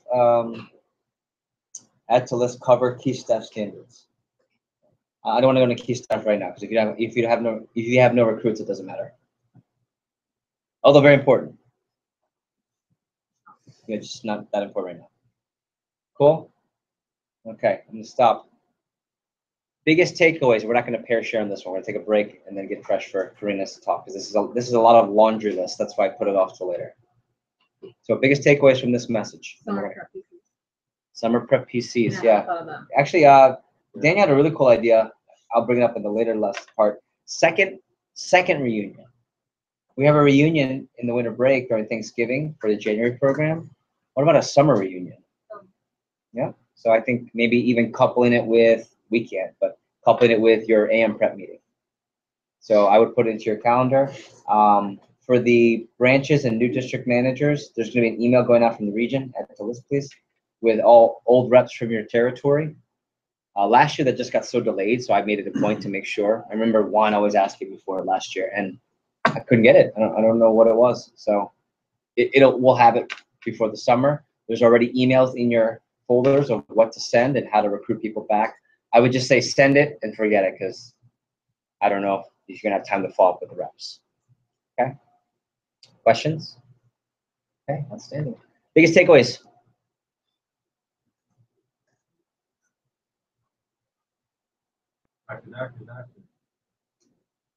We as a company. Okay. Wasn't directly said, but there's always a Yeah, we can control touches. One of my favorite summers, I had a branch manager named Elise Hardy, and I called her up, and she was shipping like $20,000 a week. She was #1 in her division, and she was number like 4 in the region. She had a PR chain that did $170,000 in sales. 12 friends did 16 friends. That's right. Did 170 grand, and her branch did 230. Okay, in Carroll County, Maryland, the equivalent of a small version of Davie, the city. That was her whole territory, and she just got the right people. Anyway, the point is, I called her up. I said, "Hey, what's going on? You're hot stuff right now." I said, "What are you most excited about?" She's in training. She's got 17 people in training. Sharp. What are you most excited about? She goes, "I already have 10 set for next week." That was her answer. I went, I love you. You're a recruiter, right? Because that magic number, branches, is the focus. Now, that training group is important. You got to be present. But being aware of that magic number, that's the badge of honor. How many people do you have set for training? And that's the most important. You want the solution? Have more people set for training. Bad day, sign more people the next day. Off day, have more PR set. Always focus on that recruiting cure, if you will. Cool. Questions, comments? All right. I'm going to give you 1 minute to create your action list right now. This is a heavy one. This is a heavy action list. For some of you, it's get my internet set up so I can actually set up Craigslist. For some of you, it's map out my active plan before I meet with Jeff so I have an idea. Right? Roughly like when I'm getting into town and when I can hit the lit. For some of us, it's Facebook friending massively in the next 72 hours so that you have people with a Facebook blast on Monday. For some of you, districts mainly, it's buttoning up that active advertising plan. It's setting up a advertising meeting at your office to teach people how, and role play specifically how to clipboard and how to active advertise, how to chalk, what to chalk. Is the chalk ready? Are the staples ready? Are your people ready? Do they know where they're going? Do they know where they're meeting? Are the walkie-talkies ready? Ski masks, you name it. True story. Not the ski mask, what the walkie-talkie says. Rollerblades and walkie-talkies. True story. Okay. Any questions? All right. Anyone have any to-do list you think is worth sharing for the group? Action list worth sharing with the group. Daniel? No? You're just connecting through your hand. Action list. You gonna make me call on you? Exactly. Craigslist, Facebook printing, and develop an AA plan. I'm putting my active plan for starting the college and high school next. I'm printing out all my letters. Here's a cool idea. You know those high school graduation letters? Or if the region just did it for you, so you have them. So you like? So you like? It's not happening. No, it is. It is. We're working on it. I mean, there'll be a cost to it, but you don't have to do it. It's all set up. It says congratulations, and it's all set up. That's for high school. I know it takes so much time. Okay. Any other action steps? Okay. Getting in the right mindset. Okay. Here's a technical to-do list for mainland. Just get the Craigslist thing. Look through the Craigslist document. Just do it. Just get it out of the way. Those are easy to. Why are you laughing?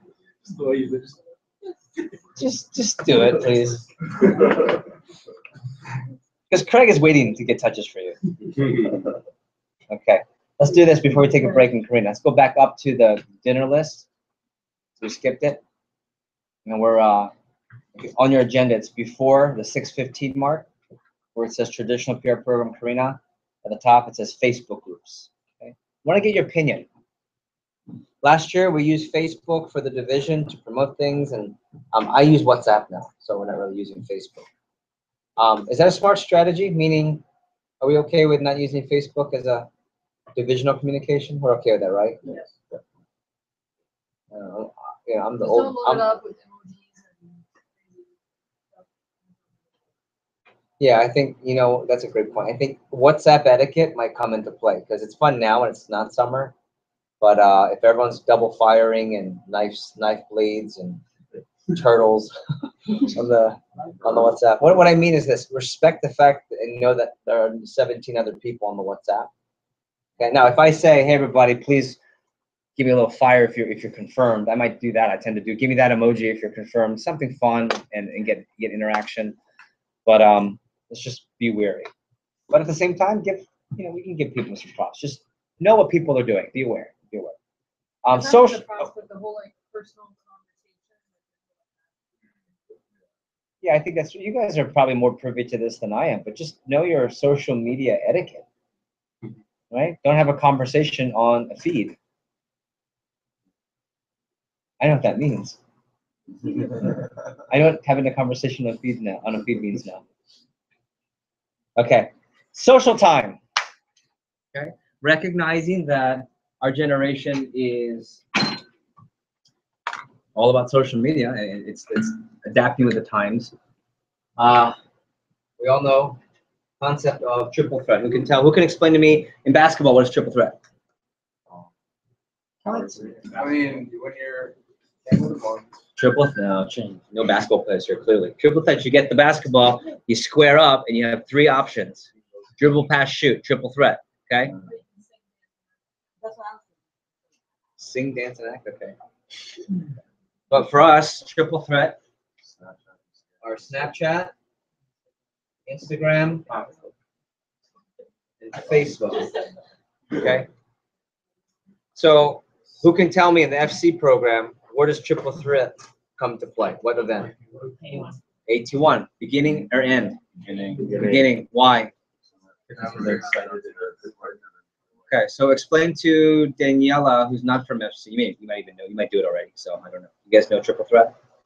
You know the term triple threat? Yeah, we do that. I didn't know it's called triple threat. Okay, well, sometimes people change the name. It's okay. That's what we call it. Potato, watermelon, right? Yes, okay. So at the beginning of AT1, During the phone jam or after the phone jam?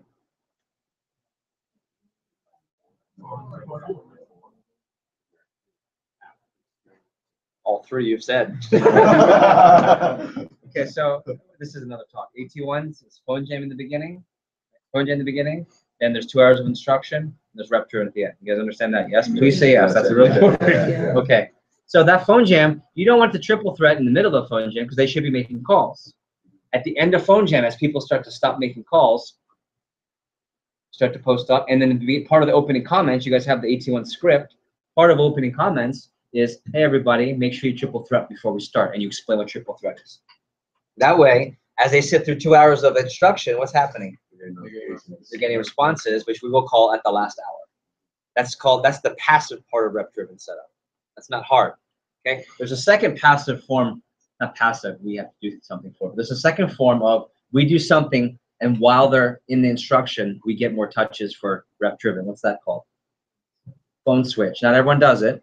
The phone switch is where we take our sharpest reps, we get their cell phones, and we're calling directly to their friend via their cell phone. We only do that for our top people. Then there's the rep-driven at the end, which is what Pal's going to cover tomorrow and review, where we have a whole announcement. It's the Trey Ketchum, Georgia Division, PR Eastern Region Bible, kicking off your rep-driven session. That you should know. Okay, and we'll play that later. Triple threat. What we're recognizing is the importance of social media in 2 facets, right? This is obviously for recruiting. But we have recognized, and I was on the task force with Danny Feldman, what we're also recognizing is that the social network allows not just for us to get friends to get their friends for recruits, but if you're trying to sell Cutco, what can they also use the social media for? For demos. Okay, but we really haven't made it intentional. But we have. It's been like oh, if you want to take it higher, here's the sheet at the team meeting, or hey, you should try and post and get your parents' friends. But like anything we talked about earlier, if you want a system to happen, what do you do with it? Like in the leads. Systemize. You automate it. What does that mean to automate it? You put it where? In the manual, or you put it as part of the system. So one strategy, which I'm really excited about,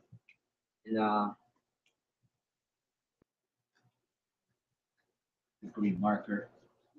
Oh, it's erasing. Even though my arm is filming. Okay. So this is the instruction. It's AT1. This is instruction. Phone jam. Rep-driven PRs. How long is this one? 1 hour. How long is this one? Okay, 1 hour. Okay. Right here, in this area, we triple threat. Beginning. I'm just trying to do visual. Okay. And all the triple threats, and also the phone switch happen here in the beginning. So while they're sitting through instruction, and they learn several things, we have the assignments and accountability from our last prep, right? And we can review that. That's definitely one of the videos you want to watch.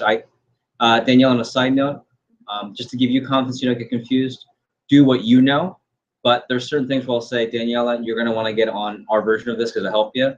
And you can make that list, like the Jeff FC program list, one of which is the assignments culture video.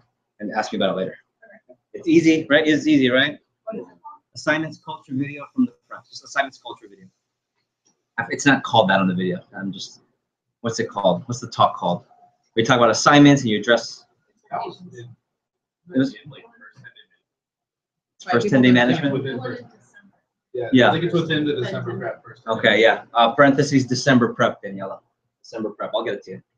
So you talk about assignments. Okay. You do a demo. And what are we not doing? We're not teaching the secrets, objection cycles of highly successful salespeople and the psychology of sales. Why? They've done 2 demos and sold nothing. Right? They have no psychology of sales. In fact, they might have psychology of human skills.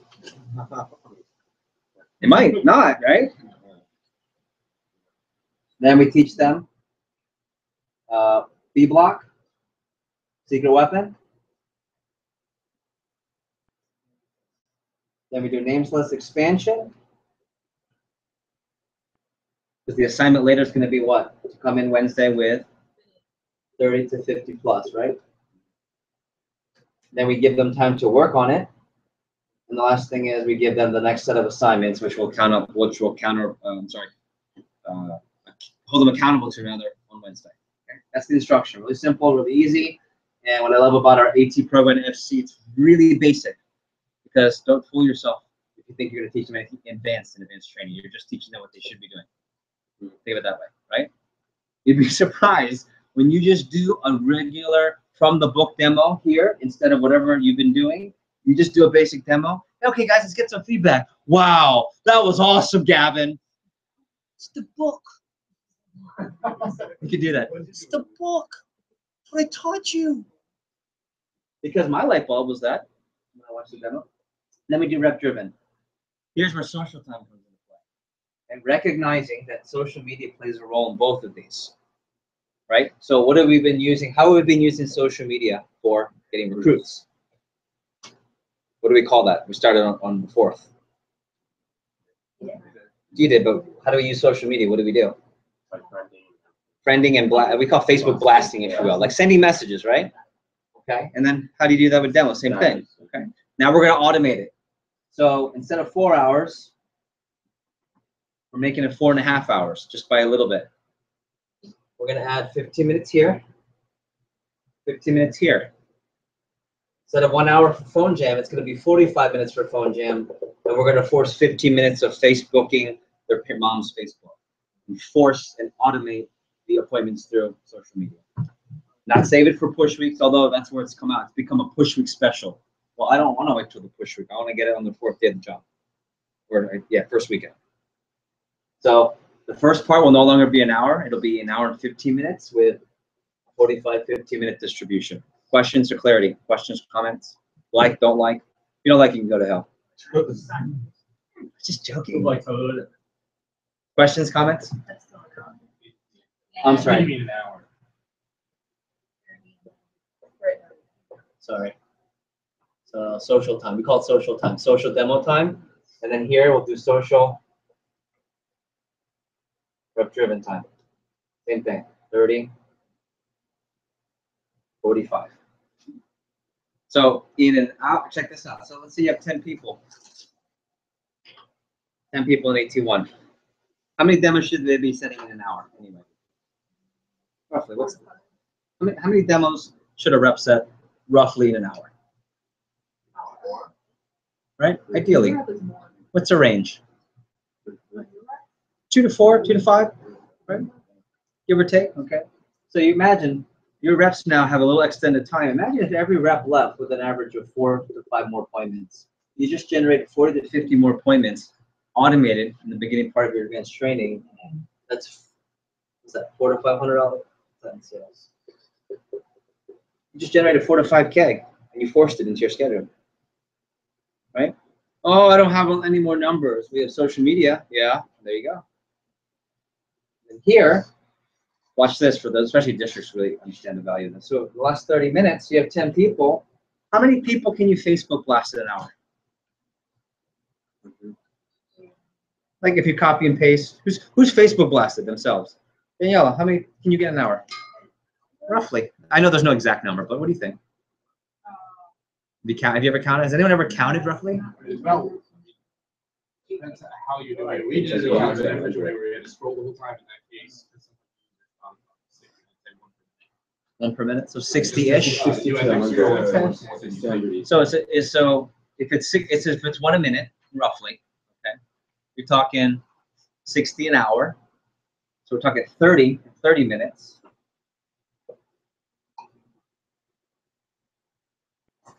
It's the equivalent of 5 hours of Facebook blasting,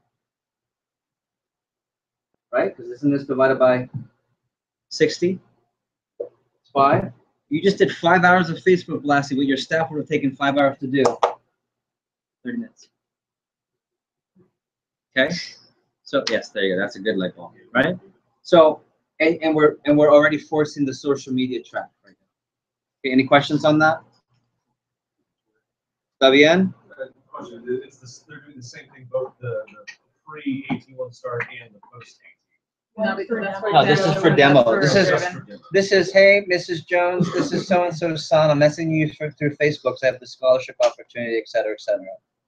This is yo, bro. What you doing this summer? So that's not the approach. That's not the approach. Okay. Last two things, we'll take a break. Interview week. These next 2 weeks, I do not prefer, I can't mandate it, I do not prefer people who are running a branch to run your interviews. I'll say it again. So the week of April 4th, the week of April 11th, I do not prefer, if it has to be, it has to be because of staffing. I do not prefer people going to run an office, run an interview. Because statistically, they have terrible shows to the training because their head is in their office, not in yours. No offense. Okay? So I highly encourage you to make those 2 weeks, you as the district manager or someone who's on staff. And then the week of the 17th, of the 11th or the 18th, you also want to do interview week. Remember this concept of watching all your summer recruiters interviews, really important. There's nothing like realizing the person you thought was your best recruiter is your worst recruiter. That was us. Luckily, we already knew Daniel was pretty good at it, but you know, a couple years, several years in a row, even Karina, I can imagine times where it's like, man, one of our sharpest people is not getting the show. They're trying too hard. And yet so-and-so comes in and gets these amazing shows. I think it was Robbie. Robbie couldn't give a good show. Oh, maybe not. So, questions or comments? Okay. And then last thing, I do want you to open this one up. I put this I had to find somewhere to put this. Online training.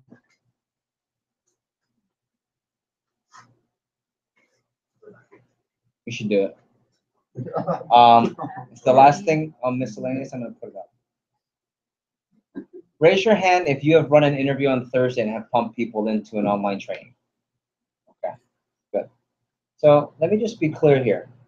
You should never have a bad show to Friday on that.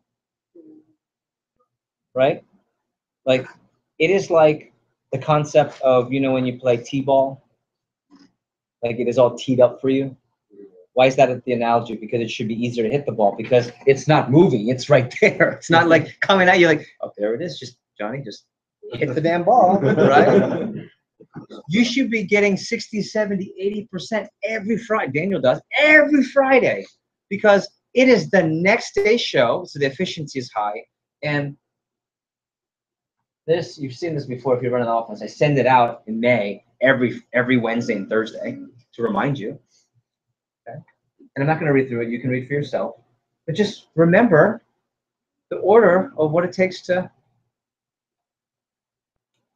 Anyone who's run more than 10 interviews on a Thursday to pump people on a Friday and feels confident with a definite minimum 50% show? Okay. Any tips on getting that show? Karina? It's just like getting someone from one day to Thursday, so you don't act like it's different. So for example, on the slideshow, it says 3-day training. Yep. Yeah. So you guys say, yeah, sometimes we have 2-day training and then Danielle, yes, and so don't change. It's not special. It's not different. Okay. yeah, it's really normal time. So it's successful. Yeah. In the pre, so I always drop seeds on Thursday interviews. Like when you ask them how soon they'll be able to start, most of the time they're gonna say ASAP. I would say, yeah, the reason I'm asking is because if you were offered the position today, I can actually get you in training as soon as tomorrow, just so that they are aware of that. So you can handle any scheduling things like then as opposed to later. So that's just like a seed I would offer. Good. That's absolutely right. Good. Any other tips? I think I got this from Karina, but it's really building value on being pumped in right away. At the seed during the interview, saying that for those of you that are accepted today, we have our accelerated program where you can get pumped into training as far as doing 2-day training and pumping it up from the interview and from the pre-screen. Yeah, you gotta get some confidence, right? Feeling special about it. Okay, good. Questions, comments? Yes. Handout during draft. Okay, good. There's the leaving piece. Perfect. You gotta hand it out. Okay, now I have a question, and don't say what you think I want you to say. Right? Do we do the whole videos and follow up if they did the videos and text them in the evening? Yeah. No, that's not really. Like who knows what I'm talking about? Where you, hey, did you check? We noticed you haven't checked the videos yet. Would you make sure you do it? You're supposed to.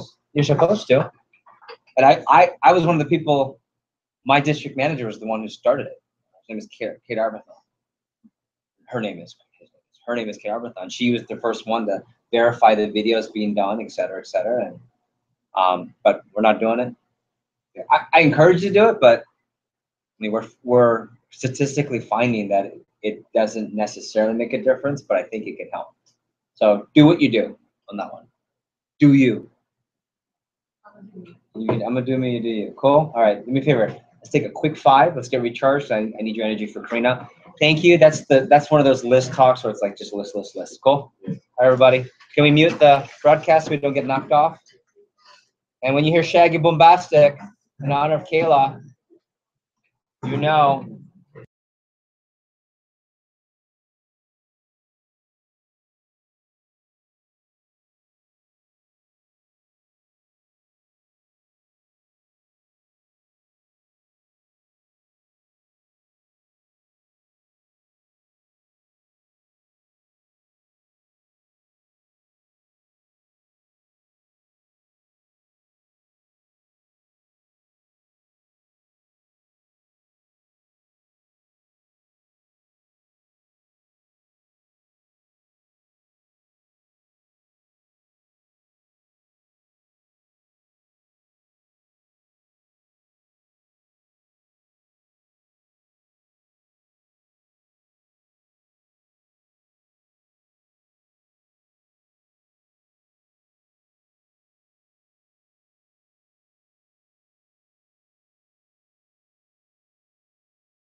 If there are three things I would say that really are the most important parts of the PR program, everything's important. Top three. Can anyone tell me the number one most important to start the whole thing?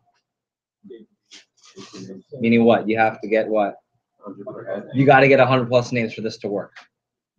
You can have the staffing, which is actually the harder, right? The hardest is you could be really good at getting the hardest part, which is staffing, ready to call. They're good at calling, and you don't have enough names to call. And you're calling people from last year that you found on a list. You know how that goes, right? Number two is that Sunday session. Making sure you have solid sessions where you hit your number, and you can mark this in your notes if you don't already have it. Whatever your cycle number is, you want 60% of your cycle number set by Sunday night.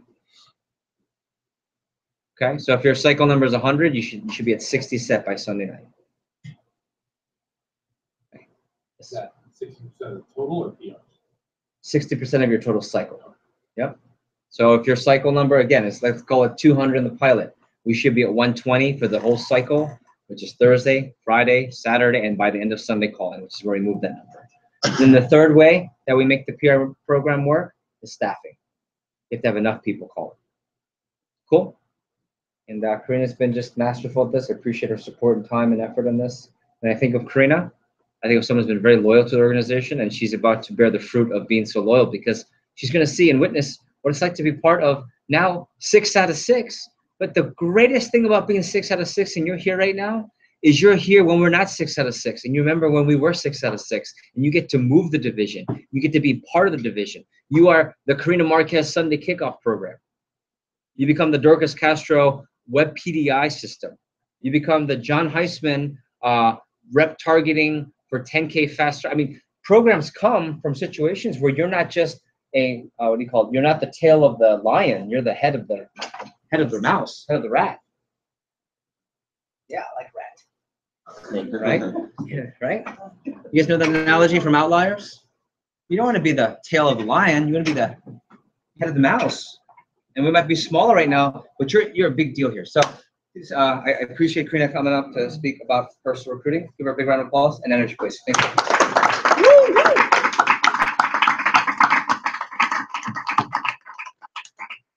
Thank you. Oh, you're welcome. Let's review the keys to the program. I don't feel the need to give the answer to this. I hope all of you know already because we have covered every prep. So what is the first time that PRs are ever mentioned in terms of traditional PRs? In the life of a rep. Interview. Right, what part of the interview? Post PRs, right? So how many should we be averaging? Make recommendations, even though, yes, I know most of you know this, you should. I would write it out. I would write the flow chart with her, because that's the active learning portion. Okay? Scott makes us do that. Scott makes us, like, there are certain things that are just, like, for example, let's talk about the AGL tour. And we all go, right? We all write it out. It's funny because every time it's like, oh man, you know what? I forgot about that file. Or, you know, last year I messed that up. Really important. So we have post PRs in the interview, and then how many should we be averaging? 5 to 7. 5 to 7. So when's the next time post PRs are a thing? They want to training. So there's about 3 parts, or at least 2 parts in. So House at 1, which is the better we know you. In the summer, training is usually in the morning, around 10 or 11, depending on your schedule. So when should you give that to your receptionist? That morning. Right away, because then when can we get them in for an interview? Right away. And then what? How does that impact your training? This is very important for that. When's the next time and day 1 of training? That PRs are mentioned. Not PAL. Opening comments. Person next to PAL. So who wants to give a shot in when in opening comments you say this? Gavin. When you're going around asking everybody how many people are live, so how many people are Okay, so that's when you're identifying who's who, right? So in the recognition, but there's one other part. The fast start. Yeah. So the 10-day walker, schedule walker. You say on Saturday we're gonna be doing what? I'm gonna show you the bonus program. You know how many of you are recommended to the job again? Perfect. I'm gonna show you what bonuses we're gonna do for that. Cool. Day 2. What do we do there? Download the PR app. Yeah. So in the assignments, you need to download the app. This makes your life so much easier, trust me. I've forgotten to do this, and I hate myself the next day. I'm like, damn it. Actually, you guys need to download the app first, and then we can do the games. It's the worst. So make sure that they download the app prior to this. Right? And then throughout training, what do you have that helps you with PRs? Well, in the beginning, making sure that they didn't have problems with downloading the app. What do you mean? When they come in, making sure that it's downloaded. And if they have Oh, on day 3, to make sure that it's actually downloaded. So day 3 is the follow-up. Make sure it's actually downloaded before you start. So it's like in the phone game when they're walking in. All right. And throughout training, what do you have that helps you with PRs? Come on. Well, when you're What do you have all 3 days of training? Stop bys. Right? You have stop bys all 3 days. And then how do you talk about PRs? If they are a PR of someone. How do you look it up? Right? My favorite is like the obscure PRs. Like John, every time I introduce him, he heard about it from a friend from middle school. He just emptied out his phone, and I called him one day. Right? So, and every time I mention, oh yeah, so-and-so, his friend emptied out his phone, they were on the list. They always empty. I say the word, and it's kind of like you say expensive in a demo. I say empty out their phone. I lose count as to how many times I say that. Right? And then of course, day 3, what's the biggest part? The PR talk, right? You don't know your PR talk, it's like not knowing your page 15 or your page 21, right? You need to know your PR talk. That's recommendations for managers, like on steroids. What was the first bullet for day 3? Follow up. Okay. That's an arrow.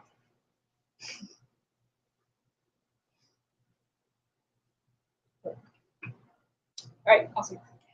So let's talk about the interview. So I have some keys as to what's going to help you get more names in the interview. Who can tell me some keys that you already know as to what's going to help you average 5 to 7, if not more? You have to have your team section down pat. Yeah, and you team need to section. Actually, like when you go off the script, you need to make it your own. Because if you're not passionate about it, and if you're not, if you don't really believe in what you're saying, and you're just reading script or verbatim off the script, you're not going to get as much. Yeah. Am I saying the team section? Go ahead. if it doesn't give you goosebumps, it's not right. Yeah. It needs to give you goosebumps. All right. I would say the perks section in general, that's going to be your biggest key to getting names. So that's where you talk about advancement. That's where you talk about the experience. And your sharpest kids, that's the part that they really care about. Money's cool, but you can make a lot of money as a bartender.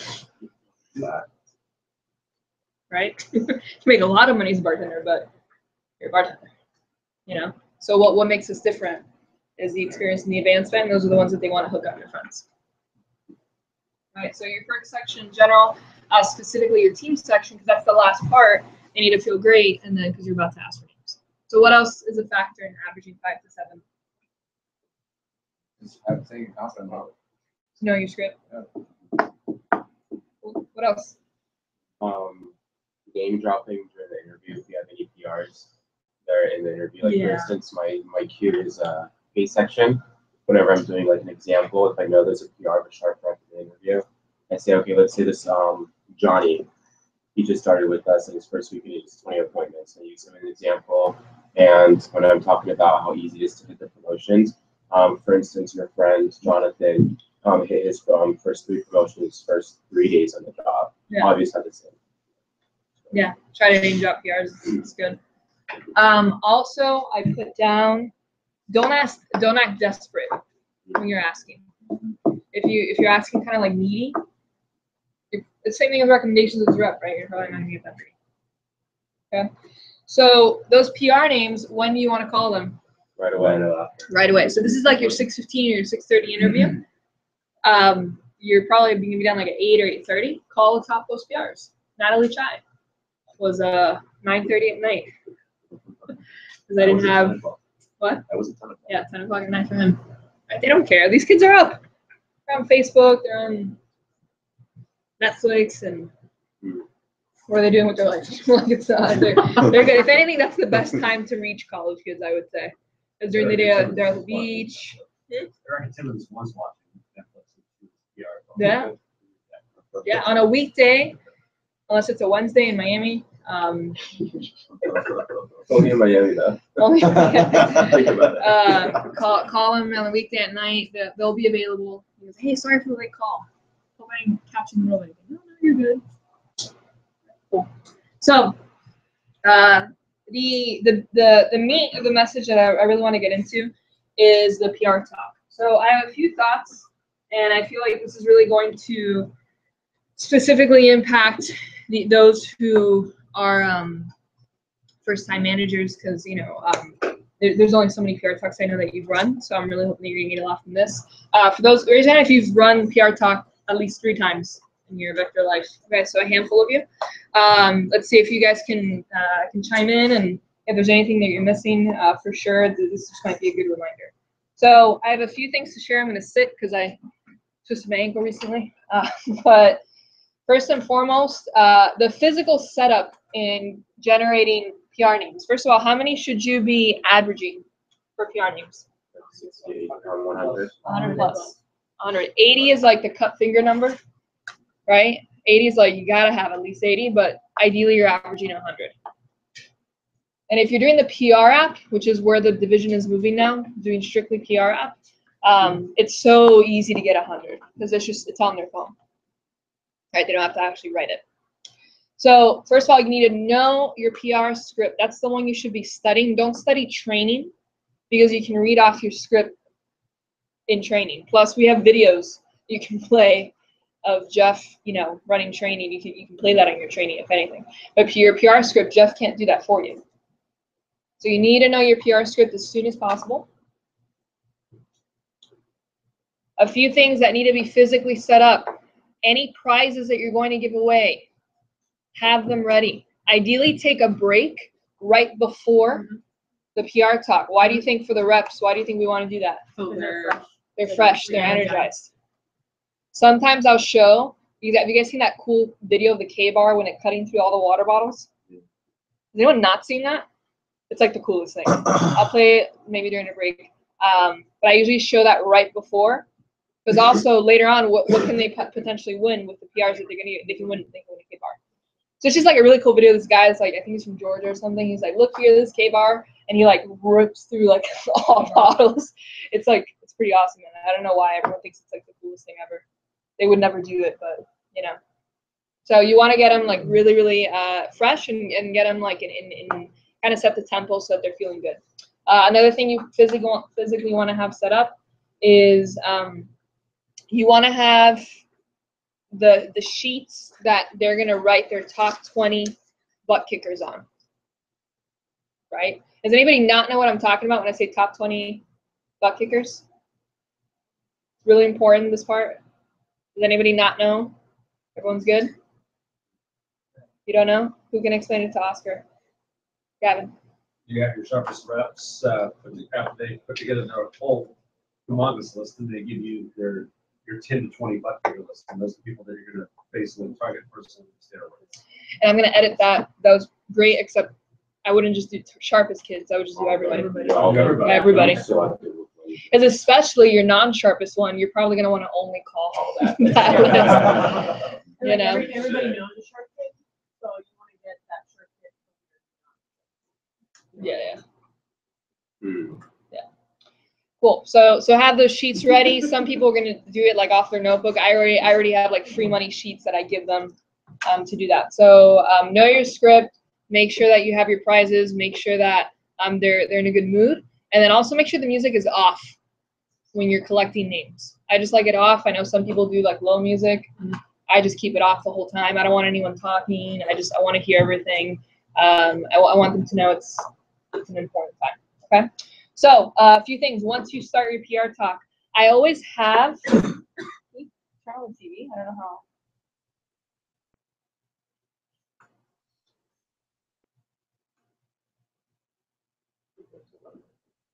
Okay.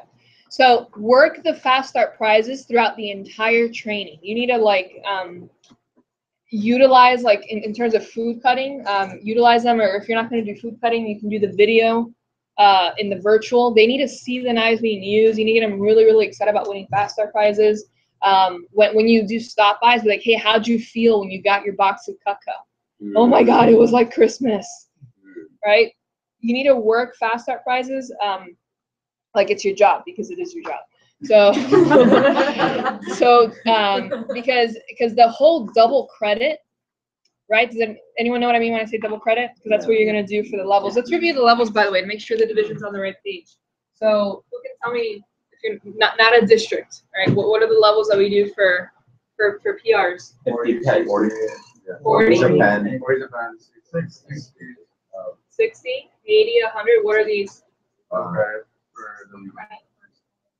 They're double credit. So this is for Saturday. This is for Sunday. This is for Monday. There's one more level.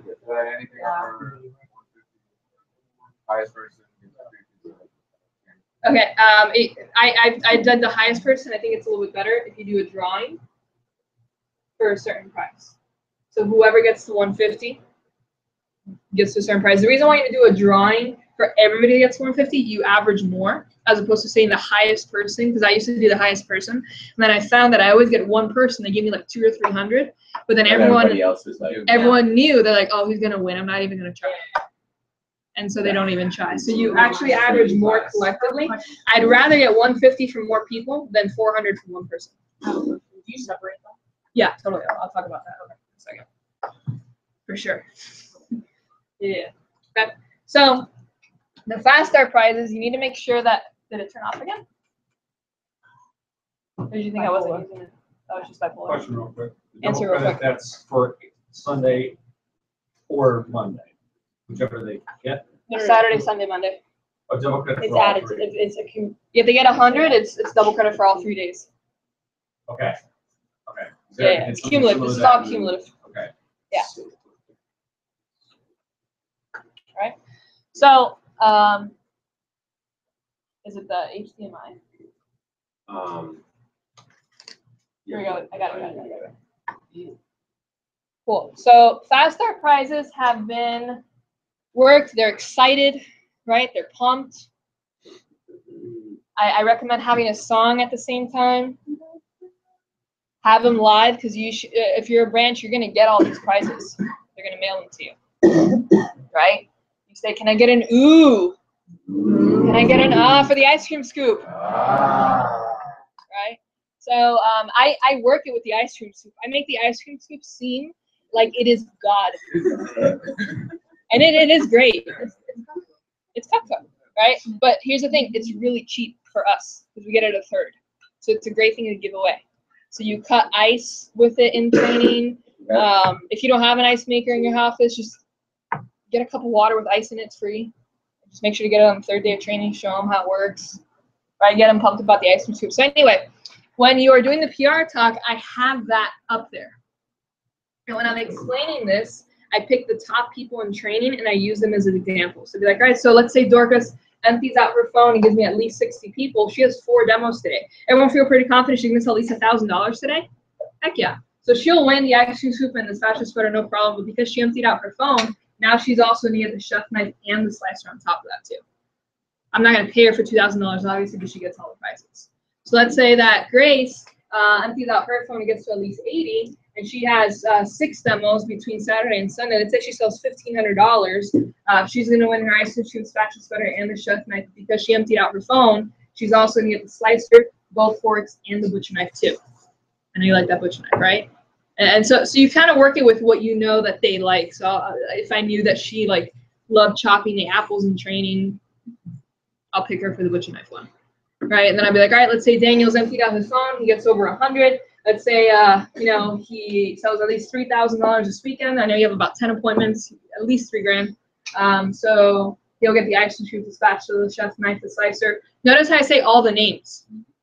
Because if you say he gets everything up to the butcher knife, that's not the same as saying the ice cream scoop, the spatula, the chef knife, you get the slicer too, you get both forks, and you get the butcher knife. But because you empty out your phone, you also get the fisherman's solution, the carver, the block to put it all in, and the cheese knife, and the petite simple. You think he's gonna sell a lot of Cutco after owning that? Heck yeah. Right? Yeah. Yeah, it's in their blue book. It's in their blue book already. Yeah, it's the right one. Yeah. But I just have that up so they can see it. So that just, I feel, helps with generating more names. Something else I do is when they're getting the PR app, I don't have them say the number that they submitted out loud. Because the thing you don't want is, let's say Anthony Blake is in my training, he goes, yeah, I only got 20. I want to stab him with a paring knife. Okay, straight to the forehead. So just be like, hey guys, I want to make sure to be like, I don't want to, what do I say? I'm like, hey, for competitive reasons, don't say what you got out loud. I can see here who got what, and then we'll make the drawing a surprise. Right? And then and they submit, hey, just let me know when you're done. So you want to have the music off, meaning I kind of look like I'm working on something. I usually am working on something, by the way. I usually work on my PR numbers, or I'm working the crowd, or whatever the case is. But if anyone has any questions, you pull them up to you. Let's say Gavin has a question. He's all the way in the end of the training. I'm like, hey, come here, come here. And he'll come up here, and like I'll whisper to him. And they can pick up off your energy. They won't speak out loud if you don't. And then raise your hand if you've run a PR talk and you have that one person that just sits there. You're like, whoa. What do you do? I just be like, hey, do you need a charger? And if they're gonna say something, and you can tell. Yeah. Exactly. You're like, Eldrick, can you just watch? And I'll go to the other room and be like, dude, what's going on? And you don't want to force anyone to do anything. That's the other thing too. And hey, you know what? No problem. If you don't feel comfortable, it's fine. I mean, everyone else is, so it just sucks you won't get your double credit. But anyone that you do feel comfortable, just submit them, and you can just practice your pages 89 to yourself over here. And I just keep them isolated in like a different section. It's like they're quarantined until everyone else is done. Monkey see, monkey do. Yeah. That's the other thing too. You want to separate your top kids. Right? So I'll be like, hey, you two, actually, why don't you just stay right here in front of me? Why don't you guys go to the back, sit in those tables? Why don't you guys go to that other room, and then you two can go into that. I'll just separate them wherever I want to, because I don't want here's the thing. Ideally, all your top kids are giving a lot of names, because in that case, you can be like, hey, I heard he has like a couple hundred. You might want to merge your Facebook contacts if you haven't done so already. You can do that. Yeah, because here's the thing too. You want to plan for the worst, because what if you have one sharp kid that doesn't want to do it? You don't want him to affect everyone else. So it can only help you both ways. Right?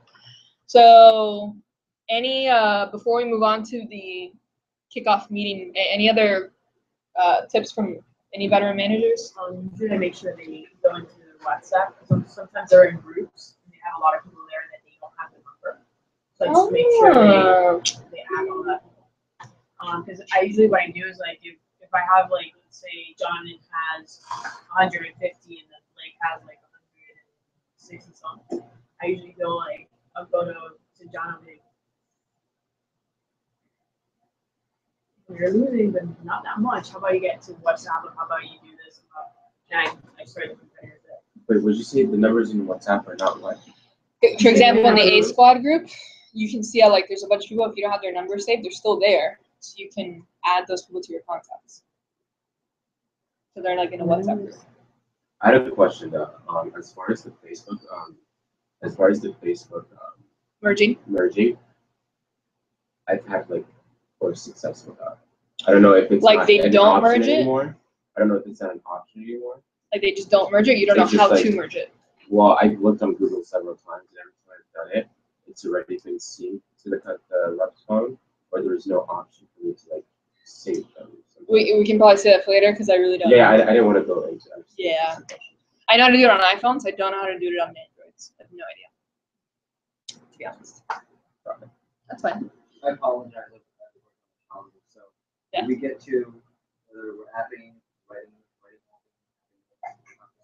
App only, and then writing top 20. That's what we have said on the divisional call. To make sure, because the people come from different school of thought. Danielle, you do a good comfortable. You done it already?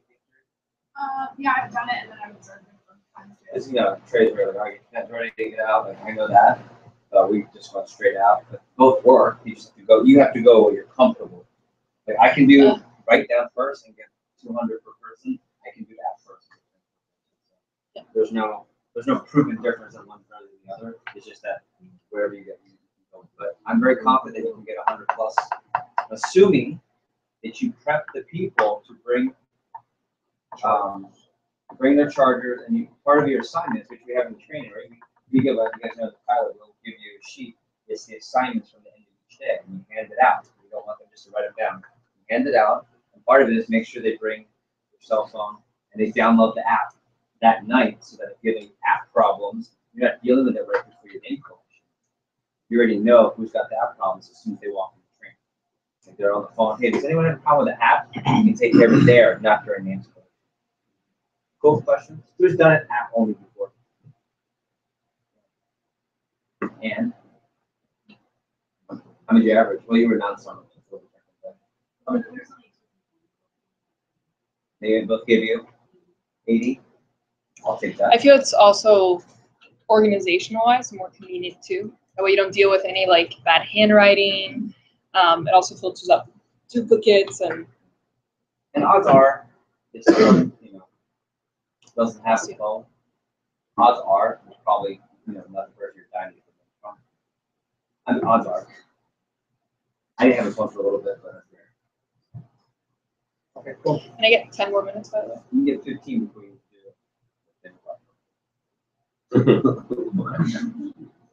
All right.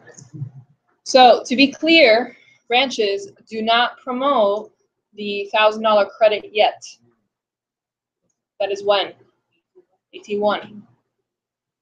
Right, don't jump the gun and say all the contests we have ever.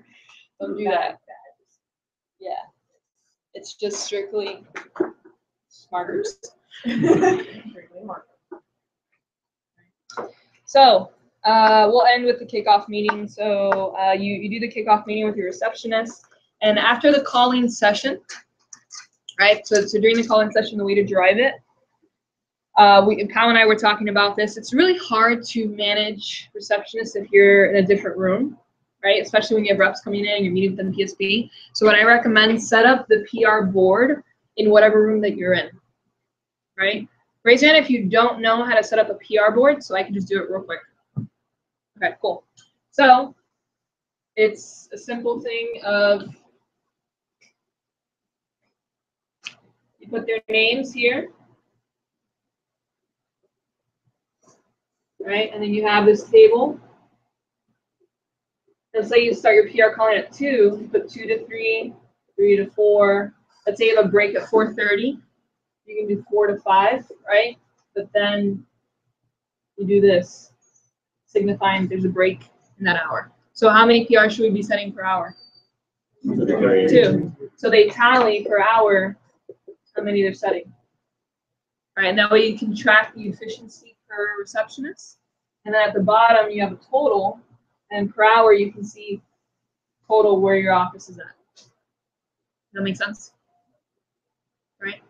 So you have the board in your office, but they physically have to come. They ding the bell. I don't know where the bell is, but they ding the bell. And then if you're not in a conversation at that point, be like, all right, awesome, pal. Tell me about that caller. How'd it go? That was super nice. The kids that study at Pinecrest. Great. What's his name?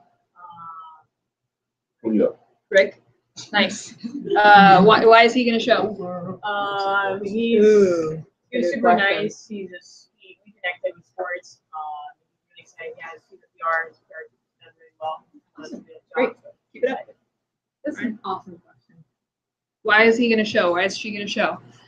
If they cannot answer that question correctly, they're not going to show.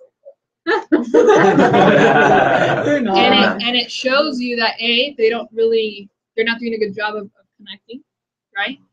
B, it shows them that you're paying attention, right? So let's say you have, if you're the average branch has what, 3 receptionists? That's 6. So it's 6 times you need to have that conversation in an hour. That took 30 seconds. So it's 3 minutes. You think that 3 minutes is worth it? Yep. Yeah. District of probably 10 minutes. Can you Right. So that what I mean, hey, how did that call go? Tell me about the person. Why are they going to show? That's it. Also, when do we want these people to be scheduled? Monday, latest. Never. Monday night. Never Wednesday. So you see these little tallies? You have them put a little N or a T for Monday or Tuesday.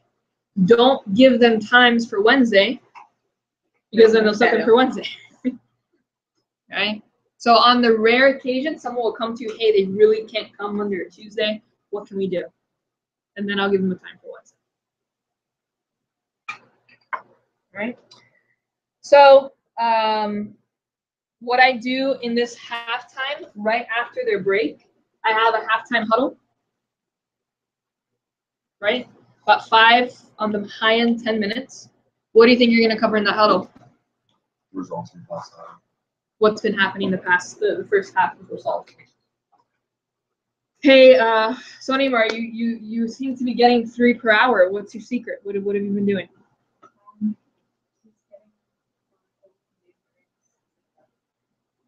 Right? Use it as teaching moment. Hey, Kayla, it looks like you're having a rough time. Talk to me. What's going on? They say it's the list. Slap them. Fired. Fired. Don't do that. Don't do that. No. Yeah, it depends on the amount. If you only have 2 receptionists, I think it's fine. Yeah. As a branch. If you have 12 receptionists, then no. Oh, okay. Pilot, branch, I was they're like, very different.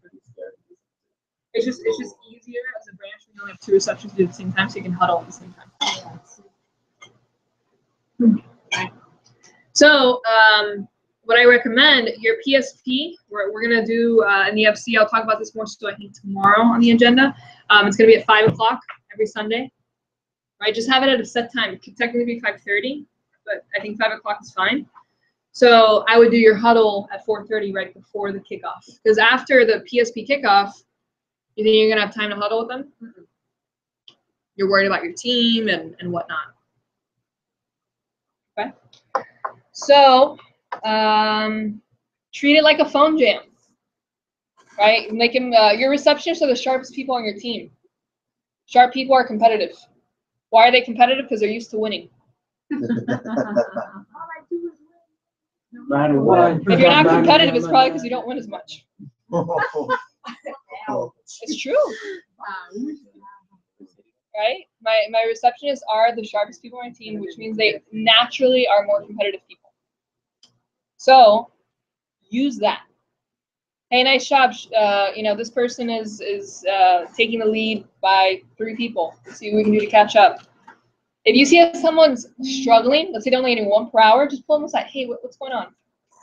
Don't critique in front of a group. Just pull them aside every once in a while, and force yourself every hour. Just have a little alarm, because yes, they're coming to you and dinging the bell, but that doesn't necessarily mean that you have the big picture. Right? So force yourself every hour, at least once an hour, to look at the board, and the board really helps you as a manager. Do you ever make it like a competition, like winner gets Starbucks or next? If budget allows it, yes. Be careful with set number. Yeah. That's just a region or Yeah. individual. A combination between set and show. Like you need to have at least 10 set, but like show. Right. Anything anyone wants to add? Bet districts in terms of driving the calling session. Oh, PR tracker, PR calling tracker. Sorry, huge thing. Does anybody not know what I'm talking about? Like a PR calling tracker? Okay, it's like a phone jam tracker, but for PRs. Per hour. Per hour. So it I'm not gonna draw it, but it has like, for example, like the hours. What? I know, but like I feel like I'm not gonna write all the numbers, but it has like 40, and then it counts down from there. And then it has like total reached, total scheduled, total set, or it's something like that. You break it down, and that really helps you in managing it as well. Just set yourself up for success. I've had summers where I don't prioritize this, and it doesn't help me because naturally I'm not one to be organized in terms of paper things. So this is just something, it's a tool to help your summer. You'll get it. I did exactly what that looks like. Perfect description. Yeah, Right? of course. Cool. So, yeah, the PR trackers are going to help, and you want to collect that at the end of each Sunday. And you could collect it and just toss it. You should collect it and analyze it and address it that Monday. Usually, your receptionists are all in Sunday and Monday. Usually, there might be an exception for districts where you have like 1 or 2 receptionists that you just have as help on Sundays. But for branches, for sure, all of your receptionists on Sunday should be in that Monday, and review it. Be like, hey, I noticed that you weren't calling enough. Let's say you have a receptionist that made 40 calls in 1 hour, but only set 1 PR. Why? I guess how can you analyze that and kind of put a good spin on it?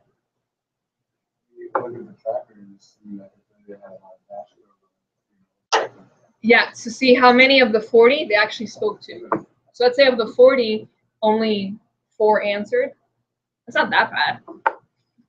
It's not their fault that people didn't answer the phone. You know, let's say they were calling on a Mother's Day. Might be a little bit harder then. Just make more calls. Yeah. Is this standard to how many days we setting for an answer? What? No, it's a little bit harder. As a manager, you should be setting more than 2 per hour. So I know per hour. yeah, per answer.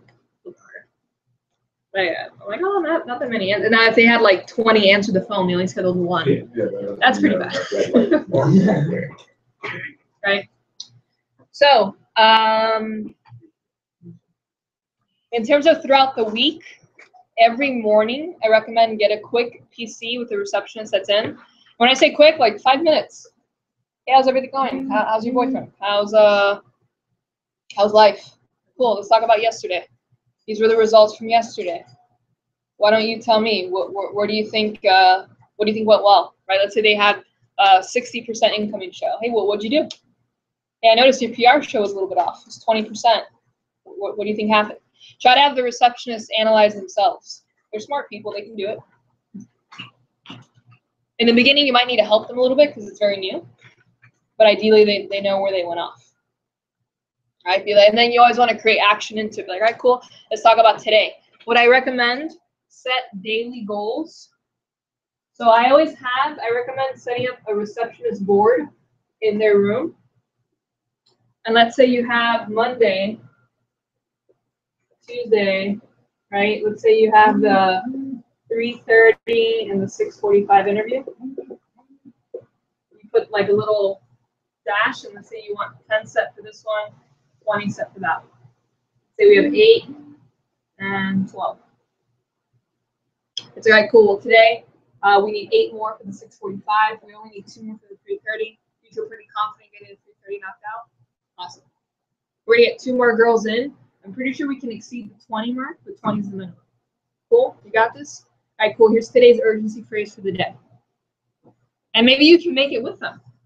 After they've been around for 3 weeks, I kind of try to help them think on their own. They've seen plenty of urgency phrases up to that point. They've been on 3 of receptionist calls with that. They're like, hey, well, what do you think the urgency phrase should be today? And help them, and maybe they can help you think of it. Any questions? Anyone want to add to it? I always recommend doing positive texts at the end of the interview. Like, hey, I interviewed some great people today. Thank you so much. You know, I appreciate it. You had solid numbers. See you tomorrow. Something like that. I usually put that, usually when you're getting out of an interview, especially with the earlier one, usually you have receptionists there. So I try to figure out like, okay, I have so and so there. So as soon as somebody walks in that I like, even though they're not like super sure, but it's something you like, I'll go to them and like I'll high five and I'll tell them like so and so just walked in, they were awesome. Like, for that. So I make sure I do it like more like visual. Jeff, I've covered everything except the live. You watch your mouth. I swear. One more time. You want me to do what I'd like to do is get the first half of the day 3 PR talk. So start your day 3 PR talk and you just change the song. So let's go. PR talk itself is about 20 minutes, 15 minutes. So you give me the first 5 to 7 minutes of your PR talk, and then make sure you time it and switch it up. Okay, so I was gonna say I haven't done the live kickoff meeting. You want to describe that? Oh. Then you know what? Let's do that instead. And get my pizza. One more slice. Yeah. I'll eat it for breakfast. I'm just gonna distribute it.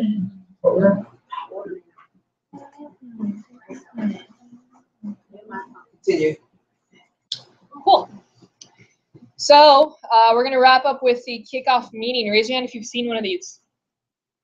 Great. Raise your hand if you've run one of these. Cool. So I realized the importance of this was my first PSM summer.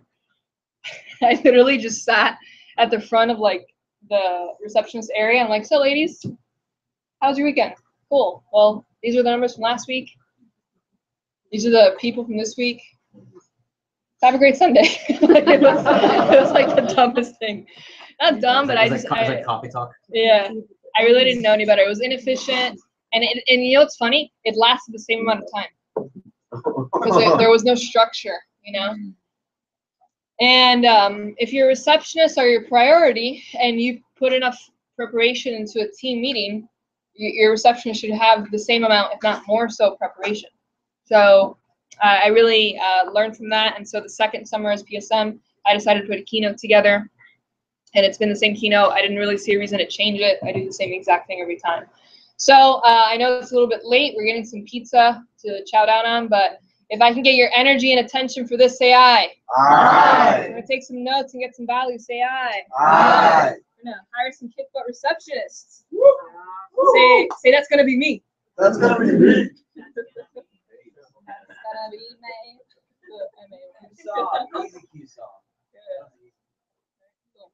So, tempo is important, right? This is where everyone is arriving. I would say go explain live with the receptionist. I'll arrive. Oh my God! I'm so sorry. They're close, Jeffrina.